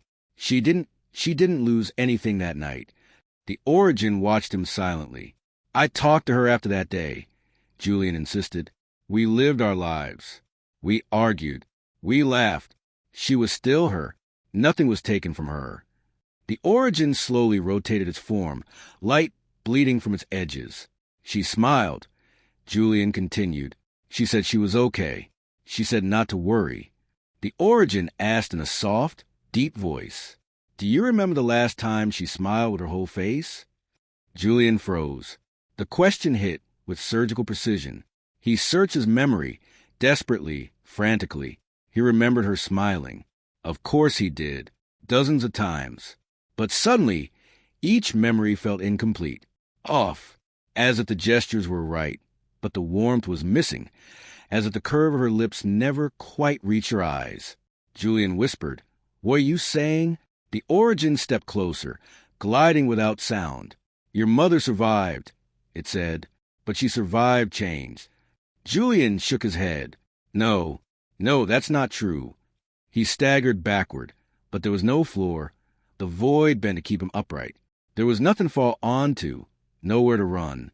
The Origin raised a trembling hand, or something like a hand, and the darkness around them shifted. Slowly a scene formed. Not a hospital, not the old apartment, not the Eshin. A kitchen, Julian's kitchen, a small, lived-in space with mismatched mugs, a plant always on the verge of dying, and a counter perpetually cluttered with letters his mother refused to throw away. Julian whispered, This is months after. She was fine." The memory sharpened. His mother stood by the sink, washing dishes. The morning light cast a faint glow on her face. Her movements were slow, calm. Julian stepped closer to the scene. He remembered this morning clearly, or he thought he did. He had walked into the kitchen half asleep, complaining about a broken alarm clock. She had laughed at him. They had eaten breakfast. This was an ordinary morning. But as Julian looked closer, he froze. Her reflection in the window above the sink did not match her posture. Not perfectly. The difference was minuscule. So small no one who wasn't trained by horror would ever see it. Her shoulders were slightly off. Her head tilted 1 degree differently. Her mouth held a tension the real one didn't. Julian whispered, "No." His mother, the real one, reached for a mug. Her reflection reached a half-second later. Julian pressed a hand to his mouth, choking on air. "Mara," he whispered instinctively, though she wasn't here. "Oh, God." The Origin's voice flowed like cold water. "You are not the only one the mirror touched." Julian tried to step into the scene, but his foot sank through the floor. He couldn't enter the memory. He could only watch it like a ghost. His mother turned slowly, carrying 2 mugs, smiling. But her eyes, there was nothing behind them. Not emptiness. Something worse. Absence. A stillness. So deep it felt like the world was being held in place by invisible hands. Julian staggered back. "What did it take?" he whispered. The Origin floated beside him. "What it takes from any question," it said. "Uncertainty, weakness, doubt, and from your mother, it took something far more delicate." Julian turned toward it, his voice trembling. "What?" The Origin's form bent and reshaped, fractured by faint flickers of photographs, memories, echoes of light. Then it said a single word. "Hope." Julian's breath vanished. It felt like someone had struck him in the center of the chest. "No," he whispered. "No, that's not possible." But the memory shifted again. His mother sat at the kitchen table, hands around a mug, staring at nothing. Not sadness, not fear, just silence. Her reflection in the window flickered again, delayed, faint, hollow. Julian reached toward her helplessly. "She didn't look like that," he whispered desperately. She wasn't empty. She wasn't diminished. The Origin responded. Did she ever talk about her future after that hospital day? Julian froze. She didn't. Did she laugh the same way she once did? "I don't, Did she ever cry again?" Julian's heart cracked open. He remembered watching her face so many times after that day. Her calmness, her quiet acceptance, her soft, measured words. She was peaceful. Too peaceful. Now he understood why. His mother turned her head into memory, looking directly at him, though she could not see him. Her eyes were gentle, but empty. Julian fell to his knees. No, she didn't lose this. She didn't lose this. I would have noticed. You didn't want to, the Origin said. You chose the lighter lie. The kitchen faded, dissolving like smoke. Only the void remained. Julian shook violently. Why her? Why did it take from her? The Origin shifted shape, for an instant resembling a distorted shadow of Julian's mother, as though echoing her outline from a morning light. Because she held your fear, it said. Because she loved you more than her own questions. Julian whispered, So it took her hope because of me? The Origin's voice softened impossibly. It took it from the moment of your asking. The moment you begged a mirror to show you the truth. The connection formed. It needed something to balance what it took from you. Julian clutched his head. I didn't know. The Origin whispered. You didn't want to. Julian collapsed completely. He felt like he was breaking apart. His mother had survived. Physically, medically, technically. But the mirror had taken the part of her that believed tomorrow might be better. And she had lived. So calmly, so gently, so quietly. Because some part of her no longer feared anything. Not even the truth. Not even her own ending. Julian whispered, I stole that from her. You asked. The Origin said. Julian raised his head, tears streaming. Why are you showing me this? He asked. The Origin's form dimmed to a soft outline. Because you still have not answered, it said. Julian closed his eyes. What is the answer? He whispered. The Origin leaned close. What did you lose? It asked. The moment you lost hope. Julian's breath caught. His heart slowed. His mind tried to run backward through every memory, every night, every conversation with his mother after that day. Then something hit him. A thought, a fear, a truth, so sharp it felt like stepping on glass barefoot. He whispered it, not to the origin, not to his mother's memory, to himself. I lost the part of me that believed I could save her. The origin went still. The void tightened. Julian felt weight inside. His chest collapsed inward like a dying star. He understood. At last. The question hadn't been whether she would live. The real question had been, what will become of me if she doesn't? And Julian had never forgiven himself for the answer. The origin whispered, now you understand what haunts you. Julian opened his eyes, empty, shaking, hollowed out. I understand. The origin stepped back. Do you accept it? Julian didn't answer, because something else, a flicker, a tremor, a sensation, caught his attention, a presence behind him. Mara, calling his name, trying to reach him across the void. The origin whispered, she is pulling you back. Julian looked over his shoulder. A thin tear in the void opened, trembling, unstable. Mara's voice broke through. Julian, please, come back. Julian stood slowly. The origin watched. You must choose, it said. Julian wiped his face and walked toward the tear. The origin whispered, you cannot run from answers. Julian stepped into the light. Chapter 43. The Return to Mara. Julian stumbled forward as the void tore open around him. The light from the tear wasn't warm or bright. It was a gray, trembling glow of reality, trying to remember its own shape. His foot hit solid floor. His knees buckled. His hands scraped carpet. Breath rushed back into his lungs like a painful surge. He was in the pensione room. Mara was on the floor beside him, gripping his arm with both hands, her face pale with terror. Julian, look at me. Hey, stay with me. He blinked rapidly, trying to focus. His heart was still racing from the hospital vision. His mother's voice still echoed inside his skull, soft and devastating. You already know how the story ends. Julian pressed a hand to his face, trying to steady himself. Mara cupped his cheeks, forcing his gaze upward. Julian, where were you? He swallowed hard. I saw her. Mara froze. You mean your mother? He nodded slowly. What did you see? She whispered. Julian opened his mouth. Nothing came out, because he didn't have the strength to say it. Not yet, not without breaking apart again. Mara didn't push him. She wrapped her arms around him instead, holding him tightly against her chest. He sank into the embrace like someone slipping underwater. Her hand moved through his hair, grounding him, pulling him back into the world of breathing people. You're okay, she murmured. You're with me now. You're okay. Julian squeezed his eyes shut. No, he whispered. I'm not. Mara leaned back, searching his face. What did it do to you? Julian shook his head. It didn't do anything. It just showed me what I wouldn't see. Mara's jaw tightened. Julian, listen to me. That thing is manipulating you. It showed you something twisted. No, he said softly. I wish it had. Silence. Mara's breath hitched. Julian, what did you learn? He looked away. That my question hurt her, he said. That when I asked the mirror for truth, part of me broke something in her. Something important. Mara swallowed. What did it take from her? Julian didn't want to say it.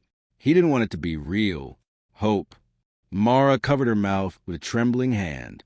Julian, he sank onto the edge of the bed, elbows on his knees, face buried in his hands.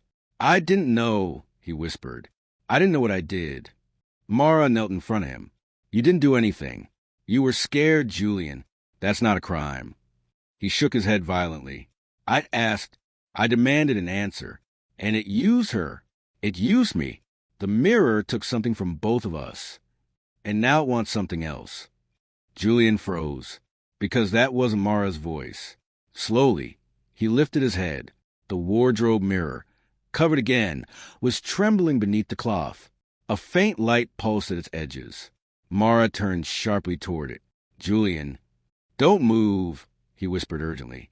The cloth slipped, just a corner, enough to reveal a sliver of the mirror's surface. Julian's reflection inside it leaned forward, though Julian hadn't moved at all. Mara grabbed his arm. Don't look at it. But it was too late. The reflection smiled. A small, soft, almost sympathetic smile. Julian felt his stomach twist.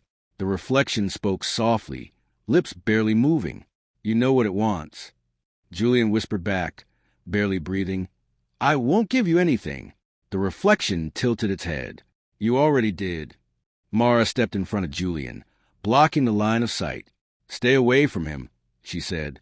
The reflection continued speaking, and Julian heard its voice inside his head rather than through the air. The question has been answered. Now the answer must be accepted. Julian grabbed Mara's wrist. We have to cover it. Now. She nodded, moving quickly, grabbing the cloth, but the mirror's surface suddenly rippled.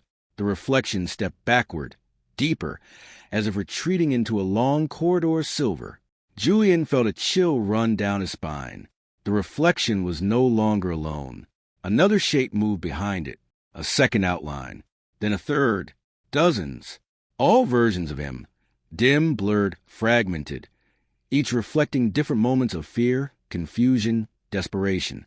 Versions split from him at every moment. He asked something of the mirror. Mara froze mid-motion. Julian, what is that? He whispered, every unanswered version of me. The mirror shimmered violently, cracks of light running down its surface. Mara threw the cloth over it, hard, and stepped back. The room snapped into silence. Julian collapsed against the wall, breath shaking. Mara sat beside him, pulling his hand into her lap. Julian, she whispered, what does it want now? Julian stared at the trembling cloth covering the mirror. It wants me, he said softly. Not my body, not my fear. He looked at Mara, eyes hollow. It wants my acceptance. Mara shook her head. Acceptance of what? Julian hesitated, then whispered that my mother didn't just lose hope. Mara's grip tightened on his hand. What else? She asked. Julian swallowed hard, the truth sitting like a blade in his chest. That I lost part of her long before she died. Mara closed her eyes, pained. Julian continued. And the mirror wants me to admit I knew. Silence filled the room, thick and suffocating. Finally, Mara whispered, Julian, we have to destroy it. He laughed, a hollow, exhausted sound. We already did, and it didn't matter. Then we do it again. Julian shook his head. It's not the mirror we have to destroy. Mara frowned. Then what? Julian stared at the cloth, watching it tremble faintly like something breathing beneath it. My question, he said, the question that created all of this. Mara whispered, Julian, how do you destroy a question? Julian looked at her with a haunted emptiness. I don't know, he said, but I think I'm about to find out. Chapter 44. The night the question returns. Night pressed against the pensione windows like a slow tide of darkness. The air outside was heavy, thick with distant traffic and the faint hum of neon signage from the street below. Inside the room, everything seemed muted, as if the walls themselves were holding their breath. Julian sat on the floor with his back against the wall, legs drawn toward his chest, his fingers loosely intertwined. His face was pale and drained, as though something inside him had been scraped away and not yet replaced. Mara sat close enough that their shoulders touched. She wasn't sure if contact helped him, but she knew it helped her, because seeing him so hollow frightened her more than the mirror ever had. Julian's eyes were half-focused, somewhere far beyond the room. When he finally spoke, his voice was faint, almost unfamiliar. It wasn't just the truth about her, he whispered. It was the truth about me. Mara turned her head. Julian, but he shook his head before she could continue. I didn't understand, he murmured. I thought the question was simple. A child's fear, a son's fear. But it wasn't. It was a fracture, and I never closed it. He stared at his hands. I kept living around it. Mara reached for him slowly, resting a hand on his arm. Julian, whatever you saw. It wasn't what I saw, he said, barely audible. It was what I didn't. They sat in silence until Mara gathered enough breath to speak. When you said we need to destroy the question, what does that mean? Her voice was soft but taut, as if she were bracing for whatever he'd say next. Julian dragged his fingers through his hair, eyes glassy. It means we go back. Mara drew a thin breath. Back where? To the beginning. Her hand tightened around his arm. The Eshin? No, Julian said. Further. The room seemed to shrink with his words. Mara's heartbeat quickened. Julian, what's further than the Eshin? The moment it touched her, he said. The real moment. Not the one I remembered. Not the one I wanted. The actual moment the question started growing legs. He exhaled shakily. The hospital. Mara shut her eyes. Julian, please don't do this to yourself. Not again. It's not for me, Julian said, turning toward her for the first time with something like resolve. It's for her. Mara opened her mouth, then froze. Because something moved behind Julian. She grabbed his sleeve instinctively. Julian, he followed her stare. The cloth covering the wardrobe mirror trembled, just slightly, as though something beneath it were adjusting, shifting, preparing. Julian stood slowly. The cloth trembled again, this time more deliberately. Don't go near it, Mara whispered. But Julian took one step closer, not out of recklessness, but with the weary recognition of someone who had been avoiding a debt too long. Mara, he said softly, if it wanted to hurt us, it wouldn't be hiding. The cloth lifted on one corner, just a sliver, revealing the faintest edge of reflective glass. That was enough. Julian's reflection appeared in the exposed slice of mirror, but it wasn't him. His reflection leaned forward long. Before he did, Mara clutched Julian's arm. Don't look at it, Julian, don't. But his gaze was already locked. The reflection whispered, barely audible, You left something behind. Julian's pulse spiked. No. The reflection tilted its head, mimicking the origin's cadence, the gentle cruelty in its timing. You know where it is. Julian shook his head. I'm not going back. The reflection's mouth curved into a faint, knowing smile. Liar. Mara stepped between them, blocking Julian's line of sight. The moment she did, the mirror's surface flickered like disturbed water, and in that brief flicker they both saw it. Not one reflection. Dozens. Hundreds. All of Julian. Some terrified. Some angry. Some crying. Some blank-eyed. Some older. Some younger. Versions of him peeled from every crossroads of fear. The mirror hummed, a low, resonant sound like air vibrating in metal. Mara nearly dropped the cloth from her hands. Oh my God, she whispered. Julian forced his voice steady. Cover it. Now. She flung the cloth back over the mirror, pressing it down with trembling hands. The room fell still. No hum. No glow. No whispers. Just silence. Mara backed away from it, breathing hard. Julian, what were those? Julian sat again, lowering himself onto the floor as if gravity had doubled. Every version of me who asked the question, he said. Every time I asked it, every attempt, every moment I refused the truth. He dragged a hand over his face. The mirror kept them. All of them. Mara's voice cracked. Julian, why? Because each one of them kept asking, he said, even after I stopped. She dropped to the floor, beside him. What does it want from you now? He turned toward her slowly. It wants me to finish the question. Mara grabbed his hand. Finish how? With what answer? Julian didn't speak. Not immediately. He looked toward the mirror again, even under the cloth. Then he whispered, by going back. The final piece is at the hospital. Mara's eyes filled with fear, not the wild fear of horror, but the quiet fear of losing someone she loved. You don't have to go alone. Julian shook his head. No, I do. She grabbed his arm hard enough to hurt. Julian, I'm not letting you disappear again. If you go, I go. He didn't argue. He couldn't. Instead, he said, then promise me one thing. She nodded, desperate.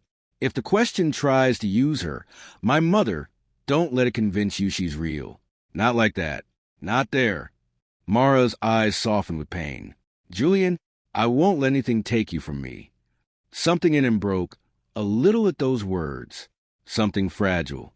Something human. He thought the mirror had stripped away. Julian stood. Mara stood with him. He looked toward the mirror. The cloth rose slightly, as if inhaling.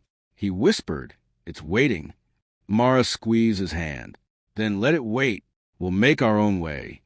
Julian nodded slowly, but deep in his chest, the pulse of the origin thrummed like an echo. He could almost hear it speak. "Come home." Julian stepped closer to the mirror. The cloth fluttered, once, twice, and the room bent in a soft ripple, like a reflection disturbed by a fingertip. Mara's grip tightened. Julian whispered, "We go to the hospital." The mirror pulsed under the cloth, a heartbeat welcoming them back. Chapter 45. The hospital at night. They walked to the hospital. No taxis, no buses, no U-Bahn, just a city under their shoes. Julian didn't say why, but Mara understood. Something about being carried there by anything else felt wrong. If this was where the question began, then his feet had to touch every meter that led him back to it. Berlin was quieter than usual, or maybe it only seemed that way. Street lights glowed in soft amber circles along the pavement. The occasional car passed with a low, steady hum. A cyclist cut across an intersection, breath steaming in the cold air. Somewhere in the distance, a tram screeched faintly on its tracks, the sound stretching thin in the night. Mara walked at his side, matching his pace. Every so often, her hand brushed his, like a reminder he could grab onto if he started to slip again. "You remember the way?" she asked quietly. "Yes," Julian said. His voice carried no doubt. They turned off the main road and followed a quieter street lined with bare trees. The branches clawed at the sky, black against a faint orange haze. At the end of the road, the hospital rose, a block of glass and concrete, modern and anonymous, like any other big city hospital at night. A few lit windows punched out squares in the darkness. Automatic doors glowed at the entrance with a soft, sterile light. Mara slowed. "Last chance to decide this is a terrible idea," she murmured.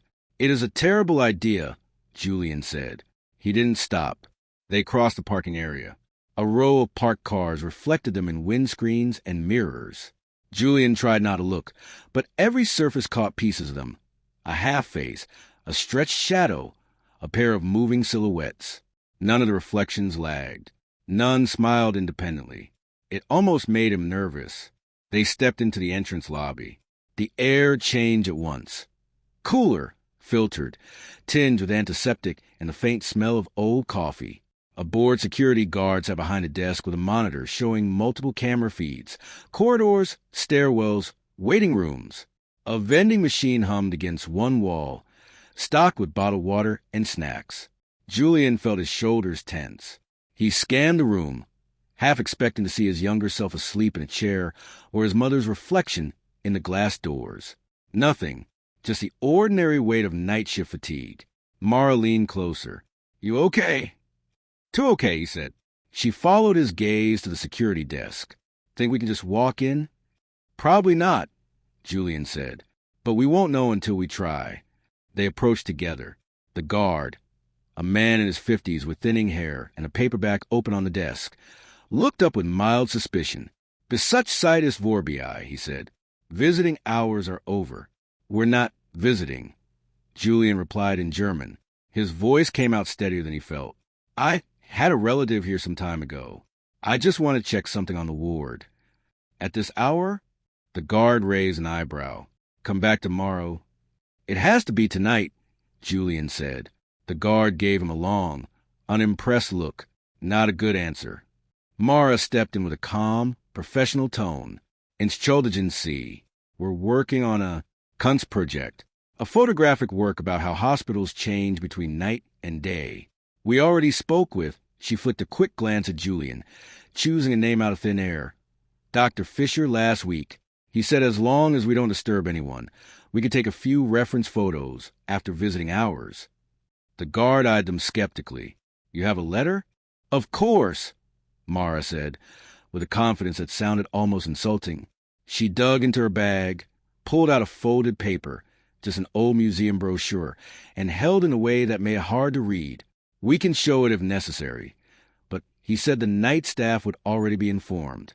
Maybe the message didn't get to you. The guard squinted. Julian held his breath. The man sighed, clearly balancing irritation against the effort it would take to argue. Which Abteilung? He asked. Which ward? Julian swallowed. Oncology. The guard grimaced. Chemo station is locked at night. You can't go wandering there. People need to sleep.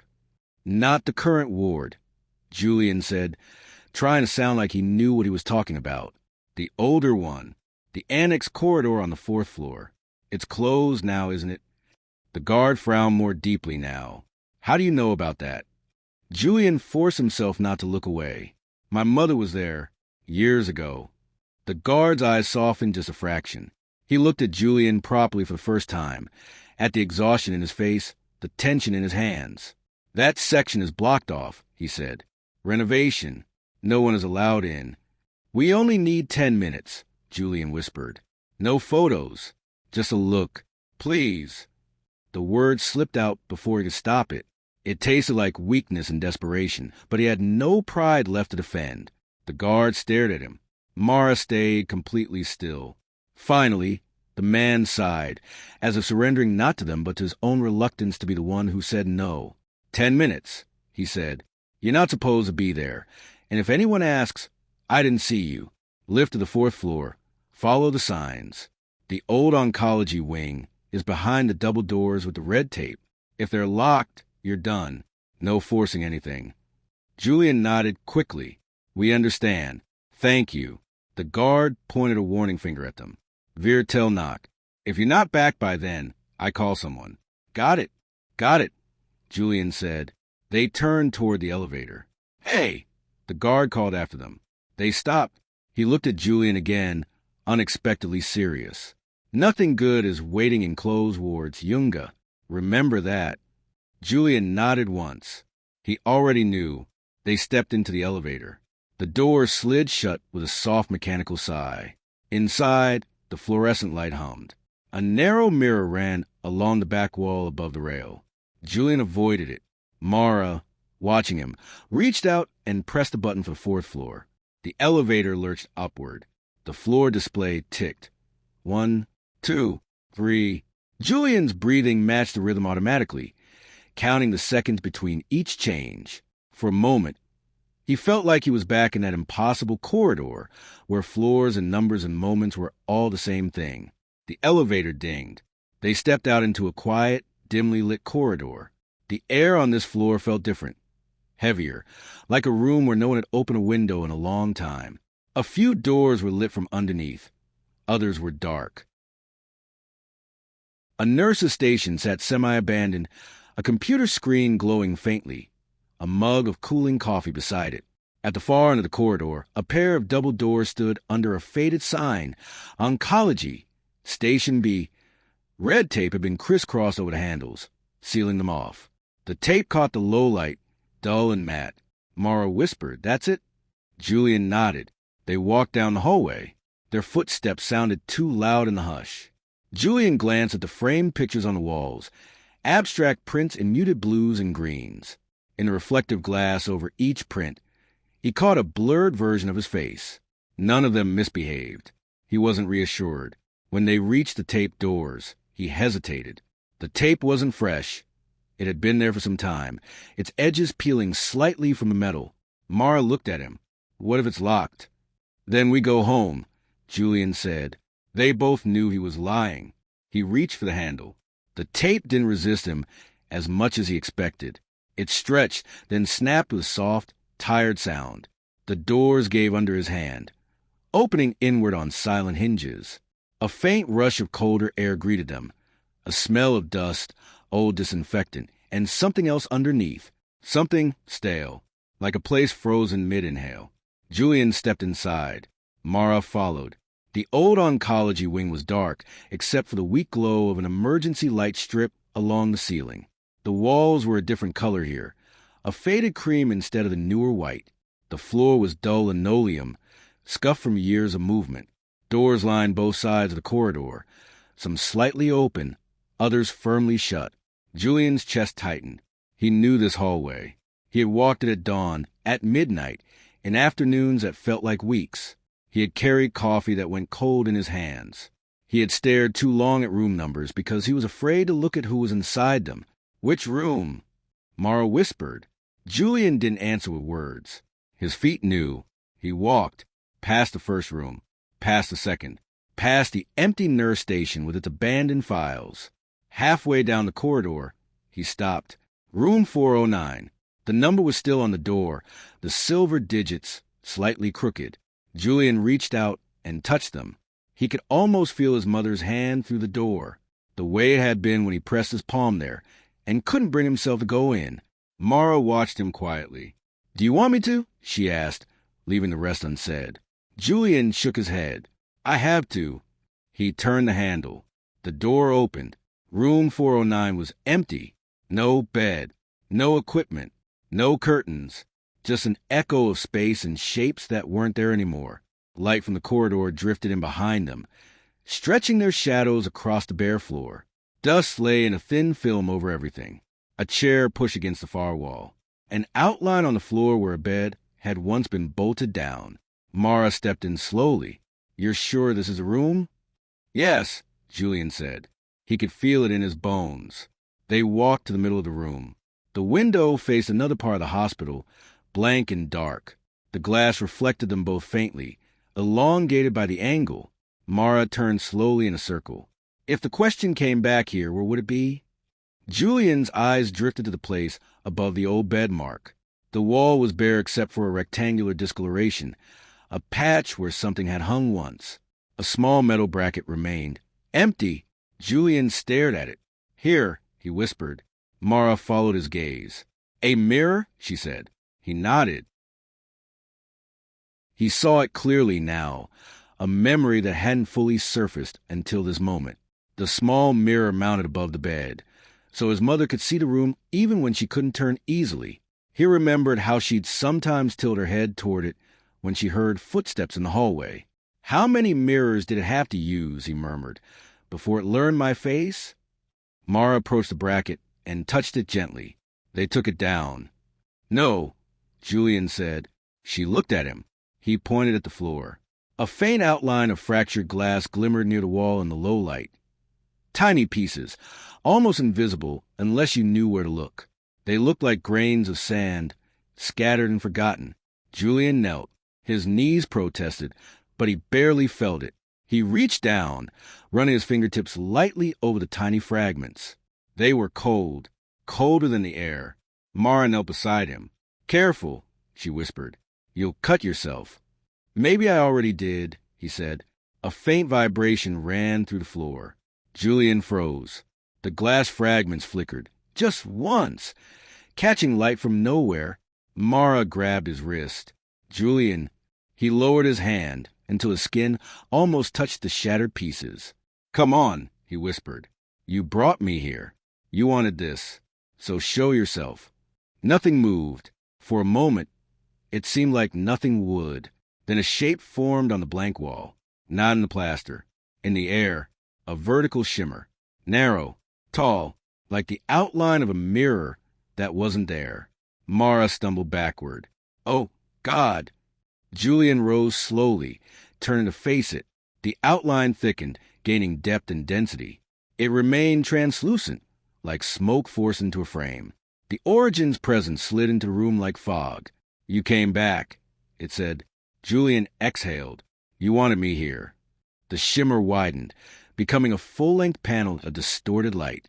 No glass, no frame, just a plane of not quite there. This is where the question entered her.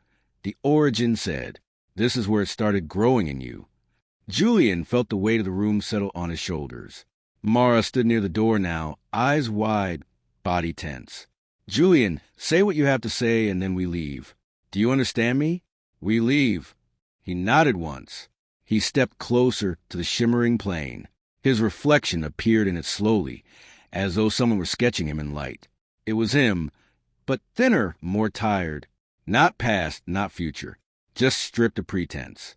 The reflection spoke with his voice. "Do you accept what you saw?" it asked. Julian's fist clenched. "Yes." "Do you accept what you did not see?" it pressed. Julian's voice dropped. I didn't know. Do you accept what you knew and refused? It insisted. He hesitated. The reflection leaned closer. Do you accept, it whispered, that you cannot save her and never could? Julian felt something tear inside him, not a physical break, but refusal snapping under its own strain. He whispered, yes. The word echoed around the room. Mara flinched. The shimmering mirror vibrated. The reflection watched him, studying him as though measuring the weight of that single syllable. And do you accept, it continued, softer now, almost gentle, that no answer from any mirror will change that? Julian's knees nearly gave way. Years of obsession, fear, bargaining, hunting patterns and reflections. Every search he had conducted for proof, for anomaly, for any sign that something could be bent in his favor, all of it collapsed into a single, harsh truth. Nothing would rewrite what had happened to his mother. No corridor, no signature, no origin, no question, just reality, indifferent and completed. He swallowed. Yes, he said again. Mara hugged herself tightly, tears burning in her eyes. She knew what it cost him to say that, to choose acceptance over possibility, to let go of the only magical thinking that had ever given him comfort. The shimmering surface steadied. The Origin's voice drifted through the room, not from the wall, not from the fragments on the floor, but from everywhere at once. Then the question is finished. Julian felt like he was being hollowed out from the inside, the kind of emptiness that wasn't absence but space. Space where something new might someday grow. The reflection in the not mirror blinked, this time perfectly in sync. No lag, no independent movement, just him. The shimmer began to fade. Julian stepped closer sharply. Wait! The fading slowed. There's one more thing, he said, voice rough. You owe me something. The Origin seemed almost amused. Do I? You took something from her, Julian said. You took something from me. I accepted what I can't change. Fine, but that means we're done. No more corridors. No more signatures. No more echoes. No more watching. Mara watched, hardly daring to breathe. Julian's hands trembled, but his voice did not. You let us go, he said. You let her rest. You let me live. That's the trade. The silence that followed felt endless. Then the shimmering plane pulsed one last time. Accepted, the Origin said. The outline of the mirror collapsed inward, folding into a single sharp point of light, and then simply went out. The room was just a room again. Dust, bare walls, an old chair, a floor scarred by time.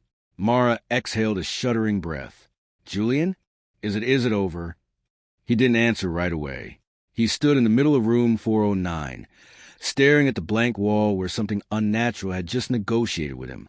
Slowly, he looked down at the tiny fragments of glass near the baseboard. They were just glass now, cold, lifeless, reflecting nothing but faint ceiling light. He closed his eyes. I think, he said quietly, for the first time, the mirror doesn't owe me anything. Mara crossed the room and wrapped her arms around him. He leaned into her just enough to stay standing. Come on, she whispered. Let's get out of here. They left the room. The corridor greeted them with stale air and silence. The doors on either side stayed shut. No lights flickered. No reflections moved without cause. It was just an abandoned hospital wing at night. At the double doors, Mara paused and looked back. Goodbye, she murmured, not to the place, but to something older, heavier, that she knew would never fully leave Julian, but no longer had claws in him. They stepped through. The doors closed softly behind them. Julian didn't flinch. For the first time since room 417, when he saw himself in the small glass panel of the fire door at the end of the corridor, his reflection matched him perfectly, and he didn't look away. Chapter 46. The Last Corridor. Julian and Mara left the old oncology wing in silence. The double door shut behind them with a muted click. So ordinary, so human, it almost felt cruel. After everything he had seen, after confronting the question that had reshaped his life, the hallway outside looked painfully normal. Fluorescent lights, a quiet nurse's station, a faint hum of machines from distant rooms. But Julian felt different. Something inside him had shifted.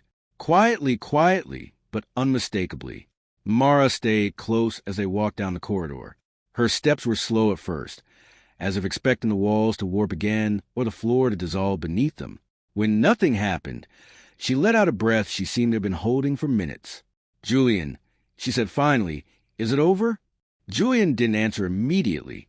He looked at their reflection in the glass window beside the elevator. It matched them perfectly. "No delays," he murmured. Mara followed his gaze. "That's good, right?" Julian nodded. "It's good." But something still tugged at him. A soft, dull ache, like a bruise left behind by a heavy truth finally spoken. They stepped into the elevator. The soft hum of the cables rose as it descended. Julian leaned against the wall, letting the cool metal anchor him back to the present. Mara watched him carefully, not hovering, not asking, just waiting. When the door slid open, the lobby was exactly as they had left it. The guard looked up from his paperback. His expression sharpened. "Alice got—" Julian nodded. "Yes, thank you." The guard studied his face, saw something he didn't understand but didn't question. He simply nodded back and returned to his book. They stepped outside. Cold air hit Julian's face immediately, sharp enough to make him blink, real enough to remind him he was here, now alive. He inhaled deeply, letting the crisp night settle the turbulence in his chest. Mara wrapped her coat tighter around herself. "Where to?" Julian looked down the street. The world seemed lighter. Not safe, not restored, but real. "I don't know," he said, "but somewhere far from this place." Mara nodded. "Then let's go." They began walking. The hospital receded behind them. Just another building in the city, unaware, or pretending to be, of the corridors it held inside, the memories embedded in its walls. But after a few minutes, Julian slowed. Mara noticed immediately. "What is it?" Julian looked up at the sky, dark, silent, with a few faint stars pressing through the haze. "I felt something," he said. Mara tensed. "From the origin?" "No," Julian said, shaking his head. "Not that. Not anymore." He placed a hand on the side of his coat, near the inner pocket. He felt weight.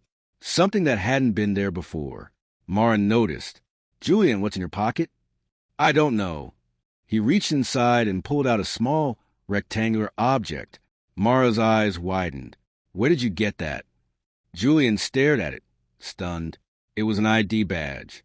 Old, yellowed, edges cracked with time. Glasfall Institute. Archives, Level 3. Weiss Conrad. Mara covered her mouth. "Julian, that wasn't the room. I didn't see anything like that."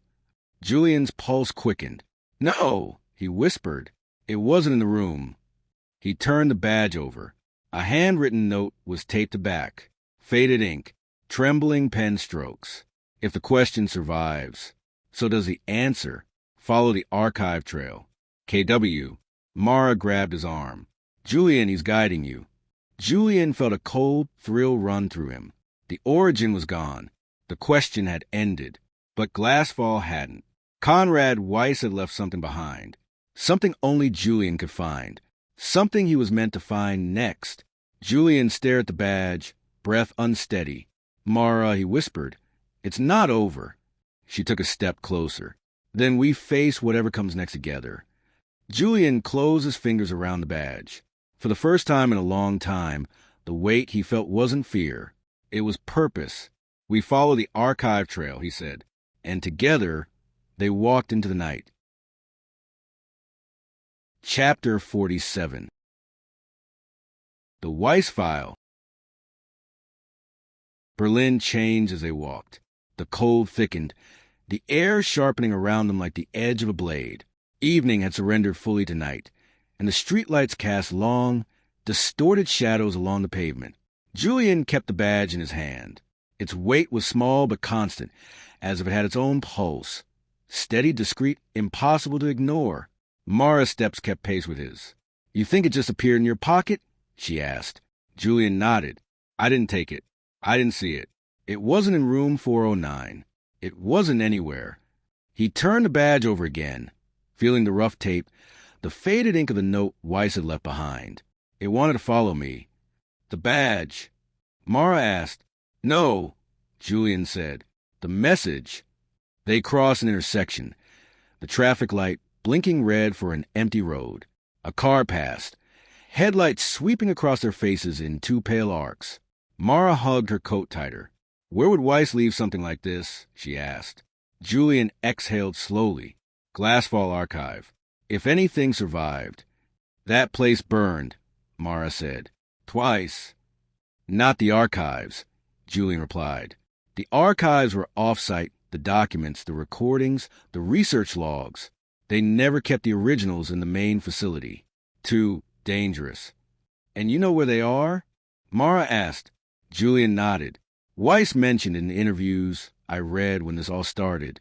Level 3 of the Glasfall archive building. He said that's where they kept the early attempts, the failures, the abandoned tests. They called it the quiet floor. Mara grimaced. Why quiet? They said nothing ever reflected correctly on that floor. Julian murmured. Not even staff. They turned onto a narrower street. The buildings here were older, brick facades, narrow staircases, iron balconies bearing the marks of decades. A neon sign flickered over a closed cafe. A delivery truck idled at the corner, exhaust rising like pale smoke. Julian slowed as they reached the next block. There, he said. Mara followed his gaze. The Glasfall archive building didn't look like much. A rectangular concrete structure, 10 stories tall, with narrow vertical windows and a pair of heavy glass doors at the entrance. It could have been an insurance office or a municipal records facility. Ordinary. Forgettable. Too forgettable. The kind of building no one noticed until something inside it noticed them first. The badge in Julian's hand felt heavier.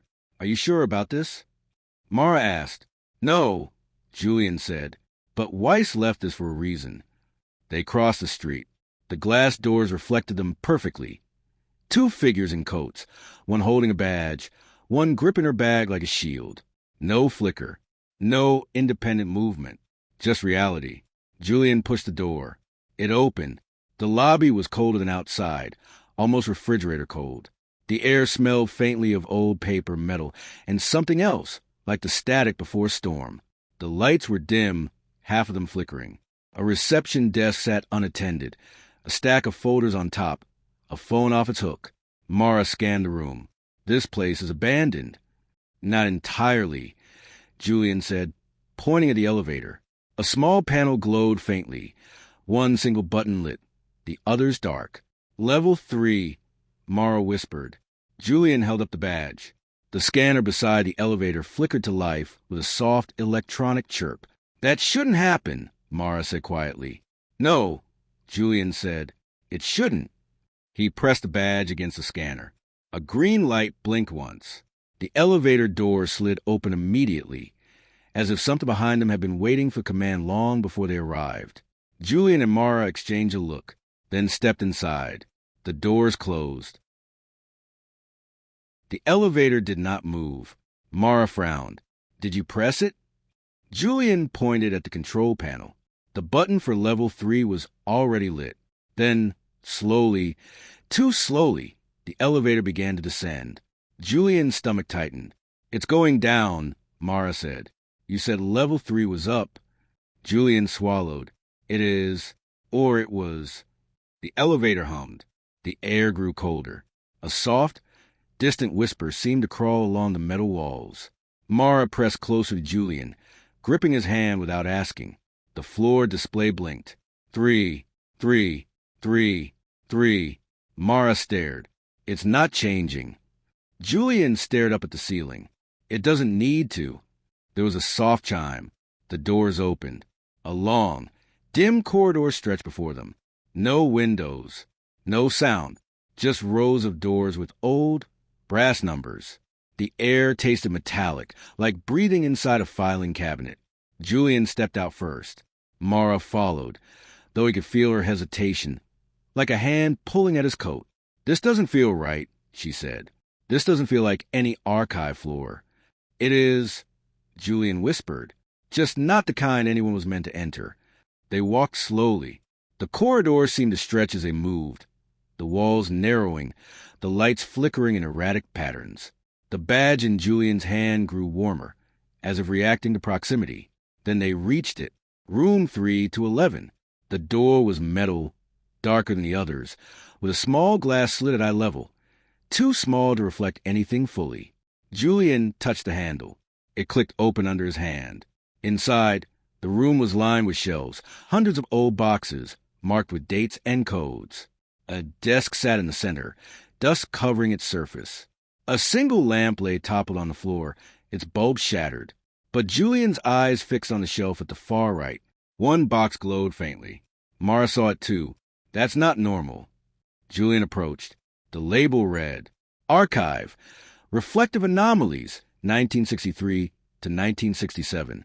Lead Researcher, Conrad Weiss. Restricted, Level 3 only.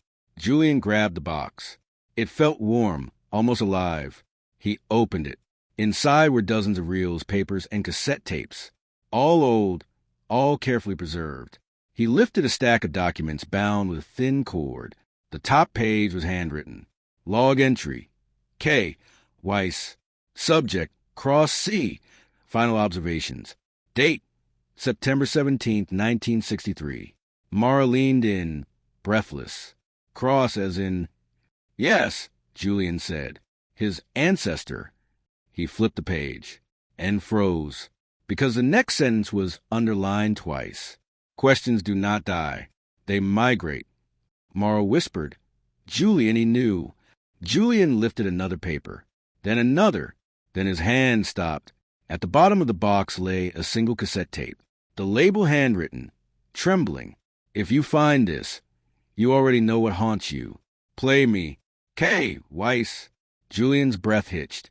Mara put a hand on his arm. Julian, if we play that. We finished what he started. Julian said. He picked up the tape, turned it over in his hand. A faint crackle of static breathed from it, as if something inside were waking. Mara whispered, Julian, what if Weiss left this because he knew the question would outlive him? Julian stared at the tape. Then it's time to hear the answer. He placed the tape on the desk and pressed play. Chapter 48. The voice of Conrad Weiss. The tape clicked once, a dry mechanical sound that echoed far too loudly in the metal-shelved archive room. A faintness filled the air, the familiar static of old recordings, but beneath it, something else pulsed, a low hum like breath trapped inside magnetic coils for half a century. Mara stood beside Julian, arms crossed tightly as if bracing for cold. Julian leaned closer to the recorder, eyes fixed on the spinning reels. The hiss deepened, then a voice emerged, not distorted, not broken, not ghostly. Clear, precise, measured. This is Conrad Weiss. Date, September 17th, 1963. If you are hearing this, then the archive failed or succeeded too well. Julian inhaled sharply. The voice was older than he expected, worn around the edges. Not sickly, not fragile, but tired in a way only people marked by impossible truths ever sound. Mara glanced at him. He sounds normal. Wait, Julian murmured. The tape continued. To whoever found this recording, perhaps you are a researcher, perhaps an accident, or a pause, a soft crack of breath, something far more inevitable. Julian felt Mara tense beside him. Weiss went on. If you came here because of Cross, then you deserve clarity. You must understand the nature of the question before you make the mistake we made. Julian's spine stiffened. Mara whispered, Cross, as in... Julian nodded slowly. See Cross, the patient, the experiment. The tape clicked lightly, shifting tracks. You see, the problem with reflections is not that they mimic us. It is that they wait. Mara frowned. Wait for what? Julian leaned closer. Listen. Weiss continued. Humans ask questions. Mirrors do not reflect the world. They reflect the asking. Every fear we have about truth leaves an imprint, a request, a wound. Julian's heart hammered. This wasn't speculative. This wasn't theory. Weiss was describing exactly what Julian had lived. The experiment with C. Cross was supposed to measure cognitive resilience in environments of visual distortion. Instead, it revealed something else, something alive not in the mirror but in the act of seeking. Julian swallowed. Mara whispered, "He's talking about the origin." The tape crackled. People fear questions they cannot ask aloud. Mirrors harvest those. Julian's hands trembled slightly. He remembered his mother's hospital room, the small mirror on the wall. The night he asked a question he wasn't ready to hear answered. Weiss's voice darkened. The subject deteriorated faster than we expected. Not physically, philosophically. His mind began to split along uncertain lines, parallel inquiries forming at every moment of hesitation. Mara stared at Julian. "Like your versions." Julian nodded. The room seemed to constrict around them.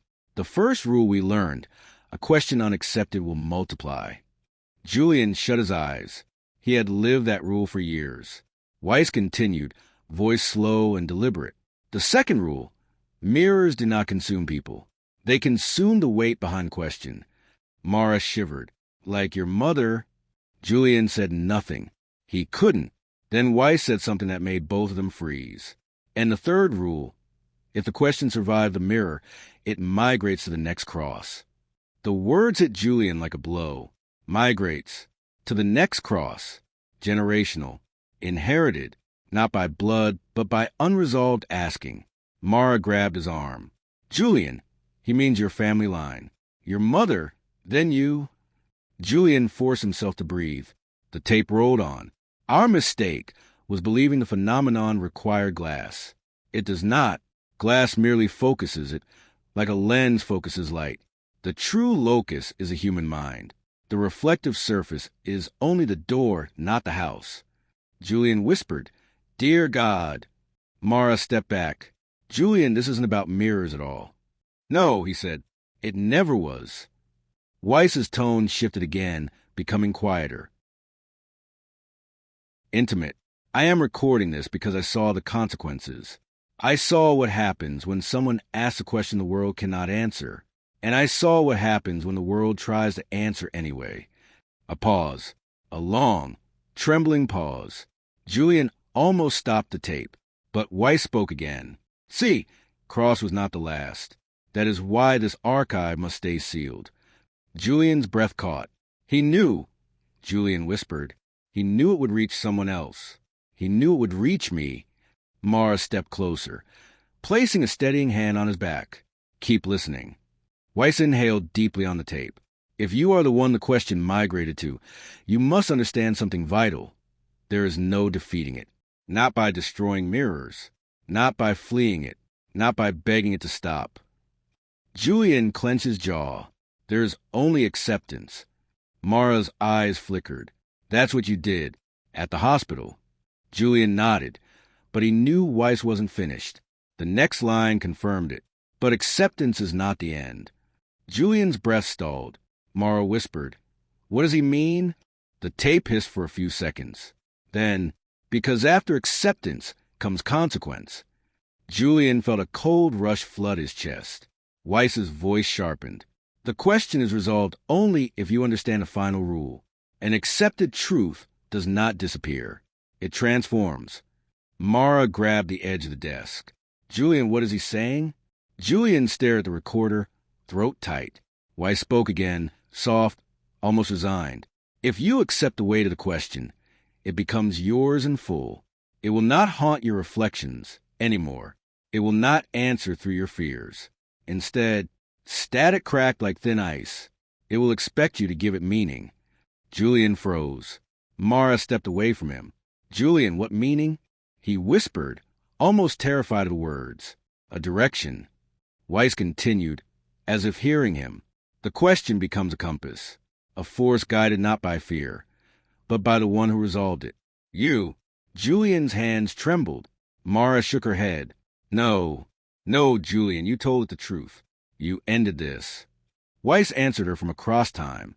"The moment you speak the truth that anchors your life, you do not close the question. You inherit it." Julian felt something inside him turn cold. The tape clicked once, twice. Then, "If you are the next cross, I am sorry." The tape snapped off. Silence devoured the room. For a long time, neither Julian nor Mara spoke. The hum of the emergency lights was the only sound. A thin electrical buzz threading through the air like a nervous heartbeat. Mara broke first. "Julian, what did he mean by consequence?" Julian stared at the stopped tape. He didn't blink. He didn't breathe. Finally, he said, "He means the question isn't gone." Mara stepped back. "Julian, no." He lifted the badge. "Weiss didn't leave this for me to close the past." His voice dropped to a near whisper. "He left it because something is coming next." Mara's eyes widened. "What?" Julian looked toward the dark corridor beyond the archive room. A faint echo, metal on tile, drifted from far down the hall. He felt it through his ribs. "The question," he said, "has a new purpose." Another faint sound echoed, closer now, like footsteps approaching. Mara grabbed his wrist. "Julian, what purpose?" Julian swallowed hard. His answer was barely a breath. "To guide me." A shadow passed at the end of the corridor. The temperature fell. Julian closed his hand around the badge. "We're not alone."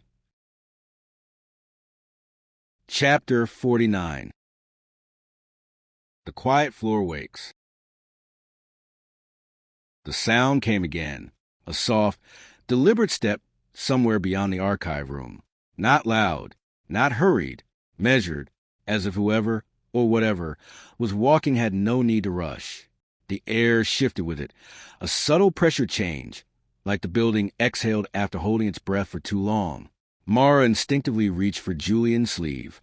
"Tell me that's just a pipe or something." Julian shook his head slowly. "Pipes don't walk." The corridor outside was dim, lit only by the thin emergency strips along the walls. The darkness beyond the door felt dense, almost textured, as if something pressed against it from within. Julian picked up the tape again. It was cold now, inert, whatever Weiss had warned them about. It had begun. Another step. Closer. Mara whispered, "Is it the question?" "The origin again." "No," Julian said quietly. "The origin is gone. This is different." "How different?" Julian swallowed. "The origin was fear. This is purpose." They both stared at the open doorway. The overhead light flickered once, twice, casting long shadows between the shelves. The edges of the paper boxes seemed to curl away from the dark, as if the room itself recoiled from what approached. Mara took a small step backward. "We should hide, or lock the door." Julian shook his head. "The door won't matter." "Why not?" "Because whatever's coming is here for me." The footsteps stopped. Silence filled the corridor, thick, oppressive, waiting. Julian felt a heaviness settle in his chest. Not fear, not dread. Something calmer, stranger. Recognition. He crossed the room slowly, ignoring Mara's whisper of "Julian, no." She followed him anyway, staying just behind his shoulder. At the doorway, he paused, letting his eyes adjust to the dim. The corridor was empty. For a moment, then the lights at the far end flickered. A shape stood there. Human. Tall. Still. Its outline was vague. A silhouette more than a person. But Julian knew instantly what he was looking at. Not a reflection in glass. A reflection outside of it. Mara's voice was a thin tremor. "Julian, that looks like me."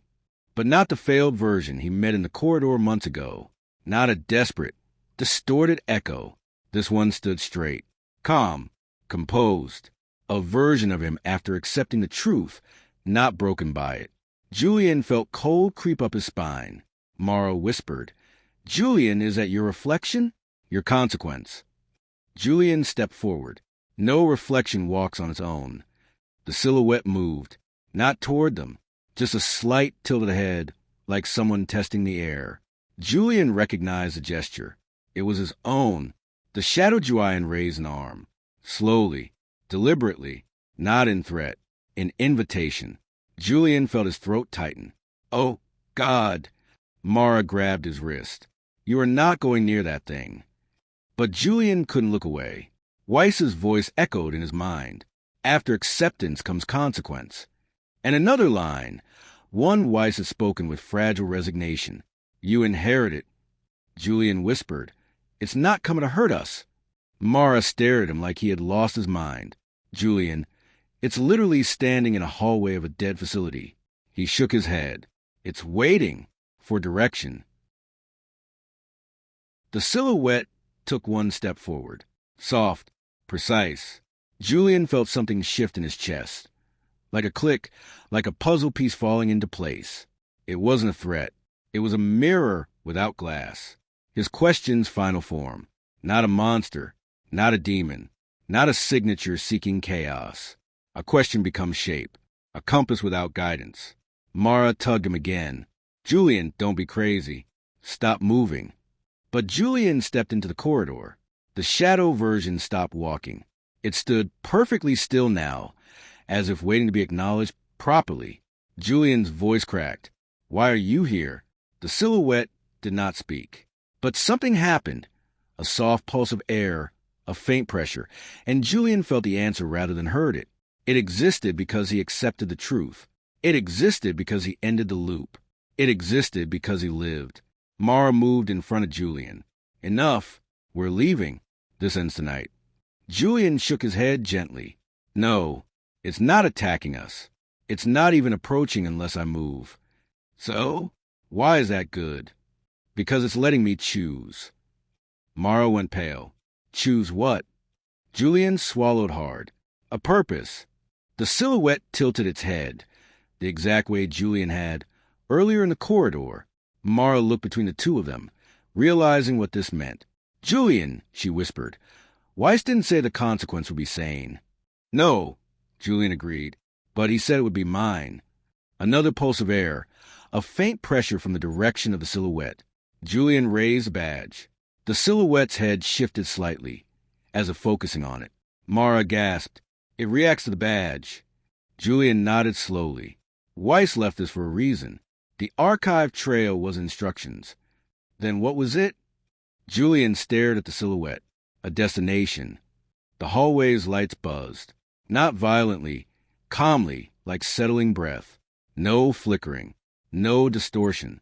The building felt steady. Julian took another step. The silhouette mirrored him. Mara's voice was barely audible. Julian, please stop. He turned to her. I think this is the last step. The last step to what? Julian's eyes filled with something that wasn't fear. Resolve. To ending Glasfall. The silhouette lowered its arm, as if acknowledging the decision. Julian felt a strange clarity wash over him. The calm that comes not before danger, but after acceptance. He reached for Mara's hand. She held it tightly, terrified. But Julian's voice was steady when he said, We're not running anymore. The silhouette waited. The badge warmed. A cold draft swept through the corridor, bending the shadows. Julian stepped forward again. The silhouette stepped toward him. Not menacing. Not hungry. Just aligned. A mirror made flesh. A question waiting for the next answer. Mara whispered, Julian, what happens if it reaches you? Julian looked her in the eyes. Then we find out why Weiss wanted me to follow the trail. Silence. Then he let go of her hand and walked toward the shape. It didn't retreat. It didn't advance. It waited. Mara took a desperate breath, unable to move. Julian stopped just a few feet away from his living reflection. For a moment, neither moved. Then Shadow Julian lifted an arm and pointed down the corridor. Julian's breath caught. The direction it pointed was unmistakable. Toward level 4, the deepest part of the archive, the sealed floor. Julian whispered, That's where it wants me to go. Chapter 50. The Splintering. The corridors of the Eschen vibrated, as if something deep within the structure had finally awakened. Julian moved slowly, one hand on the wall, feeling the pulse underneath the plaster, like a second heartbeat trying to break free. The air had changed. It was heavier, almost liquid, as if he were wading through a space that didn't want him to reach its center. Mara followed close behind, her flashlight trembling faintly in her grip. She didn't ask if he was all right. She could see he wasn't. The way Julian's reflection had begun lagging behind him, the slight blur around his edges. These were all signs she had learned not to speak about unless necessary. Keep talking to me, she said quietly. I am. Julian answered. Just not always here. What does that mean? He paused at the junction of two hallways. The right one sloped slightly downward, the floor sagging with water damage and weight. But the left? Fresh plaster, no dust, the faint smell of paint, seemed to belong to a building that never decayed. A building that shouldn't exist anymore. It means there are moments I don't know which version of me is answering you, Julian said. A faint creak echoed behind them. Mara swung the light back, expecting to see debris, a rat, or another cracked mirror. Instead, she saw a shape at the far end of the corridor. A man, still as stone. Julian saw him too. His muscles tense, but he didn't move. Is it? Mara began. No, Julian murmured. It's not the reflection. It's someone else. The figure stepped forward once. The hallway lights flickered, dim, then bright, then settling into a dull, unnatural white. A second step, and they recognized him. Conrad Weiss, but aged further, or perhaps worn down in ways no natural time could accomplish. His shoulders were hunched, his jacket torn. Half his face looked as if it had been pressed too long against glass. Flattened, distorted slightly, as if the mirror had tried to imprint itself on him. Weiss, Mara whispered. He raised a hand slowly. Not a warning, a pleading gesture. Don't go forward, he said, voice cracked with exhaustion. Something there wants him too clearly. Julian stepped toward him despite himself. What happened to you? Weiss shook his head. It's not important. I try to follow the corridors that no longer exist. Thought I could stop it, but it changes. It changes the paths to keep you inside. What's behind that corridor? Mara asked. Weiss's eyes flicked toward the left passage. He inhaled sharply, as if the air itself hurt. Not the mirror room, he said. Something earlier, something that remembers the mirror before it was born. Julian frowned. That makes no sense. Nothing here makes sense. Weiss's gaze drifted to Julian's shoulder. And you don't have much time. Julian felt a coldness spread down his spine. He resisted the urge to look behind him, but a shift in the shadows told him the reflection was close. We know about Phase N, Julian said. We know it requires. The descendant, Weiss finished. Yes, that is why it called you, why it let you see it, why it allowed you to survive the first completion attempt. I didn't survive, Julian whispered. Something's been changing since that night. Weiss nodded once. You're splintering. Mara stepped between them. Explain. Weiss looked at her with weary eyes. Julian is being divided, he said. Half of him remains in this world. The other half is trying to answer the call of the reflection. If they meet, if the parts align, Phase N completes itself. Mara clenched her fists. How do we stop it? Weiss hesitated. When he spoke again, his voice cracked with something like grief. You don't. Julian steadied himself against the wall as another wave of dizziness hit. The corridor shimmered. For a heartbeat, he saw a clean laboratory floor instead of cracked tiles, saw a chalkboard instead of peeling wallpaper. And then it dissolved. No, Julian said. There must be a way. Weiss stepped forward, placing a trembling hand on Julian's shoulder. There was one, he said, but Cross, your ancestor, burned the method out of the records. He didn't want anyone undoing the choice he made. And now, he looked directly into Julian's eyes. Now the reflection wants you to finish what he started. A sound rolled through the Eshin then, a low, resonant hum. The same tone Julian had heard inside the mirror room, but deeper, more focused. Like a pressure wave, it slid beneath the floor and through the walls. Julian felt it in his teeth, in his vision, in his breath. The reflection behind him shifted. Weiss's face changed, fear slicing through his features. Julian, Mara whispered, something's happening. He turned. His reflection stood a few steps away. But this time, it was not echoing him, not waiting. It was approaching, and as it moved, the hum grew louder. Weiss grabbed Mara's wrist. Run. Not without Julian.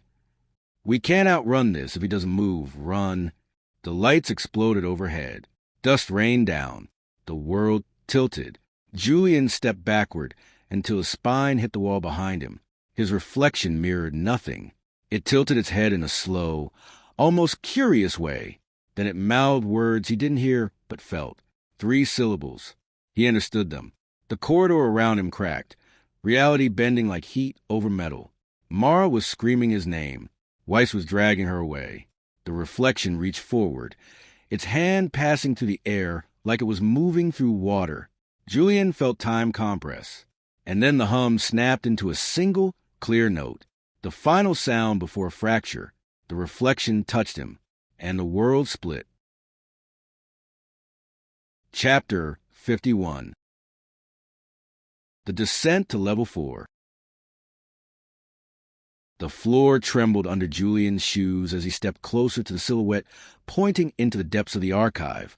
The air around him thickened, not with heat or cold, but with a kind of density, like walking to the breath of a sleeping giant.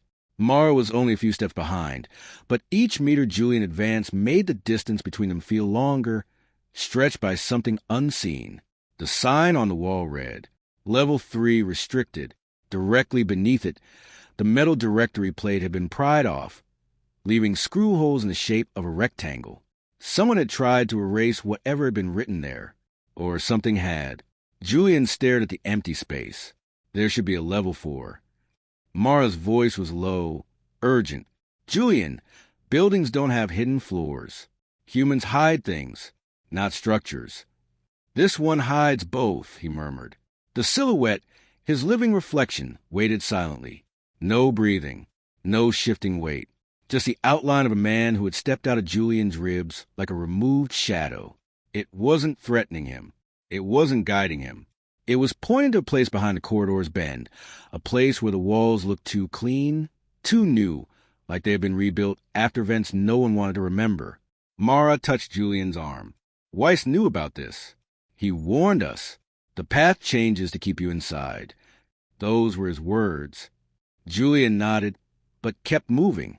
Level 4 never existed on paper. Glasfall built it in silence. A sealed floor beneath the 3rd, undocumented.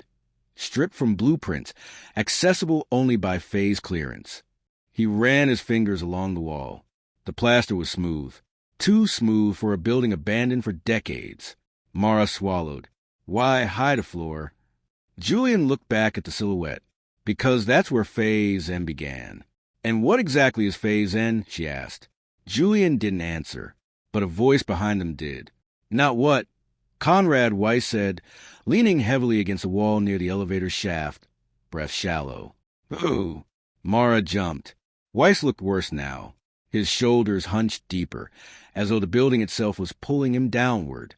Lines around his eyes fractured like cracks in old glass. Julian moved toward him. How did you get here? Weiss answered with a tired smile. I never left. The lights flickered overhead. Mara tightened her grip on her flashlight. Weiss, what is on Level 4? Weiss closed his eyes briefly, gathering strength. Not the mirrors, not the signature, not the corridor experiments. Those were just instruments. He pointed a trembling finger toward Julian. Level 4 held the subjects. Mara blinked. Subjects.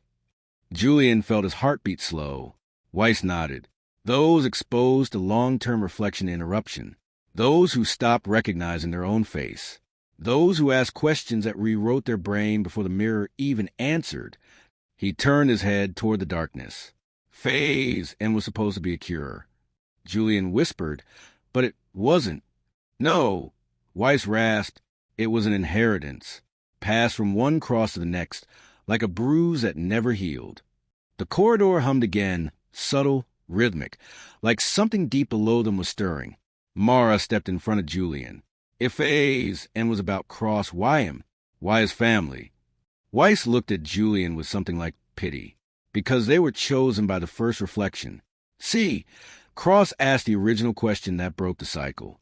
He gave the mirror a path, a signature, a pattern, and Glasfall exploited it. Julian felt his stomach twist. You experimented on him. Weiss shook his head sharply. No, he came to us already fractured, already echoing. We tried to map the pattern, but the mirror had chosen him long before we did. The lights flickered again.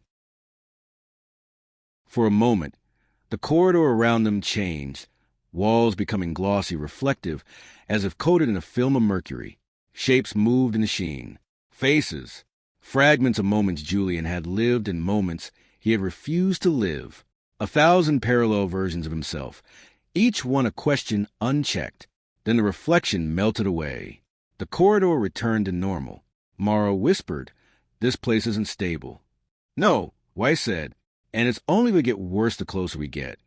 Julian took a step toward the silhouette, pointing deeper into the corridor. "This thing, is it part of Weiss's work?" "No," Weiss breathed. "It's part of yours." Julian froze. Mara stepped between them again. "Weiss, explain. Now." Weiss wiped a hand across his mouth, smearing dust. "When you accepted the answer, you closed one door and opened another. You made yourself the anchor, Julian. The question became yours, and everything connected to it reorganized around you. That thing," he pointed at the waiting silhouette, "is not your reflection. It is your remainder." Julian felt cold wash over him. "My remainder?" "The part of you that split during the question," Weiss said. "The part that didn't die when the origin disappeared. The part that no longer belongs in your body." Mara's eyes widened.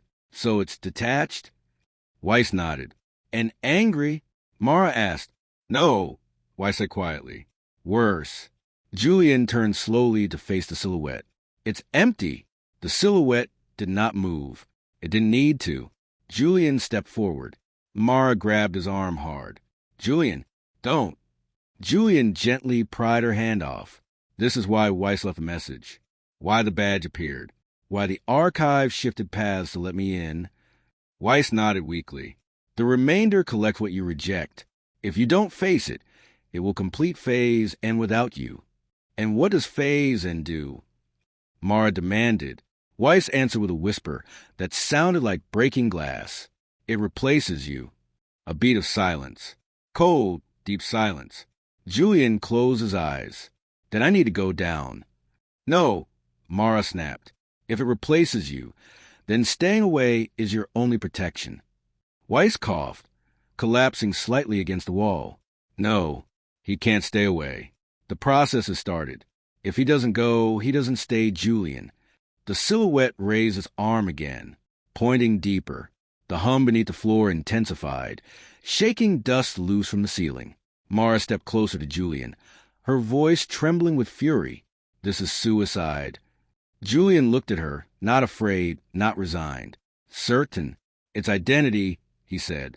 "If something else is wearing my face, holding my memories, walking where I should walk, then I'm not alive. I'm just surviving."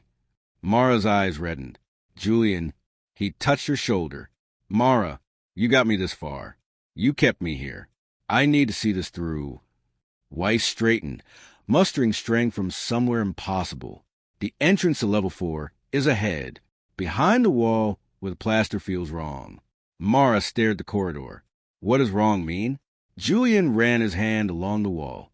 It vibrated like something underneath. It was breathing. "This," he said. A thin vertical crack appeared under his fingertips, forming, expanding, splitting downward like a wound opening. Mara stepped back. "Julian, stop. We don't know what's behind." The wall split open fully. A stairwell descended into total darkness. Cold air rushed upward, smelling of disinfectant, metal, and something older, the smell of long-preserved rooms where no footsteps had echoed in decades. Weiss turned his head toward the stairwell. His voice was barely a whisper. "Welcome to level 4. Julian stepped toward the dark. Mara reached for him and stopped. She knew the choice was already made. Julian looked at the silhouette. It stepped aside, allowing to pass. Julian placed one foot on the first stair. The hum deepened. The corridor shivered. He whispered, "I'm coming for my other half," and descended into the dark. Chapter 52. The Room of Replacements. The temperature dropped the instant Julian took the second step. Not a natural cold, not the draft of an abandoned stairwell, but a cold with intention, a cold that seemed to sharpen the edges of his thoughts. The The stairwell swallowed every sound except his footsteps, which landed too loudly against the concrete steps, each one echoing upward in slow, uneven intervals. Mara followed close behind. Weiss stayed at the top of the stairs, leaning against cracked frame, his breath shallow, his body too worn to descend any further. "Don't stay long," Weiss warned weakly. "Stay too long, and it won't just replace you. It will convince you that it already has." Julian didn't look back, but he raised a hand as if acknowledging the warning. The darkness thickened the deeper he went. The stairwell twisted left, then right, as though intentionally disorienting anyone who dared follow it. If not for Mara's occasional touch on his back, Julian would have wondered whether he was still in his own body or some echo. At the bottom, the stairs ended abruptly. The sole marking of arrival was a small metal gate, half rusted, held shut by a latch that had not been touched in decades. Above it, stenciled in peeling paint, a faded sign read, "Level 4, Phase and Hold." Julian felt his pulse in his throat.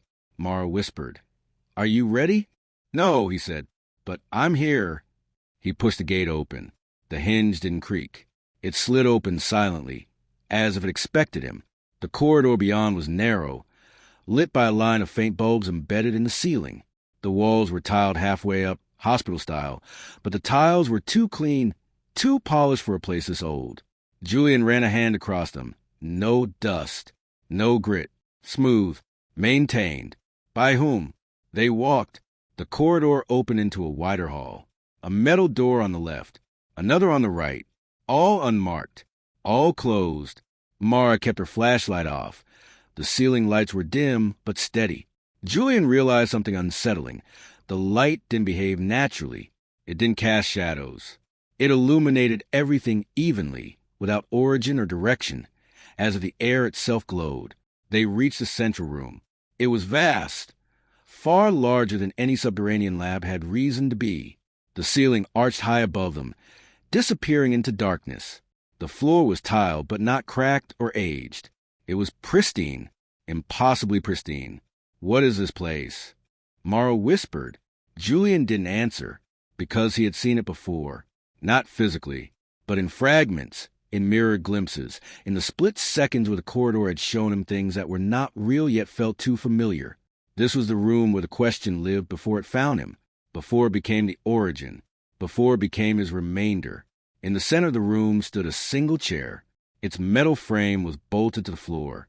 A headrest extended upward, fitted with two metal prongs shaped like missing antennae. Straps hung loose from the armrests. "This," Mara whispered, her voice breaking. "Julian, this looks like a restraint chair." "It is," Julian said, "for the subjects." "Subjects like Cross," she realized. "Subjects like me," Julian said. Mara reached for him. "Don't say that." He didn't look at her. His attention was on the opposite side of the room, where he now saw something he hadn't seen before. A wall of mirrors. Not one. Dozens.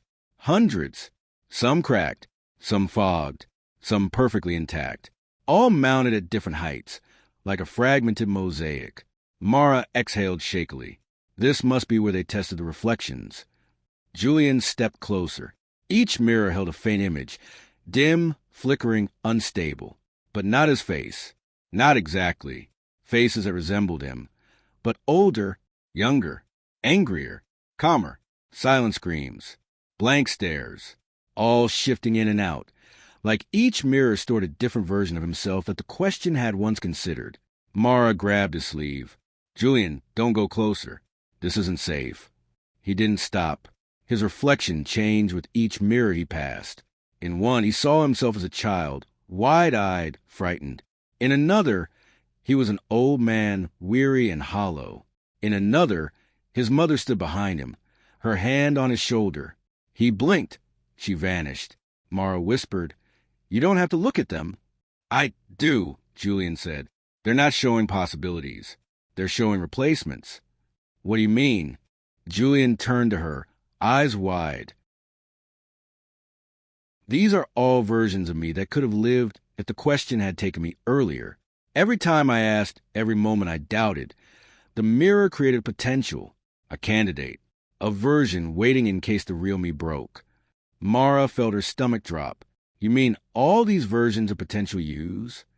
No, Julian said. They're failed me's. He pointed at one mirror. In it, his reflection continued moving even after he froze. In another, the reflection flickered between facial expressions uncontrolled by Julian. In another, the eyes were black voids. These are the replacements that didn't fit, Julian said.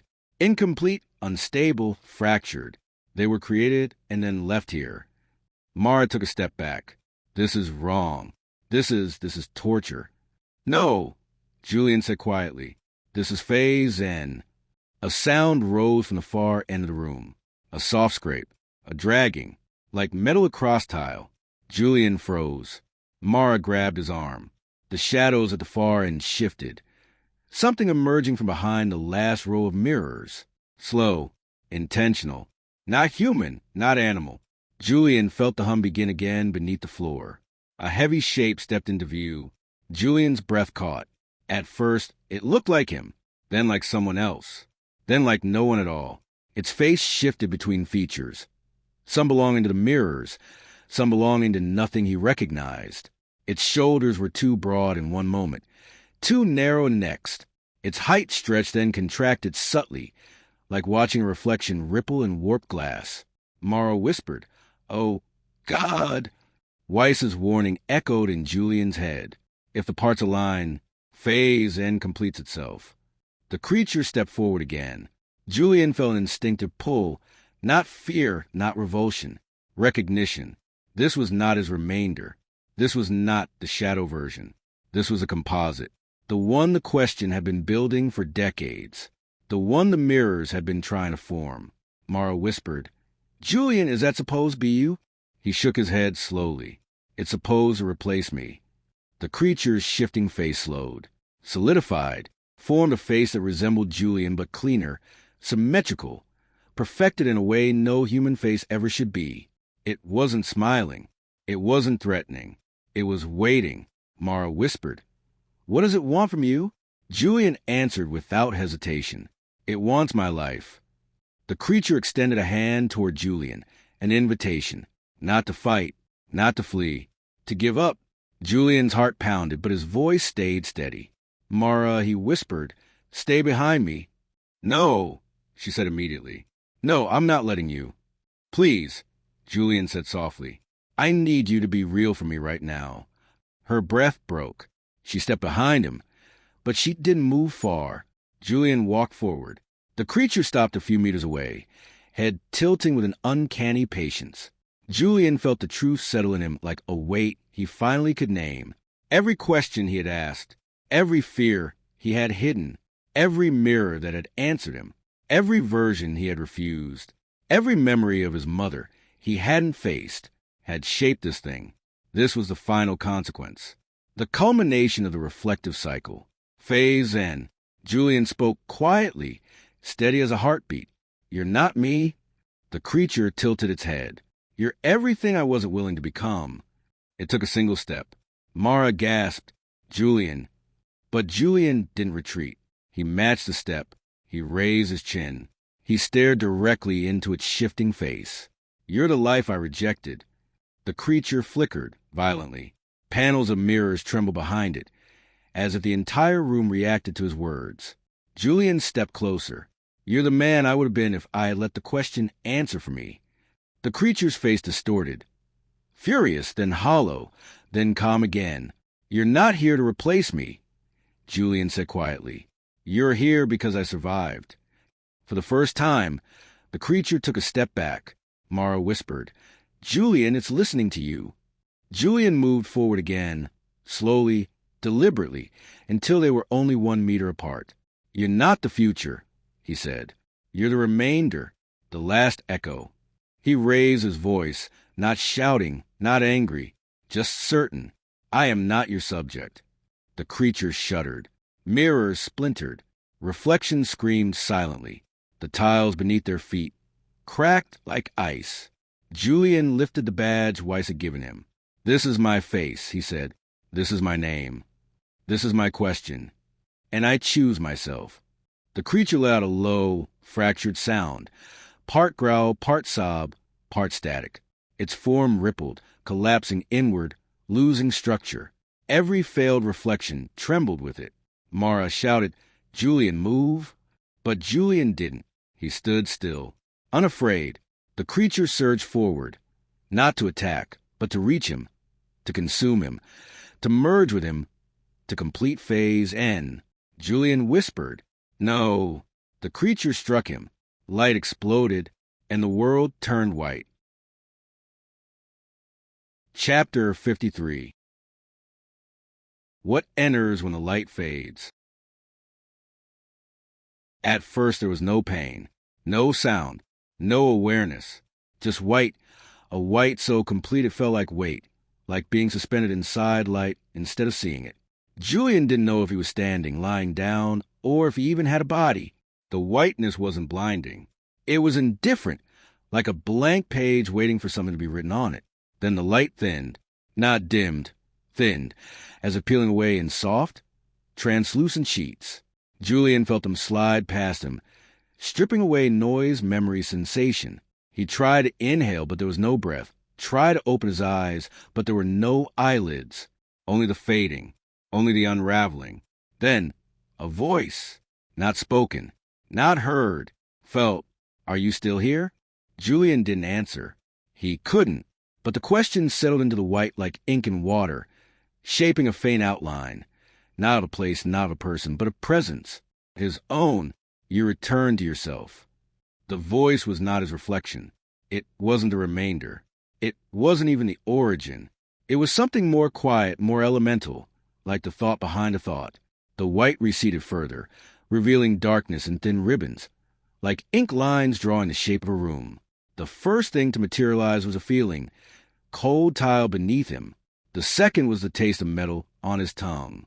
Then came sound, distant, muffled, like someone knocking at the end of a long corridor. Julian blinked. His eyes existed again. He lay on the floor of level 4, staring at the ceiling. It was no longer high and arched. It was low, claustrophobic, lined with pipes that pulsed faintly with warm air. The hundreds of mirrors that had filled the room were gone. All of them. The walls were bare concrete. He sat up slowly. No shattered glass. No reflections. No creature. Mara, his voice broke on the name. Silence answered him. Julian got to his feet, dizzy. He staggered once, bracing himself against the nearest wall. For a moment, he thought his hand would pass through it, as if reality might reject him now. But the wall was solid. "Mara," he called louder. No reply. Panic rose like acid in his chest. He moved quickly to the center of the room, turning in a slow circle. Everything was different. The chair remained, the metal restraint chair, but it was older now, dust-covered, straps rotted and brittle, no longer maintained, no longer used, as if decades had passed while he was unconscious. Julian took a step back, breath trembling. "What happened?" he whispered. A sound answered him. Footsteps, not Mara's, not Weiss's, not the remainders. Human footsteps, but unsteady, dragging slightly, as if the person didn't quite remember how to walk in a straight line. Julian stared toward the far corridor. A figure emerged, tall, thin, upright but swaying. It was Weiss, or what remained of him. His face was gaunt, his eyes sunken, his clothes torn at the sleeves. But something deeper had changed, something in the way he moved, as if his limbs were being puppeted by someone unfamiliar with the concept of gravity. "Weiss," Julian whispered. The figure paused, tilted its head. The motion was wrong, too slow, too curious. Julian's stomach clenched. "That's not Weiss." The figure took another step, the dragging step Julian had heard, and light from a ceiling bulb slid across its face. It was Weiss's face, but the eyes were not Weiss's. They were still, too still, a flat matte black, like painted glass. Julian felt ice crawl under his skin. "What are you?" he whispered. The figure didn't answer. Instead, it stepped closer, and Julian noticed something horrible. Its shadow on the floor was wrong.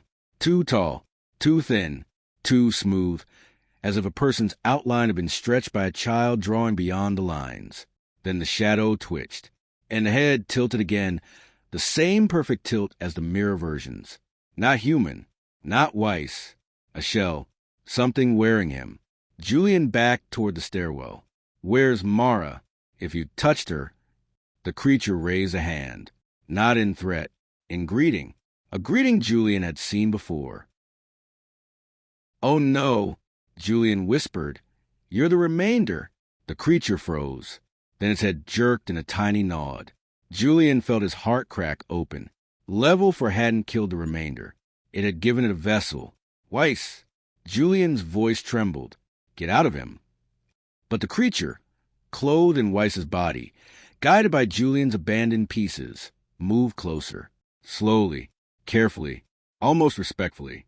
As if it didn't understand fear, but recognized shape, recognized pattern, recognized Julian. Stay back, Julian warned. It stopped. A pause. A breath that wasn't breath. Then a whisper. A real whisper. Forced through Weiss's vocal cords like wine through dead leaves. Mara. Julian lunged forward. Where is she? Tell me. The creature's head jerked toward the corridor, leading back to the stairwell. Its arm lifted, stiff, unnatural, pointing. Julian didn't wait. He ran. He sprinted across the room, through the archway, down the narrow corridor, up the first flight of broken stairs. His shoes slammed against concrete, each thudding step echoing in the hollow space. Mara, he screamed. His voice cracked. He turned the corner and stumbled. She was there, collapsed halfway up the stairs, one hand pressed against the wall, breath shallow but real. Julian fell beside her, gripping her shoulders. Mara, can you hear me? She blinked slowly, her voice hoarse. You're alive. He pulled her into a tight embrace, almost collapsing from relief. I thought it replaced me. I thought. She pressed a trembling hand to his cheek. Julian, something followed us. Yes, Julian said, trying to steady his breath. It's the remainder. It found a host. Mara's eyes widened. Weiss. He's gone. Her breath hitched. Then we need to go. Julian nodded, helping her stand. We will. They took 3 steps upward before a new sound crawled out of the darkness below them. A sound like Weiss's voice, but empty, hollow, taught by someone who didn't know how a human mouth should work. Julian. Mara clutched his arm. Julian turned slowly. Weiss's body stood at the bottom of the stairs, head tilted at that impossible angle, eyes too void swallowing what little light dared reach them. The remainder whispered through Weiss's lips. Come back. Julian stepped in front of Mara. No. The creature climbed a single step. Come back. Julian raised his voice. No. The corridor trembled. Dust fell from the ceiling. The creature froze, not in fear, but in calculation. Then it said something new. Something that made Julian's blood go cold. You left something here. Julian felt his heart drop. The creature tapped its chest. Then its head twitched sharply, as if listening to something Julian couldn't hear, and it whispered, Yourself. Julian staggered back against the stairwell wall. Mara grabbed his sleeve. Julian, what does it mean? He didn't answer, because the truth hit him all at once. A crushing, nauseating truth. When he refused the creature, when he claimed his identity, when the light exploded, something didn't return with him. Something stayed behind, a part of him. And Weiss's body, no. The remainder inside it, knew exactly which part it held. Julian whispered, voice trembling, It has my memory. Mara went white. The creature took another step. Julian took one backward. The corridor narrowed between them. Then Julian spoke with a tremor that wasn't fear, but fury. You can't keep that. The creature tilted its head, exactly the way Julian used to when he was thinking. And then, in a tone disturbingly calm, it whispered, Then come take it. Chapter 54. The memory it stole. The stairwell felt narrower than before. Julian stood between Mara and the thing wearing Weiss's body, one hand braced against the cold wall, the other clenched at his side. The air tasted stale, as if no one had breathed naturally down here for years. Concrete pressed in from all directions. The hum from level 4 below had weakened, but it hadn't disappeared. It pulsed through the structure like a distant, steady heartbeat. Weiss's body stood 3 steps below them, head tipped at an angle that no human neck should hold for long. The eyes were wrong. Julian couldn't get past that. They weren't glazed or dead. They were simply absent, places where a gaze should live, painted black. Then come take it, the remainder had said. The words still hung in the stairwell, like smoke that refused to clear. Mara's fingers dug into Julian's sleeve. What does it mean it has your memory? Julian swallowed hard. Something stayed when the light hit, when the composite tried to replace me. It didn't get my life, but it didn't leave empty-handed either. The thing in Weiss's body took another step, its shoes scraping softly on the concrete. Stop there, Julian warned. It stopped, not out of fear, he realized, out of obedience or agreement, as if it understood his boundaries and was willing to press them only so far. Weiss's lips moved, the words coming out in a strained whisper, as though forced through a mouth that did not remember speech. Not all of you came back. Mara shivered. Julian, let's just get out. Forget level 4. Forget this whole building. You're here. You're whole enough. That has to be enough. Julian shook his head slowly. No, it wasn't. He looked up the stairs. The exit to level 3 was there. Perhaps the building had changed again.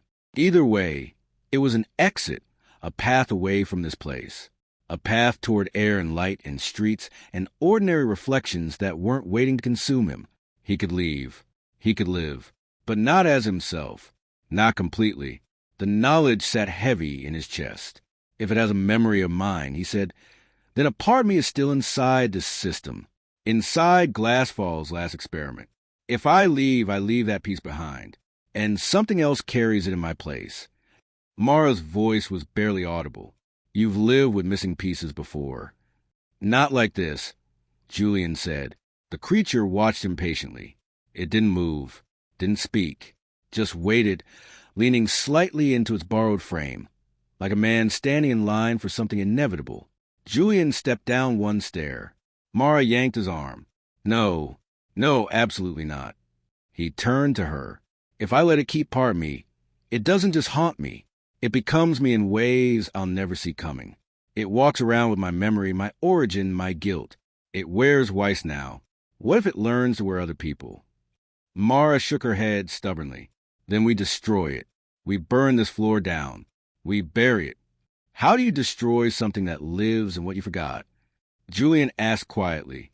She went still. He took another step down. The remainder in Weiss watched. You won't stop, will you? Mara whispered. Julian's eyes softened. If I walk away now, the story doesn't end. It just moves somewhere I can't see. And I've had enough things moving on the other side of the glass. Mara let go of his arm. Her shoulders trembled. All right, she said. Then I'm not leaving either. Julian exhaled, a small, pained smile flickering then fading. I was afraid you'd say that. One more step. They were almost at the same level now. Up close, Weiss's body looked even worse. The skin under his eyes was bruised with deep, sickly shades. His hands hung oddly, fingers slightly spread, as if they were testing how far the flesh could bend. The head tilt remained, a silent mark of the occupant inside. Julian stopped 3 steps away. Give it back, he said. The creature blinked for the first time. The motion was wrong. Too slow, too deliberate. The lids closed and opened like someone operating a faulty mechanism. What? Weiss's mouth whispered. My memory, Julian said. Whatever you took when the light swallowed us. I don't know which one it is, but I can feel the whole. The creature looked at him, head still tilted, eyes empty. Why should I give? It asked haltingly. Julian almost flinched at the sound. It wasn't a voice shaped by personality or emotion. It was phonetic, functional. Words as functions, nothing more. Because you don't understand it, Julian said. You're built of everything I refused, everything I turned away from, everything I denied. You hold a memory, but you can't use it. You can't be it. You don't know what it means. The neck straightened slightly. like the body was processing that. Mara was still halfway up the staircase, watching with terror and a kind of stunned fascination. The creature's lips moved around the words slowly. Meaning? Julian nodded. You said it yourself. The question needs direction. Weiss said once a question is accepted, it expects me to give it meaning. That's my job, not yours. A slow breath in. Out! Weiss's chest moved, but Julian had no idea if anything living still pulled the air. What do you offer? The creature whispered. Julian frowned. Offer? It nodded once, jerky but precise. Trade. Mara muttered. Of course it wanted to trade. Julian didn't look back at her. If I take the memory back, what do you lose? The creature's eyes unfocused for a moment. Its hands twitched, fingers flexing as though counting invisible strings. I lose, Path, it whispered. Julian understood. Without that memory, the remainder would have no anchor, no direction, no reason to move toward or away from anything. It would become exactly what it had always been in the mirrors, unformed possibilities, ghosts of choices unmade. You lose the right to walk around pretending to be me, Julian said. The creature hummed softly in Weiss's throat. Then, I need something else. Mara hissed. Julian, don't you dare. I know, Julian said quickly. I'm not offering my life. That's off the table. Weiss's face twitched, a fleeting smile that didn't belong to him or to anyone human. Not life, it said. Place. Julian's stomach nodded. Place where? The creature tapped its chest again. Here. He understood. It wanted to stay. Not in endless corridors, not in shattered glass, not in discarded experiments. In the world. Somewhere. Somehow. You want to exist, Julian said quietly. Not as a shadow. Not as a ghost in an abandoned floor. You want a place that's yours. The head tilt deepened again like a yes. Julian shook his head slowly. You can't have a body. That isn't yours to keep. You can't walk around wearing Weiss. Then where? The thing asked. Julian hesitated. Behind him, Mara whispered, There's nowhere. Julian, it shouldn't exist at all. It was made to replace you. It's wrong. That's the point. You can't negotiate with it. He turned his head slightly. Everything in this building is wrong, including me, the moment I stepped into it. Mara flinched. Julian looked back at the creature. I can't let you stay in him, he said. He might be far gone, but he didn't choose this. The creature blinked again, that unnatural, too slow motion. Then where it repeated, Julian thought of mirrors, thought of corridors, thought of questions that refused to die, thought of everything he had spent years running from. Then he realized something. You don't need a body, he said slowly. You need a frame. The creature's head twitched. Frame. A structure. A container. A place where you can exist without rewriting people. Julian said. He could feel Mara staring holes in the back of his head, but he kept going. You were made from the parts of me that refused answers. From the weight of the question. You're not hate. You're not hunger. You're pressure. Potential. Direction without target. He stepped down one more stair. Weiss's shoes were almost touching his now. You want a place? Julian said. He tapped his own chest. Come here. Mara's voice broke. Julian, no. He raised a hand to stop her. Not like before. Not as replacement. As remainder. As reminder. The creature's mouth twitched, confused. I don't erase you, Julian said. I don't destroy you. I don't let you pick a body and walk the world trying to be me. You live where you always lived before Glasfall interfered. Inside the person who asked the question. The atmosphere thickened. Even the concrete seemed to listen. You want meaning? Julian said quietly. Then your meaning is this. You are the part of me that remembers what it costs to ask. You are the edge of the blade. You remind me not to take truth lightly. You live in awareness, not in walls. The creature's borrowed chest rose and fell more rapidly. Its fingers shook. Trade. It rasped. You offer frame. I give memory. Julian nodded. Mara descended one step, voice trembling with anger and fear. Julian, If you bring that thing into your mind, how do you know it won't take the rest? How do you know it won't become the origin again? Because I'm not a child asking the question in the dark anymore, Julian said. I know what I'm agreeing to this time.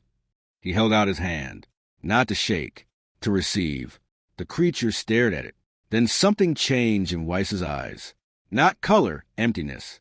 For a split second, Julian saw himself on the other side of that gaze, not as reflection, as target. Then it moved, not the body. The remainder. A sharp pain lanced through Julian's chest, like ice shoved between his ribs. He gasped as the world flickered. For a sickening instant, the stairwell walls doubled, misaligning with themselves. He saw 2 sets of steps, 2 possible directions, up, down, and something sideways that didn't exist. Then the pain spiked. His mind filled with a single image. His mother, not in the hospital, at home. She was standing in the kitchen, hands wrapped around a mug, looking out the window at the street below. The light was ordinary, soft, morning. Julian entered, younger, exhausted, stiff from nights spent in plastic chairs and corridors. He remembered this morning. He had always remembered it as ordinary, as quiet, as one more calm before one more storm. Now he saw the missing piece.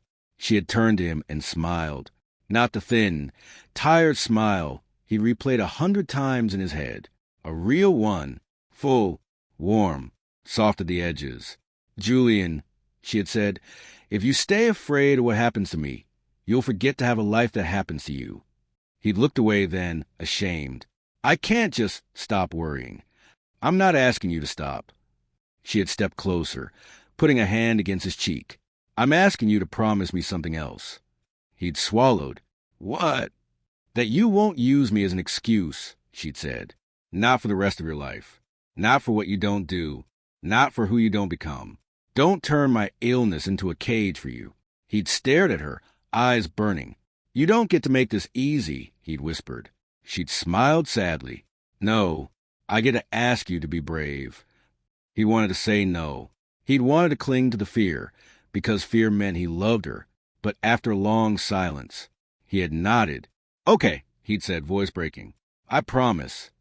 He had forgotten that part. The mirror had taken it. Left behind only the fear, only the guilt, only the unfinished question. Now it crashed back into him like a wave. He stumbled, hand pressed to his chest.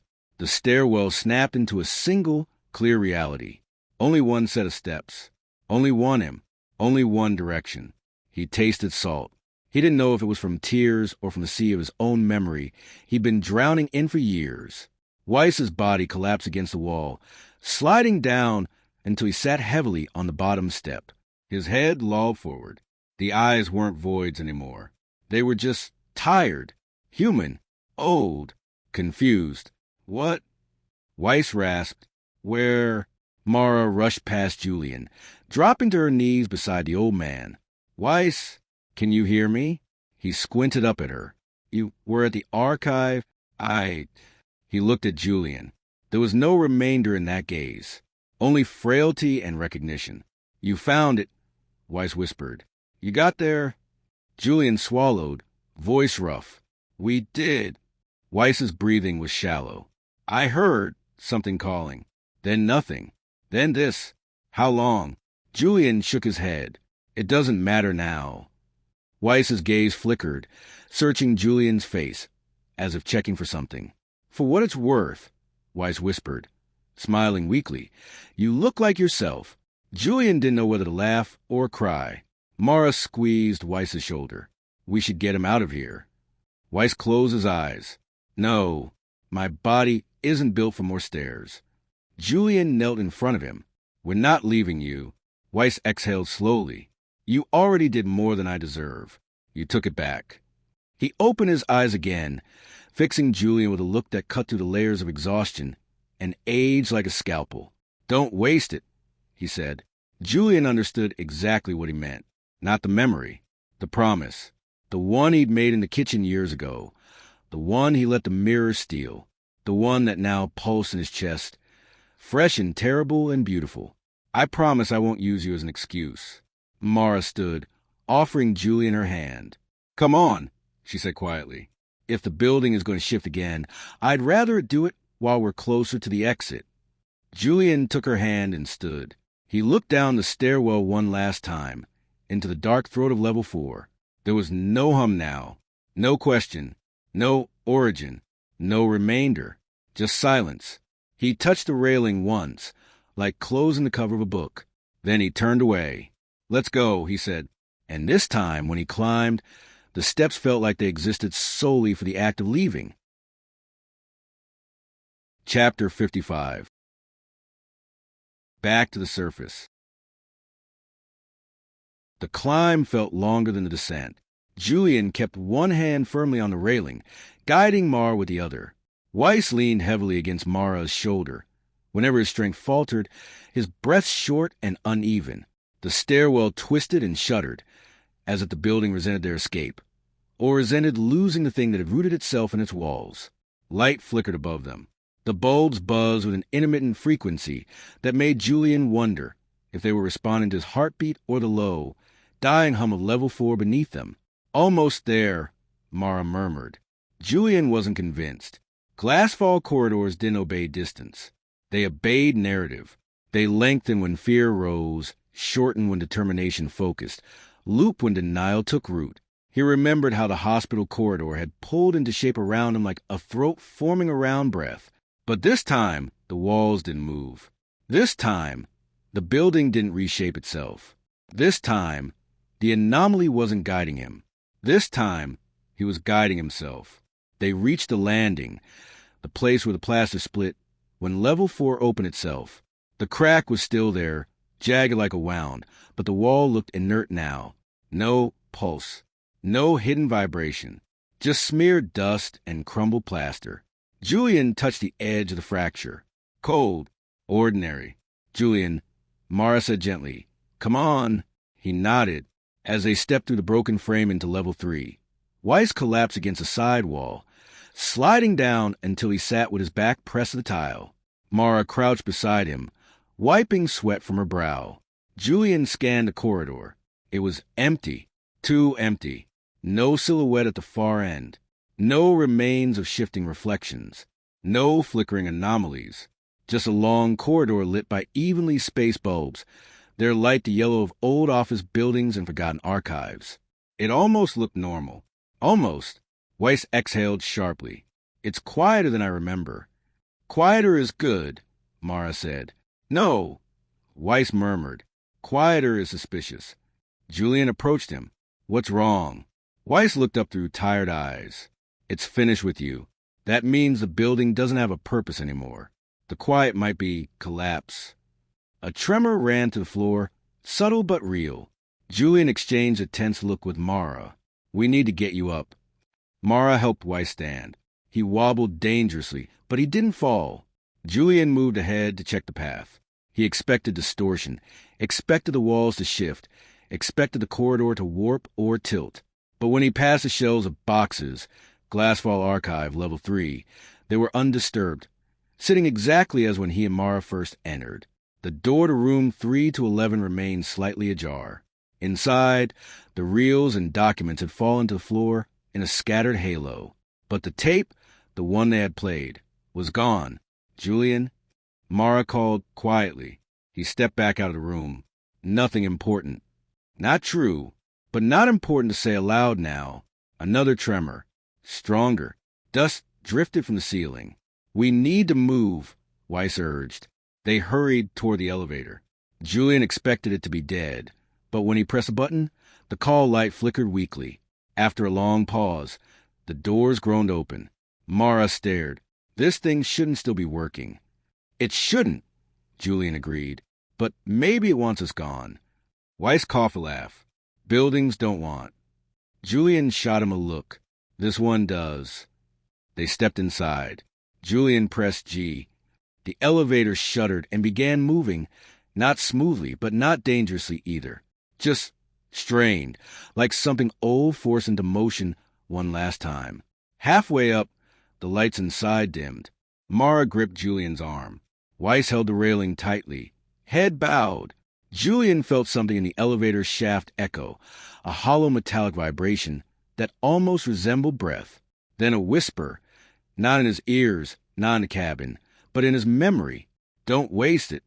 Weiss's voice, but not from Weiss, from the remainder, or from himself, or from whatever the question had turned into after he accepted it. Julian closed his eyes. He didn't answer aloud. He didn't need to. The elevator dinged. The door slid open to the lobby. The air tasted different here. Cleaner, less stale. No, I'm hiding in the walls. The receptionist's desk was still dusty and abandoned. The folders still stacked haphazardly. The phone still off the hook. Everything was the same as when they had arrived, yet utterly changed. As if something had finally let go, Julian stepped forward slowly. Mara followed, supporting Weiss. For a moment, Julian thought the front doors wouldn't open, that Glasfall would trap them out of habit, or reflex, or spite. But the doors swung outward easily. Cold Berlin air rushed in. It felt like waking.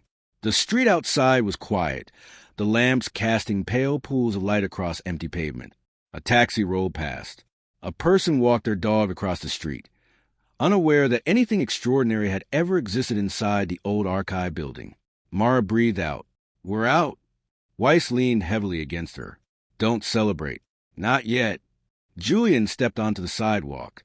Something inside him shifted, not a fracture, not a collapse, a settling, like pages falling into place. He turned back toward the building. Mara followed his gaze. "Julian, what's wrong?" He shook his head. "It's just strange." "What is?" "That it's gone." Mara frowned. "What is gone?" He hesitated. How could he explain? How could he put into words a feeling in his chest? The quiet, steady presence that didn't hurt, didn't whisper, didn't distort, but existed, alive, dormant, settled, a remainder, not a threat. "I'm different," Julian said softly. Mara looked at him, searching his face. "Still you?" Julian smiled faintly. "More me than I've been in years." Weiss sank onto a concrete ledge, exhausted. "Good, because there's something you need to know." Julian raised an eyebrow. "Now!" Weiss nodded. "Before we part ways." Mara helped him sit more comfortably. Weiss inhaled shakily. "Level 4 wasn't the end," he said. Julian felt his pulse tighten. "What do you mean?" Weiss looked up at him with a kind of fragile solemnity. "There was a level 5. Mara paled. "What?" Weiss nodded slowly. "Not beneath it. Not above it. Adjacent. A place they never recorded on any blueprint. A place built for only one purpose." Julian stepped closer. "Why are you telling me this now?" Weiss's voice weakened. "Because if the remainder chose you, then level 5 is waiting." Julian stared at him. A cold wind slid down the street. The building behind him shuddered. Not physically, not visibly, but in a way Julian could feel under his skin. Weiss whispered, "You didn't just survive, Julian. You inherited." Julian's heart pounded. Mara whispered, "Inherited what?" Weiss closed his eyes. "The responsibility." Julian swallowed. "What responsibility?" Weiss opened his eyes, but they were fading. "To shut it down," he breathed. "All of it. The mirrors, the corridors, the questions, the remnants, the replacements. The work Cross began, the work Glasfall stole." Julian felt the cold seep deeper. Weiss smiled faintly, sadly. "And only someone who has held the question," he whispered, "can end it." Mara gripped Julian's hand tightly. Julian didn't speak. He didn't need to, because deep inside, in the quiet place the remainder now lived, he already felt the truth forming. This wasn't the end. This was the threshold. Chapter 56. Level 5. Julian didn't speak for a long time. Weiss's words hovered between them like frost, lingering in the cold Berlin air long after the old researcher closed his eyes again from exhaustion. Even the street seemed to hold still, the distant hum of traffic muted, the faint echo of footsteps on the opposite sidewalk fading quickly into silence. Level 5, a floor that wasn't above or below, a floor adjacent, hidden not by architecture, but by intention. Mara adjusted Weiss's coat around his shoulders. "He's freezing. We have to get him somewhere warm." Julian nodded slowly, but his gaze stayed fixed on the archive building. Its concrete walls looked peaceful now, almost mundane, a harmless relic of bureaucratic history. But Julian knew better. He could still feel the faint aftertaste of the hum beneath his skin, like static the body remembers after touching a live wire. He finally turned to Mara. "There's no way back in, is there?" "Not tonight," she said firmly. "Not while we're barely standing." Weiss murmured from where he sat. "It won't open until it wants to be found." Julian crouched beside him. "What is level 5? Weiss smiled faintly, eyes still closed. "Not a place. A threshold." Julian felt something tighten in his chest. A threshold to what? Weiss opened his eyes halfway, pupils unfocused, to whatever the question becomes when it stops being a question. Mara rubbed her forehead. "Weiss, none of this makes sense. We shut level 4 down." Julian reclaimed what he lost. The remainder's gone. The building is empty. Julian didn't correct her. He could still feel the presence inside him. Quiet, folded in on itself, like a sleeping animal curled behind his ribs. Not a threat, not an echo. A remainder, restored to a place that wasn't a corridor or a shadow or Weiss's body. A part of him. Level 5 isn't the building, Weiss insisted weakly. It's the end of the cycle, the place where the mirrors stop asking. But the only way to reach it is... He broke off, coughing. Julian steadied him. "Is what?" Weiss's eyes sharpened for a moment, just a moment, as if clarity had returned from the edge of delirium. "Is to follow the remainder," he whispered. Mara stiffened. "Absolutely not." Weiss continued, ignoring her tone. "It knows the way. It carries old paths inside it. The ones crosswalked, the ones we mapped, the ones Glasfall tried to shut. It knows every route except the final one." "Why except the final one?" Mara asked. Weiss looked at Julian. "Because that route didn't exist until you survived." The words rattled Julian deeper than he cared to admit. Mara stood slowly, guiding Weiss toward the bench near the curb. "We'll get you to a hospital, or at least somewhere safe. We can deal with the rest later." Julian didn't move. Something was changing in the air. A pressure, a direction. Mara noticed a stillness. "Julian? Hey, stay with me." But Julian wasn't drifting. He was listening. And what he heard wasn't human, not quite. It wasn't the hum from level 4. It wasn't the Origin's whisper. It wasn't the fracture of a mirror breaking. It was movement. Inside him. A shift. Small, careful, like a nudge from something settling into place. He turned his head slowly, following the sensation, toward the street opposite the archive, toward a dark alley lit by a single flickering lamp, toward something that wasn't visible, but was undeniably present. Mara's voice came from very far away. "Julian, what do you see?" He took a step forward. Weiss's voice rasped sharply. "Don't follow it yet." Julian froze. The remainder inside him stopped too. Weiss forced himself upright, leaning heavily on Mara.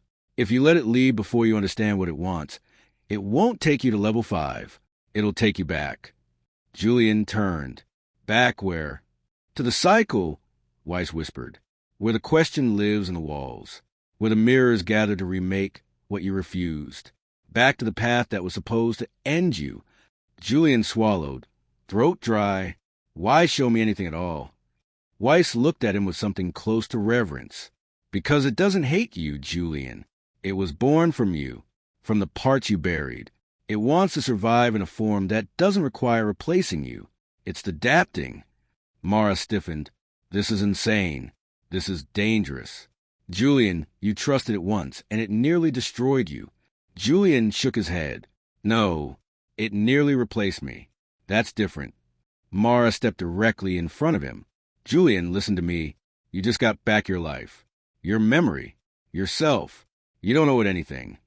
Julian looked past her, into the shadow at the end of the street. The pressure pulsed again.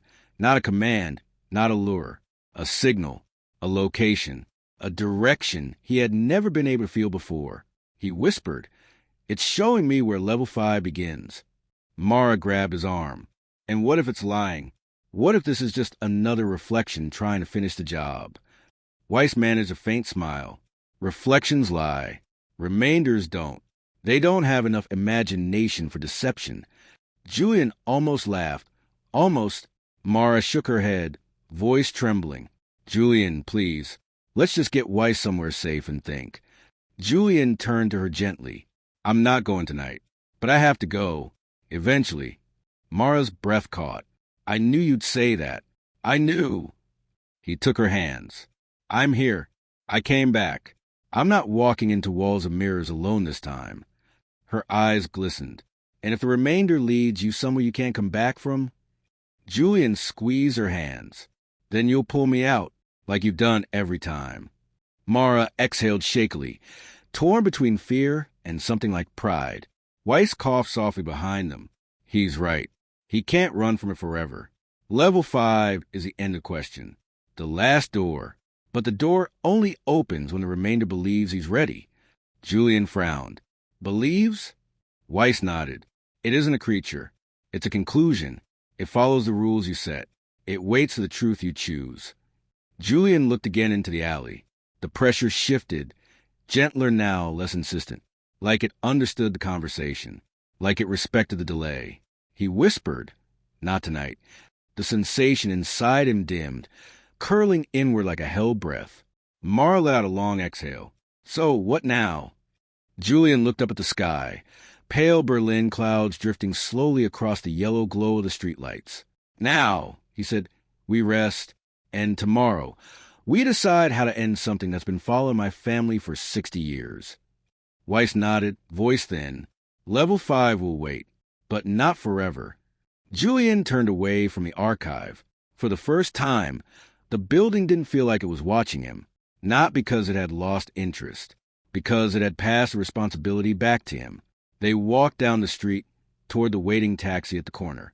Behind them, the archive remained silent, but far down the alley, beyond the pool of the flickering lamp, a shadow shifted, not threatening, not calling, just waiting, patient as a question that knows its answer is finally coming. Chapter 57. The day after. Morning arrived slowly, as if unsure whether Berlin deserved sunlight after the night Julian had taken from it. A pale, washed-out glow seeped through the curtains of the small hotel room they had managed to find near Alexanderplatz. The city outside sounded normal. Cars, distant sirens, the hydraulic hiss of buses pulling up at stops. Ordinary noises. Human noises. Julian sat at the small table beside the window, hands wrapped around a cup of coffee gone cold. He hadn't slept. Not really. He had drifted in and out of shallow dreams, none of them frightening, none of them comforting. Dreams that felt like sketches, unfinished lines waiting for shape. Across the room, Mara slept curled up on top of blankets, her breathing soft, exhausted, uneven. She had refused to take the bed alone, insisting Julian lie down beside her for at least an hour. He had agreed, but the moment she fell asleep, he had slipped away quietly, letting the weight of the night settle inside him like sediment. Weiss lay on the couch, wrapped in 2 blankets the hotel staff had provided without asking too many questions. He had collapsed almost instantly after they reached the room. Age, exhaustion, and the residue of whatever had taken him had drained him to the bone. But he was breathing steadily now. The remainder, the quiet thing inside Julian, stayed still, dormant, patient, like a candle flame protected behind glass. Julian didn't hear Mara wake. He just felt her presence when she sat beside him, placing a gentle hand on his arm. You didn't sleep, she said softly. Not really. She looked at him for a long moment. You seem quieter. Do I? Yes. She tilted her head. Is that good or bad? Julian had no quick answer. He stared into the cup for a moment before setting it down. It's new. Mara followed his gaze to the window. Do you feel any different? He did, but he wasn't sure how to describe it. It's like there's a second thought happening behind my own, he said finally. Not telling me what to do, not pushing, just watching. Like a part of me is evaluating every moment before I even register it. Does it hurt? No, he said. It's almost grounding. Mara raised an eyebrow. Grounding? Julian nodded. Like there's no room for panic anymore. No room for illusions. No room for the kind of fear that used to twist itself into my thoughts.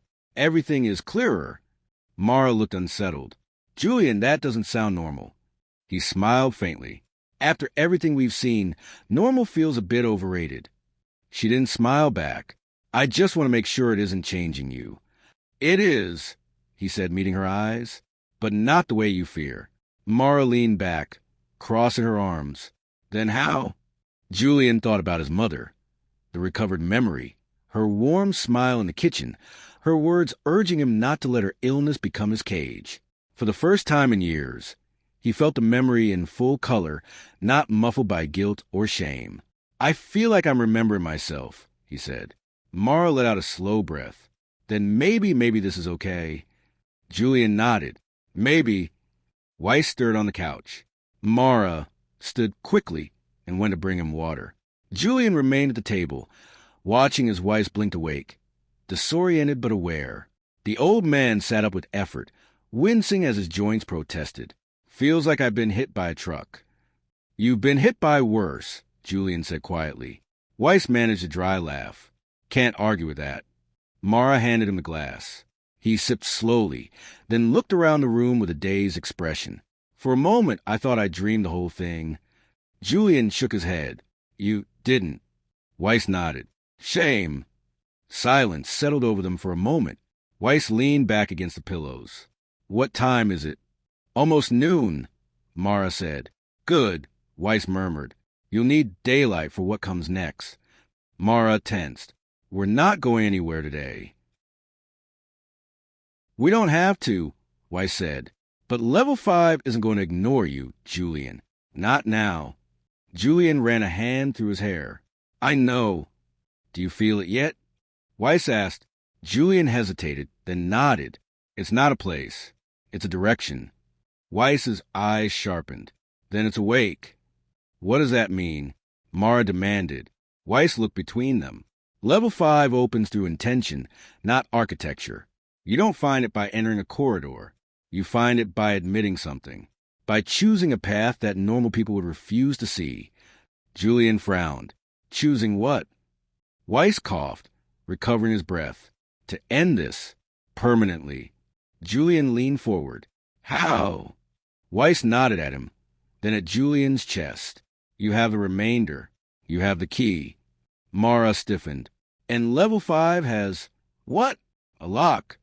No, Weiss whispered. A cost. Julian looked at him steadily. What kind of cost?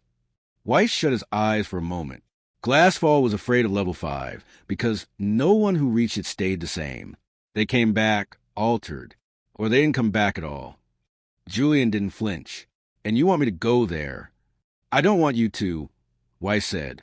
But the question won't stop until someone does. Mara stepped between them. Julian is not stepping into another nightmare, because Glasfall couldn't clean up after themselves. Weiss looked at her with tired compassion. You don't understand. He isn't being pulled in. He's being chosen. I don't care, she shot back. I'm not letting him go down another hole. Julian stood. Both of them stopped talking. Mara looked at him with wide eyes. Julian, I'm not going today, he said calmly. But Weiss is right. I can feel it. Level 5 isn't a trap. It's a demand. Not from Glasfall. From the question. Mara's voice broke. I don't want to lose you. Julian touched her cheek gently. Then stay with me. All the way through. She blinked rapidly, swallowing emotion. You're asking for something impossible. No, he said softly. I'm asking for you. Weiss looked away, embarrassed by the intimacy. After a moment, Mara nodded slowly, reluctantly. Fine, I stay. But you don't leave this room alone. Not for 1 second. Julian smiled. Deal. Weiss cleared his throat. There's another thing. Mara glared. Of course there is. Weiss looked at Julian. Level 5 doesn't open in a building. It opens in a moment. Julian frowned. What moment? A moment when the remainder reacts. Weiss said, when it senses something familiar, a past unresolved, a truth buried. Julian exhaled. Where does that moment happen? Weiss closed his eyes again, as if the answer was heavy. at the place where the question first cut you open. Julian went still. Mara's hand found his automatically. Julian whispered, "The hospital." Weiss nodded. "Not the room where you face the origin," he said. "The other room." Julian's skin went cold. "The room where your mother died." Mara inhaled sharply. Julian closed his eyes. The remainder inside him stirred, a small, undeniable shift. Not a demand. A direction. A door. Mara squeezed his hand tightly. "Julian, you don't have to." He opened his eyes, steady, clear. "I do." Weiss whispered, "Level 5 will open there, and once it opens, it won't close until you walk through." Julian nodded. There was no fear in his eyes, only acceptance, and something stronger, resolve. "We'll go," Julian said quietly. "Tomorrow." Mara swallowed. "And tonight?" Julian looked at her with a softness she had never seen in him until now. "Tonight," he said, "we rest. For the last time before everything changes." Chapter 58. The hospital returns. The second time they went back to the hospital, it was daylight, not the dim, secretive glow of night. No underground corridors, no exhausted guards half asleep at their posts. The sky was a dull Berlin gray. Clouds pressed low, the air carrying that faint metallic chill that made the world feel sharper. People moved in and out of the hospital entrance in a steady flow. Visiting relatives, staff on breaks, patients stepping outside for a cigarette. It could have been any hospital, in any city. Julian stood across the street, watching the automatic doors slide open and shut. Each time they parted, he saw a slice of lobby, white floors, pale walls, the reception desk, a vending machine. Nothing strange, nothing wrong. The remainder inside him stayed quiet. Mara stood at his side, hands deep in her coat pockets, eyes narrowed against the cold. "Last chance to change your mind," she said. He almost smiled. "You've said that a lot lately." "Yes," she replied. "And I'm going to keep saying it until this is over." "Good," he said. "Reminds me I still have options." She studied him for a moment. "Do you? Really?" Julian's gaze drifted back to the building. "Not about coming here. That was decided a long time ago. Maybe the options are about what I do once level 5 opens." Mara didn't like the sound of that. "We're not negotiating with a non-existent floor. We go in. We see if anything happens. If nothing happens, we leave. If something happens, we pull you back. That's it." Julian nodded, though he wasn't sure the building would accept that simplicity. They had left Weiss at the hotel. He had insisted, weak as he was, that his part was done. "I've been in this story too long," he'd said. "It's your turn to decide how it ends. Not mine." Mara had argued. Julian hadn't. He knew the old man's body wouldn't survive another descent. The light turned green. They crossed the street. The moment Julian stepped onto the hospital pavement, the remainder moved. Not violently, not like a possession. Just a slight tightening, a turn of attention inside him, as if a compass needle had flicked and settled. He followed it. Inside, the lobby was busier than last time.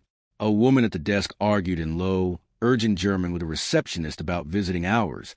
A bored-looking teenager scrolled on their phone. A man in a wheelchair stared blankly at the television mounted on the wall. None of them looked twice at Julian or Mara. "Do you know where you're going?" Mara asked. Julian nodded. "Yes." He didn't need signs. He didn't need a map. The moment they stepped into the elevator, his hand went straight to the correct button. Not oncology. Not the old, closed ward where his mother had spent weeks receiving treatment. Intensive station. Intensive care. Mara watched the button light up.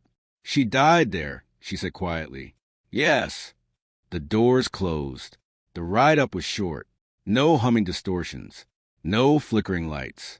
Just the ordinary sound of cables and machinery doing their job. Julian watched their reflections in the metal doors. They looked tired, pale, but synchronized. No delay. No second version. The remainder stayed still. When the doors opened, the air felt different. Cleaner, sharper, scented with disinfectant, and something chemical beneath it. The smell of machines and sterilized surfaces and the thin metallic tang of fear. Intensive care wards always sounded muted. Even when people were talking, the nurses' voices were low. The machines beeped in measured patterns. Footsteps softened on polished floors. This level carried its own gravity, its own slow time. Mara walked slightly behind Julian, letting him set the pace. "Did you come up here that day?" she asked. "Yes," he said, "but I don't remember how. You were probably half out of your mind." "Probably." He turned down a corridor. The walls were lined with doors that had small windows set into them at face height. Each window showed a slice of a room, a bed, a monitor, a vase of flowers someone had brought, an empty chair. Some doors were open, others were closed. Nurses moved between them with quiet efficiency. Julian's heartbeat slowed. It was here. Somewhere along this corridor, years ago, a version of him had walked in with a question in his chest and walked out with a hole. He stopped outside a door. Zimmer 21. He didn't remember the number. His memory offered no neat confirmation, but the remainder inside him reacted. A sharp lurch, then stillness, like a compass needle slamming into true north. "This is it," he said. "Are you sure?" Mara asked. "Yes." The door was closed. The window revealed a patient inside. Not his mother, obviously. An elderly man with tubes in his nose, asleep, his chest lifting in small, shallow movements. For a moment Julian wondered if they had the wrong room after all. His mother had been here once, but time had moved on. New lives had passed through. New questions, new griefs, new prayers whispered under fluorescent lights. Mara touched his arm gently. "We can't just walk in. This isn't our room." "We don't need to," Julian said. He placed his hand flat against the door, just below the window. The remainder surged. Pain flared across his chest, not sharp, not destructive. Sudden, heavy, like someone had dropped a block of ice between his lungs. His vision blurred. The corridor around him shifted, not physically, but in memory. For a moment, he wasn't looking at a stranger in a hospital bed. He saw his mother, pale, small, surrounded by machines. He saw himself standing beside her, one hand gripping the bed rail. He heard the doctor's voice saying words that didn't land, that fell to the floor like broken glass. Mara's voice came from far away. "Julian? Julian, talk to me." He pressed his other hand against the wall to steady himself. The remainder pushed harder. The world in front of him flickered. The man in the bed disappeared. The machines rewound, then reset. Old cables replaced by older models. Monitors replaced with different shapes. The sterile, polished edges of the present blurred into the softer, less refined lines of the past. For a few seconds, the corridor existed in both times. Then it tilted. Julian heard something crack, quietly, not in the building. In him, a door inside his mind, opening somewhere he'd bricked up long ago. Level 5 doesn't open in a building, Weiss had said. It opens in a moment. The remainder slid into that moment like a key into a lock. The fluorescent light above them flickered. Once, twice, then went steady again. But everything else had changed. Mara's hand tightened on his shoulder. "Julian, what's happening?" He pulled his palm away from the door. The corridor was silent. The nurses were gone. No distant footsteps, no beeping machines, no hushed conversations. The air felt thicker, heavier, the colors muted, as if someone had turned the saturation of reality down a few notches. The door's window was black. Not dark, black, like someone had painted over the glass from the inside. Julian exhaled. "Level 5, he said quietly. Mara swallowed. "This is it." He nodded. "This is it." They were no longer in the normal hospital. The architecture was the same, but stuff had been removed. The posters on the walls, the carts with equipment, the small clutter of a functioning ward. Everything extraneous was gone. The corridor was a bare skeleton of itself. "Do you see anyone?" Mara whispered. "No," Julian said. There was no one. No doctors, no patients, no family members. Just the two of them. And the door. Mara eyed the blacked-out window. "If we go in there, what happens?" Julian shook his head. "I don't know. And if we don't..." He looked down the corridor. The exit sign at the far end was there. He could walk toward it. He could try to leave. But he knew, with the same certainty with which he'd known which door was hers, that if he turned away now, the question would remain, not for the building, for him. "I've been living with unfinished endings for too long," he said. "If this is the last door, I need to open it." Mara studied his face, jaw clenched. "And I'm not letting you open alone." He met her eyes. "I don't know if it'll let you in." "Then I'll get as close as I can," she said. "And if anything tries to drag you away, I pull. That's the deal." He hesitated. She didn't. "Julian," she said softly, "you're not the only one with something to lose." He nodded once. Together, they turned toward the door. Julian reached for the handle. It was cold. He expected resistance. A lock. A weight. Some physical indication that this was no longer a normal door. But the handle turned easily beneath his fingers. He paused with it halfway open. "What if she's there?" he whispered. Mara's voice gentled. "Then you say goodbye properly this time." He took a breath, opened the door. Inside, the room was almost empty. Not completely. It still had a bed, a chair, a monitor. But everything lacked detail, as if drawn in pencil sketches instead of full color. Shadows clung to corners. The window showed nothing but gray, like the outside world had been erased. There was someone in the bed, not a stranger. His mother, not as she'd been in those final hours, surrounded by tubes and wires, as she was the last time he'd truly seen her. Upright enough to talk, eyes clear enough to focus, strong enough to reach for his hand. She turned her head as he stepped in. "Julian." Her voice was soft, familiar, alive. He moved forward, numb. "Mom." Mara stayed at the doorway. He sensed her presence like an anchor, a quiet gravity at his back in a room that might otherwise untether him completely. His mother smiled. "Look at you," she said. "You got older." He let out a shaky breath that was half a laugh, half a sob. That tended to happen. "You forgot to visit," she said, but there was no accusation in it, just a simple observation. His throat tightened. "I didn't forget." "You did," she said gently, "but that's all right.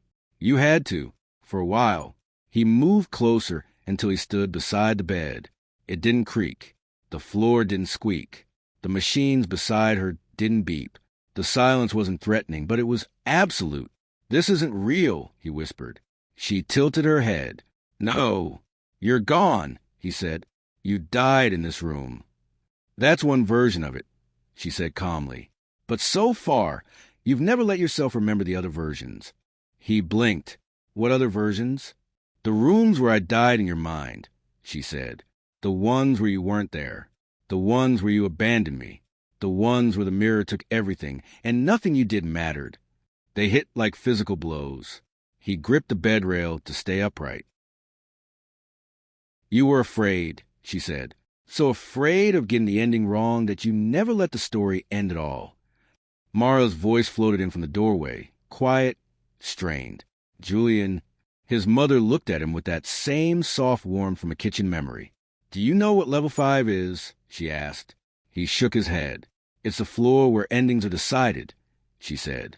"Not by experiments. Not by reflections. Not by corridors.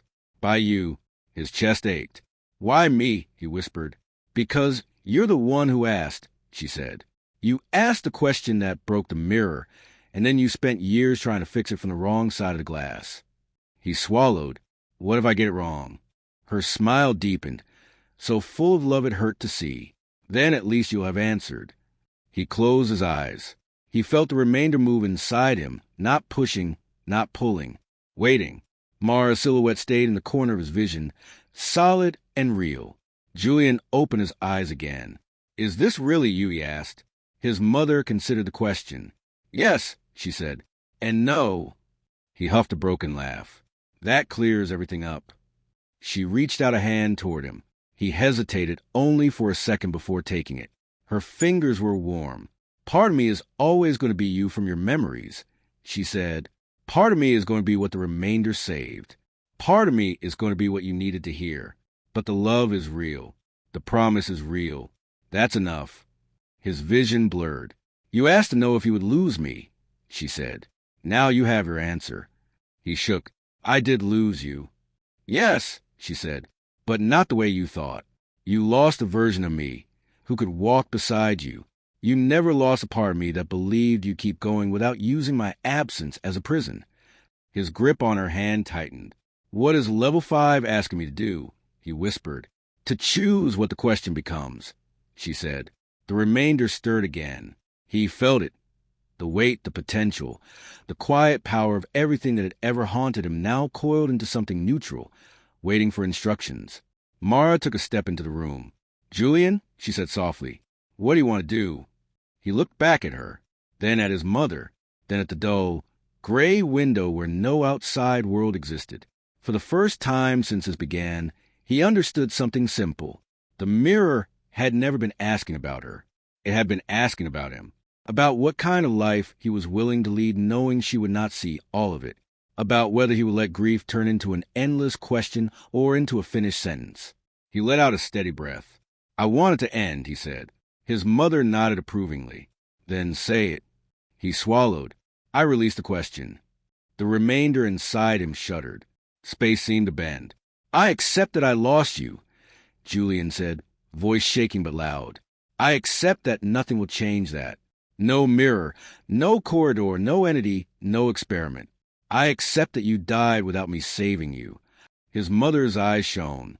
"And," she prompted. He knew what she wanted him to say. It felt like ripping a bandage off skin that had never healed. "And I accept," he faltered, then forced the words out, "that it wasn't my job to save you." The room shook. The bed flickered. For one sharp, terrible second her face distorted, as if every version of her grief had tried to speak at once. The sick version, the strong version, the angry version, the silent version, the ones who blamed him, the ones he blamed. Then they snapped into one. His mother smiled. "There you are," she whispered. "My brave boy." The remainder moved, not out of him, into form, for a heartbeat. He saw it. A second Julian, transparent, standing at his shoulder, not distorted, not monstrous, just emptier, like a shell made of all the questions he'd asked and never answered. It looked at him. He looked back. "Thank you," Julian said softly, "but I don't need you to ask for me anymore." The remainder nodded once, then stepped backward, into the bed, into his mother, into the machines, into the walls, into the window, into every surface that had ever held his fear, and dissolved. His mother's hand grew lighter in his. She squeezed once more. "Now," she said gently, "go live a life that doesn't belong to me." He shook his head, tears finally falling. "I don't know how," he whispered. "You will," she said. The room dimmed. Mara stepped to his side, her hand on his back. He felt the world tilt and realign. His mother's form faded slowly, like smoke thinning in air. The bed emptied. The gray outside the window brightened into the vague shape of a city. The walls regained detail. The fluorescent light buzzed. A monitor beeped. Level 5 receded. Julian blinked. He stood in the same intensive care corridor as before. The door to Zimmer 21 was closed. Through its window, a stranger lay sleeping, monitored by machines. A nurse walked by, checked a chart, pushed a cart. The hospital was just a hospital again. Mara squeezed his shoulder. "Julian, can you hear me?" He nodded slowly. "Yes."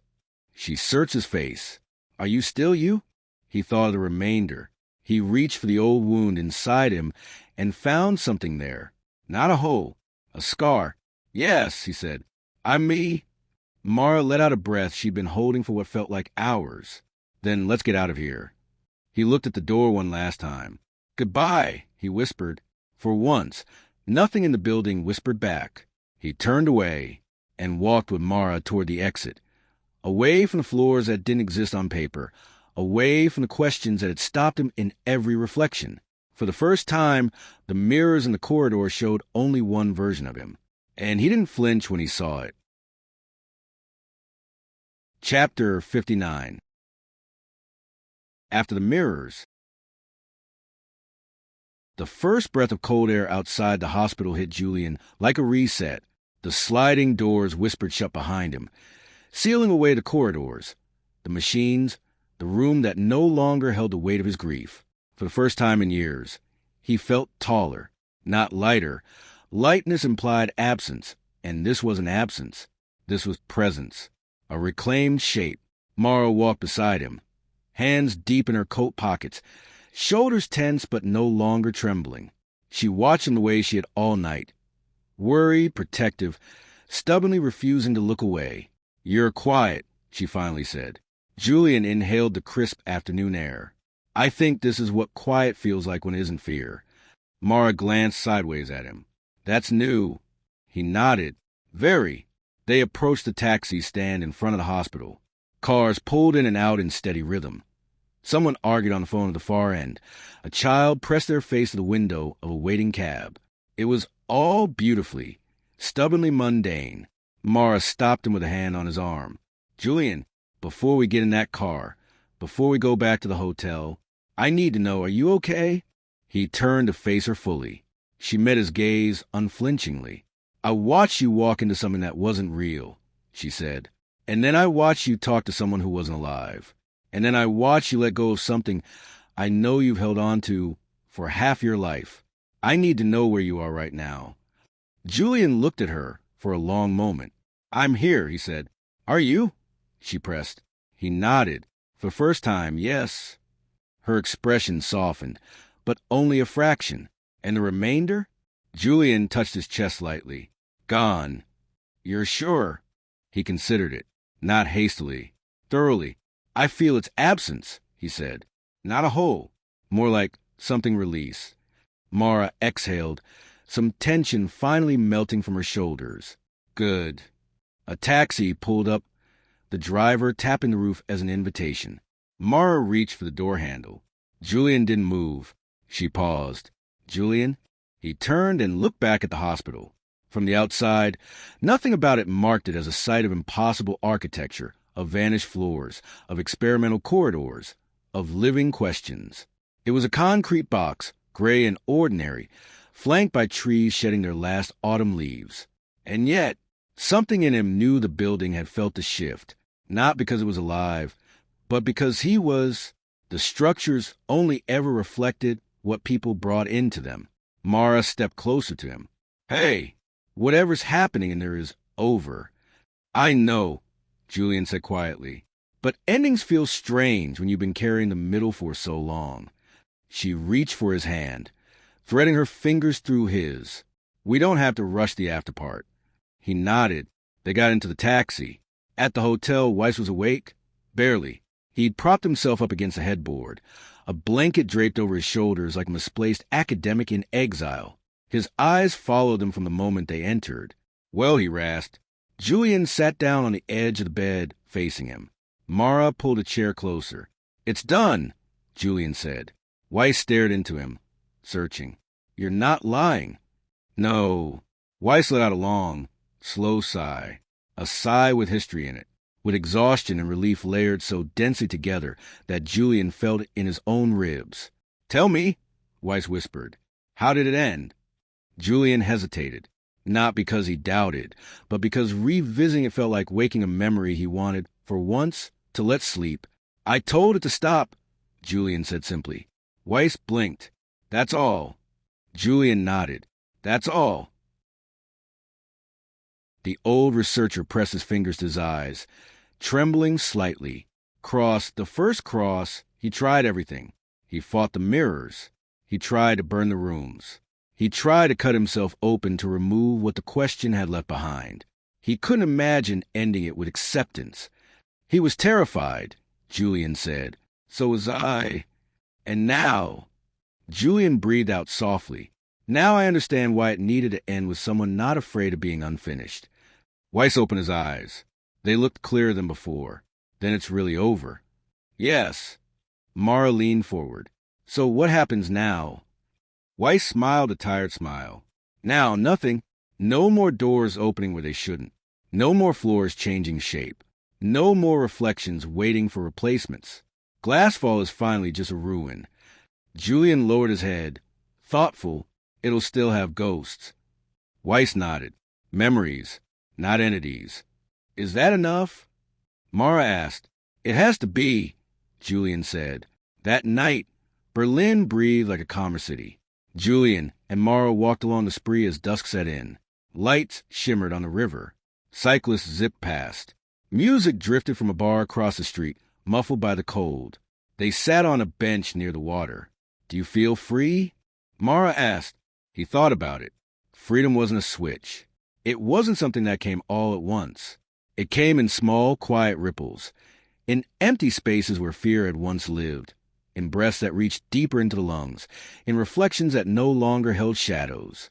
I think I feel possible, Julian said. Mara smiled at that. Possible is good. He nodded. It is. They sat in silence for a while. Then Mara brushed her shoulder against his. So, journalist, investigator, survivor of impossible architecture. What now? Julian watched the water move. The river didn't reflect perfectly. The surface was always shifting. But maybe that was the point. Imperfect reflections didn't threaten him anymore. I don't know, he said.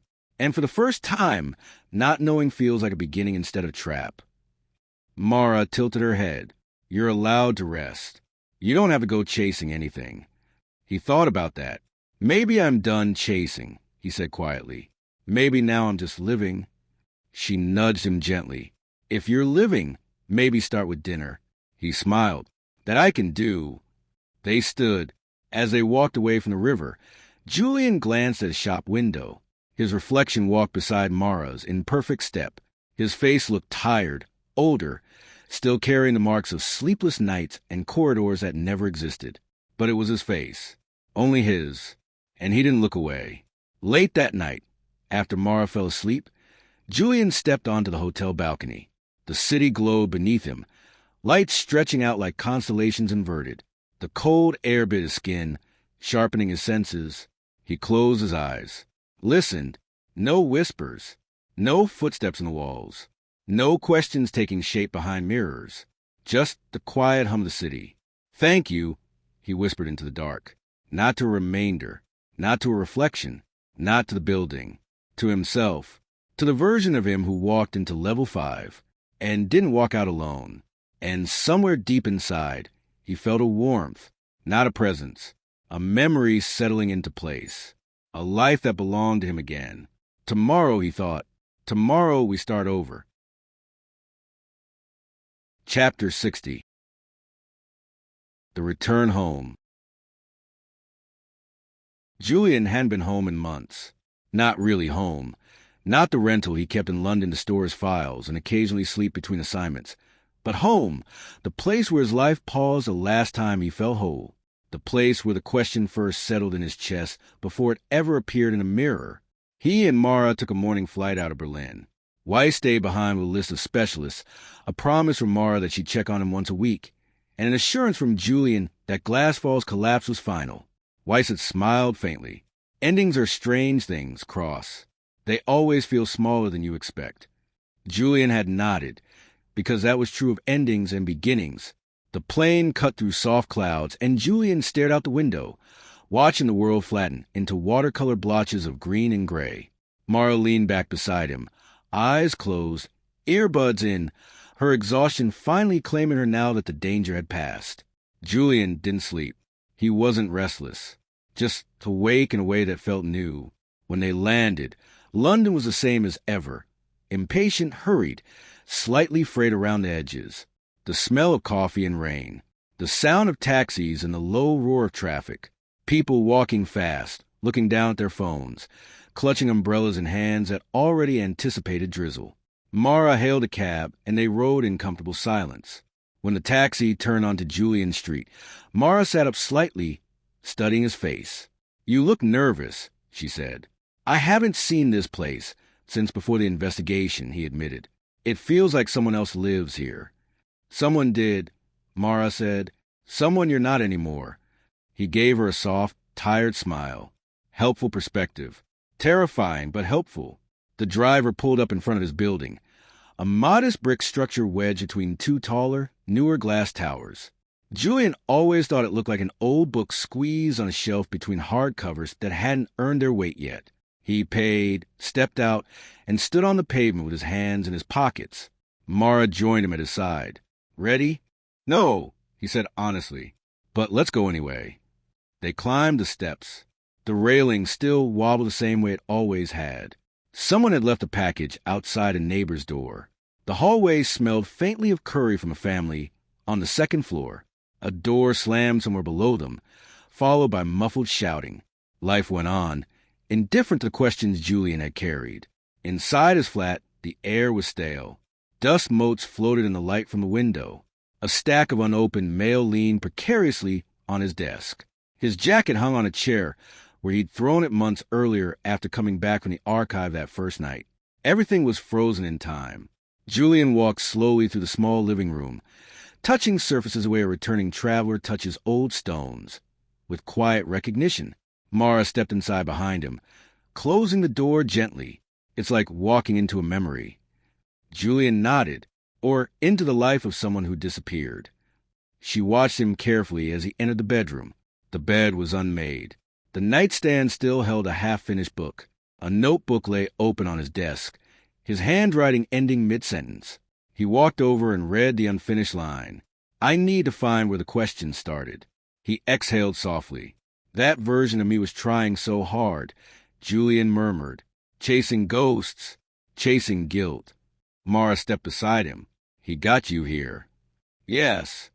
Julian closed the notebook. "But I don't need him anymore." He sat on the edge of the bed, rubbing his palms together as if warming them. Mara sat beside him. "I don't know what I'm supposed to do now," he admitted quietly. "I've lived in that cycle for so long. Investigation after investigation, trying to solve things that maybe didn't need solving, trying to outrun a question I didn't understand." Mara watched him with a softness he couldn't quite meet. "You don't have to decide today." "No," he said, "but I have to decide something." He stood, walked to the window, and looked out at the city. Buses braking, cyclists weaving, children running home from school, people arguing on balconies, a couple laughing as they crossed the street. Life, untamed, directionless, beautiful. Mara joined him. "Julian, you can live. Just live. Not investigate. Not chase. Not fix. Just be." He let her words settle. For once, they didn't echo. They didn't strike an old wound or ripple against some hidden guilt. They simply were. "I think," Julian said slowly, "I want to write again." Mara raised an eyebrow. "Write what?" He shrugged. "Something that isn't about ghosts or reflections or conspiracies. Maybe something about truth, real truth, human truth."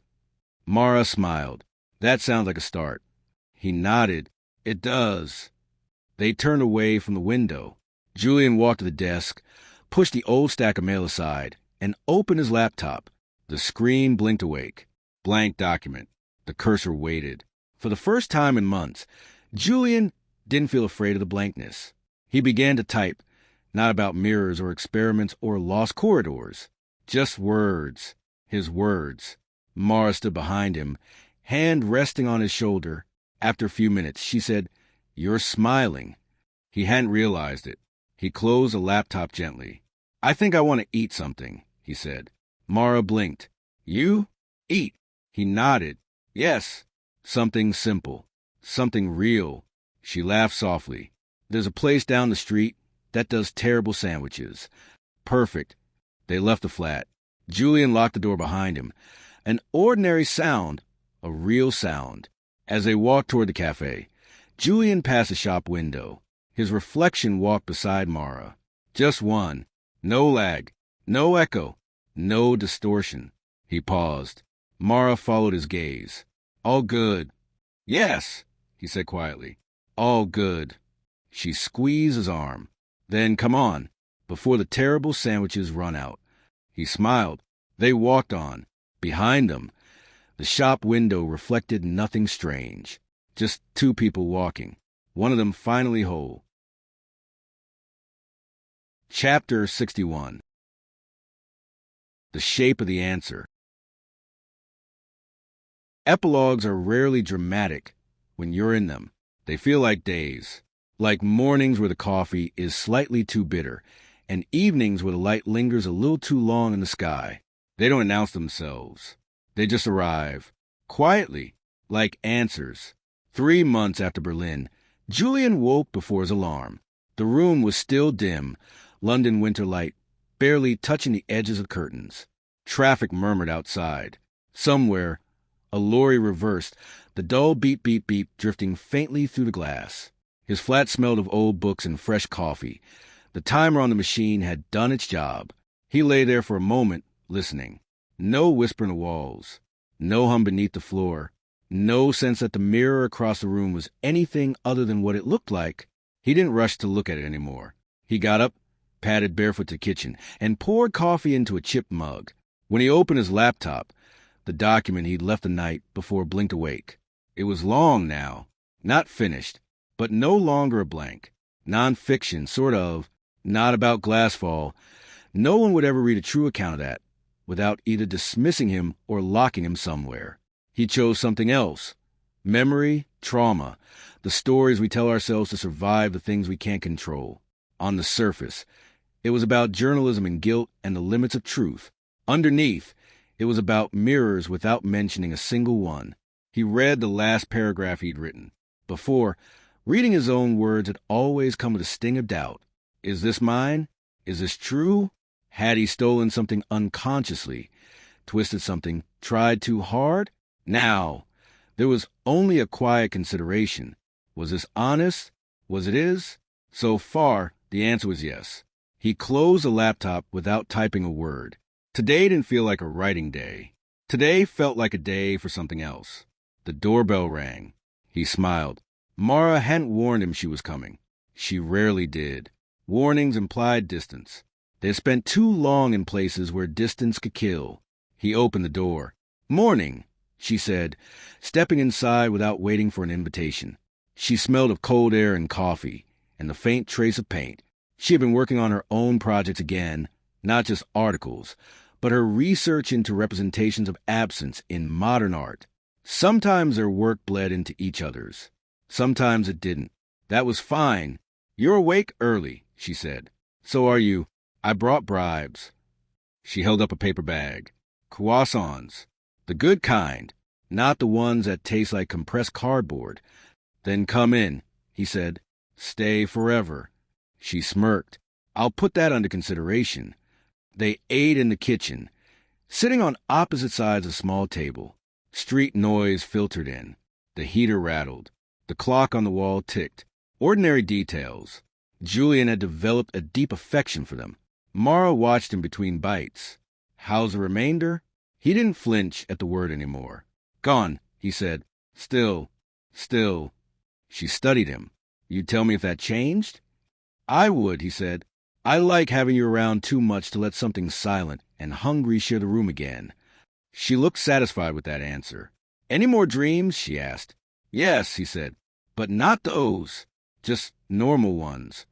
"What's a normal dream for you?" He thought about it. "Last night, I was trying to interview a man in a chicken suit who kept insisting I was misquoting him." Mara snorted. "Healthy?" "Yes," he said. "I blame you.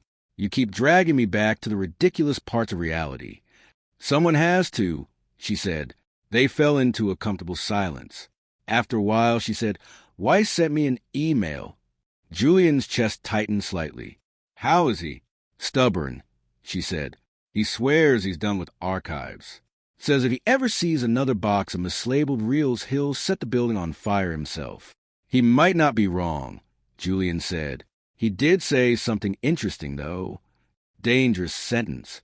She took a slow sip of coffee. "He said the building feels different." Julian raised an eyebrow. "The archive?" She nodded. He went back once. Only once. Said it felt empty, not dead, just unused. Like a stage after the actors move on to another play. Julian leaned back. That's probably the best he could have hoped for. He also said, Mara added, that if you ever want the official Glasfall files, he knows where the last copies are. The sanitized ones. The ones that don't mention mirrors, that think. Julian shook his head. No more Glasfall. Not even as material? Especially not as material, he said. Some stories belong in private, not in print, not even dressed up as fiction. She smiled faintly. I was hoping you'd say that. Why? Because I've been thinking, she said, about what you should write next. And I think the world probably needs you to talk about truth without any corridors getting involved. He smiled. I'm working on it. I know. She stood, walked to the window, and pulled back the curtain. The glass reflected them faintly. 2 people. No tricks. You ever get tempted? She asked. To what? To check, she said. To look very hard and see if anything moves behind the glass. To test whether it's really over. He joined her, staring at their reflections. I used to, he said, for the first few weeks. A little, late at night. And now I don't need to test, he said. I know the answer. What is it? She asked. He considered his reflection. The man looking back at him was tired. Yes, marked by what he'd lived through, but his eyes were steady, grounded. No flicker, that didn't belong to him. The answer, he said, is that I'm here, and that's enough. She nodded. Good, she said. That's a story worth reading. They spent the afternoon in small ways that would have seemed meaningless months ago, and now felt profound. Doing laundry, arguing over the best way to make tea, buying groceries, bickering lightly about whether a certain painting in a gallery down the street was genius or fraudulent nonsense. The city hummed. The sky darkened. Lights came on. At dusk, Julian took a walk alone. He needed to. He told Mara where he was going. She didn't argue. She just said, text me when you're back, or I'll assume you found a secret staircase somewhere, and I'll have to burn the building down to rescue you. He promised. He didn't go far, just around the neighborhood, down familiar streets, into a small park with bare trees and a few stubborn leaves clinging like regrets. Children had once played here while he sat on a bench, half present, mind back in corridors and reflections. Tonight, it was almost empty. He walked past a drinking fountain whose metal basin had always reminded him of a warped mirror. For the first time, he saw only water. He passed a shop that sold cheap sunglasses in a rotating display near the door. Dozens of tiny, distorted versions of himself slid by as the stand turned. None of them scared him. He stopped in front of one glass-pane bus shelter. Advertisements for perfumes and streaming services layered against its surface. His reflection cut through them. Once, he'd have checked carefully. Now, he looked for something else. He looked for her, not his mother. Mara, his life now. She wasn't in this reflection. She was back at the flat, probably complaining at the television. But knowing she was there mattered more than seeing her in glass. The answer wasn't in what the world could show him anymore. It was in what he chose to keep. He went back home. She was indeed complaining at the television. You're back early, she said without looking away from the screen. Good. This documentary is making me angry, and I need someone to suffer with. What's it about? He asked, hanging up his coat. Media ethics, she said. He laughed softly. Ah, so we're in my territory. Yes, she said, and it turns out you lot are terrible. I know, he said, sitting beside her. That's why I'm writing about it. Good, she muttered. Start with this guy. He just said objectivity is an illusion, and then went on to talk for 20 minutes about his sponsor. Julian smiled. He watched the screen for a while, then watched her. He thought of Level 5, of his mother, of Weiss, of Seacross, of all the faces in the mirrors. They weren't sitting with him on the couch, but they weren't pulled tight around his lungs anymore either. They existed. They mattered. They no longer owned him. Hey, Mara said after a while, catching his gaze. What? Nothing, he said, just taking a moment. For what? To notice I'm here, he said. She rolled her eyes, but there was warmth in it. You're unbearably poetic when you're not being haunted. Occupational hazard, he said. They watched the rest of the documentary. They shouted at the worst parts. They picked apart arguments. They drifted into comfortable silence. Later that night, when the city had quieted and the street lights painted soft rectangles of light on the floor, Julian brushed his teeth. turned off the bathroom light and caught his reflection in the dark glass of the window. For no reason at all, he lifted his hand. His reflection lifted its hand at the same time. Perfect sync. No lag. No independent delay. He held the gaze for a few seconds. "Thank you," he said, not to the reflection, to himself, for asking, for surviving, for answering. Then he turned away. He went to bed.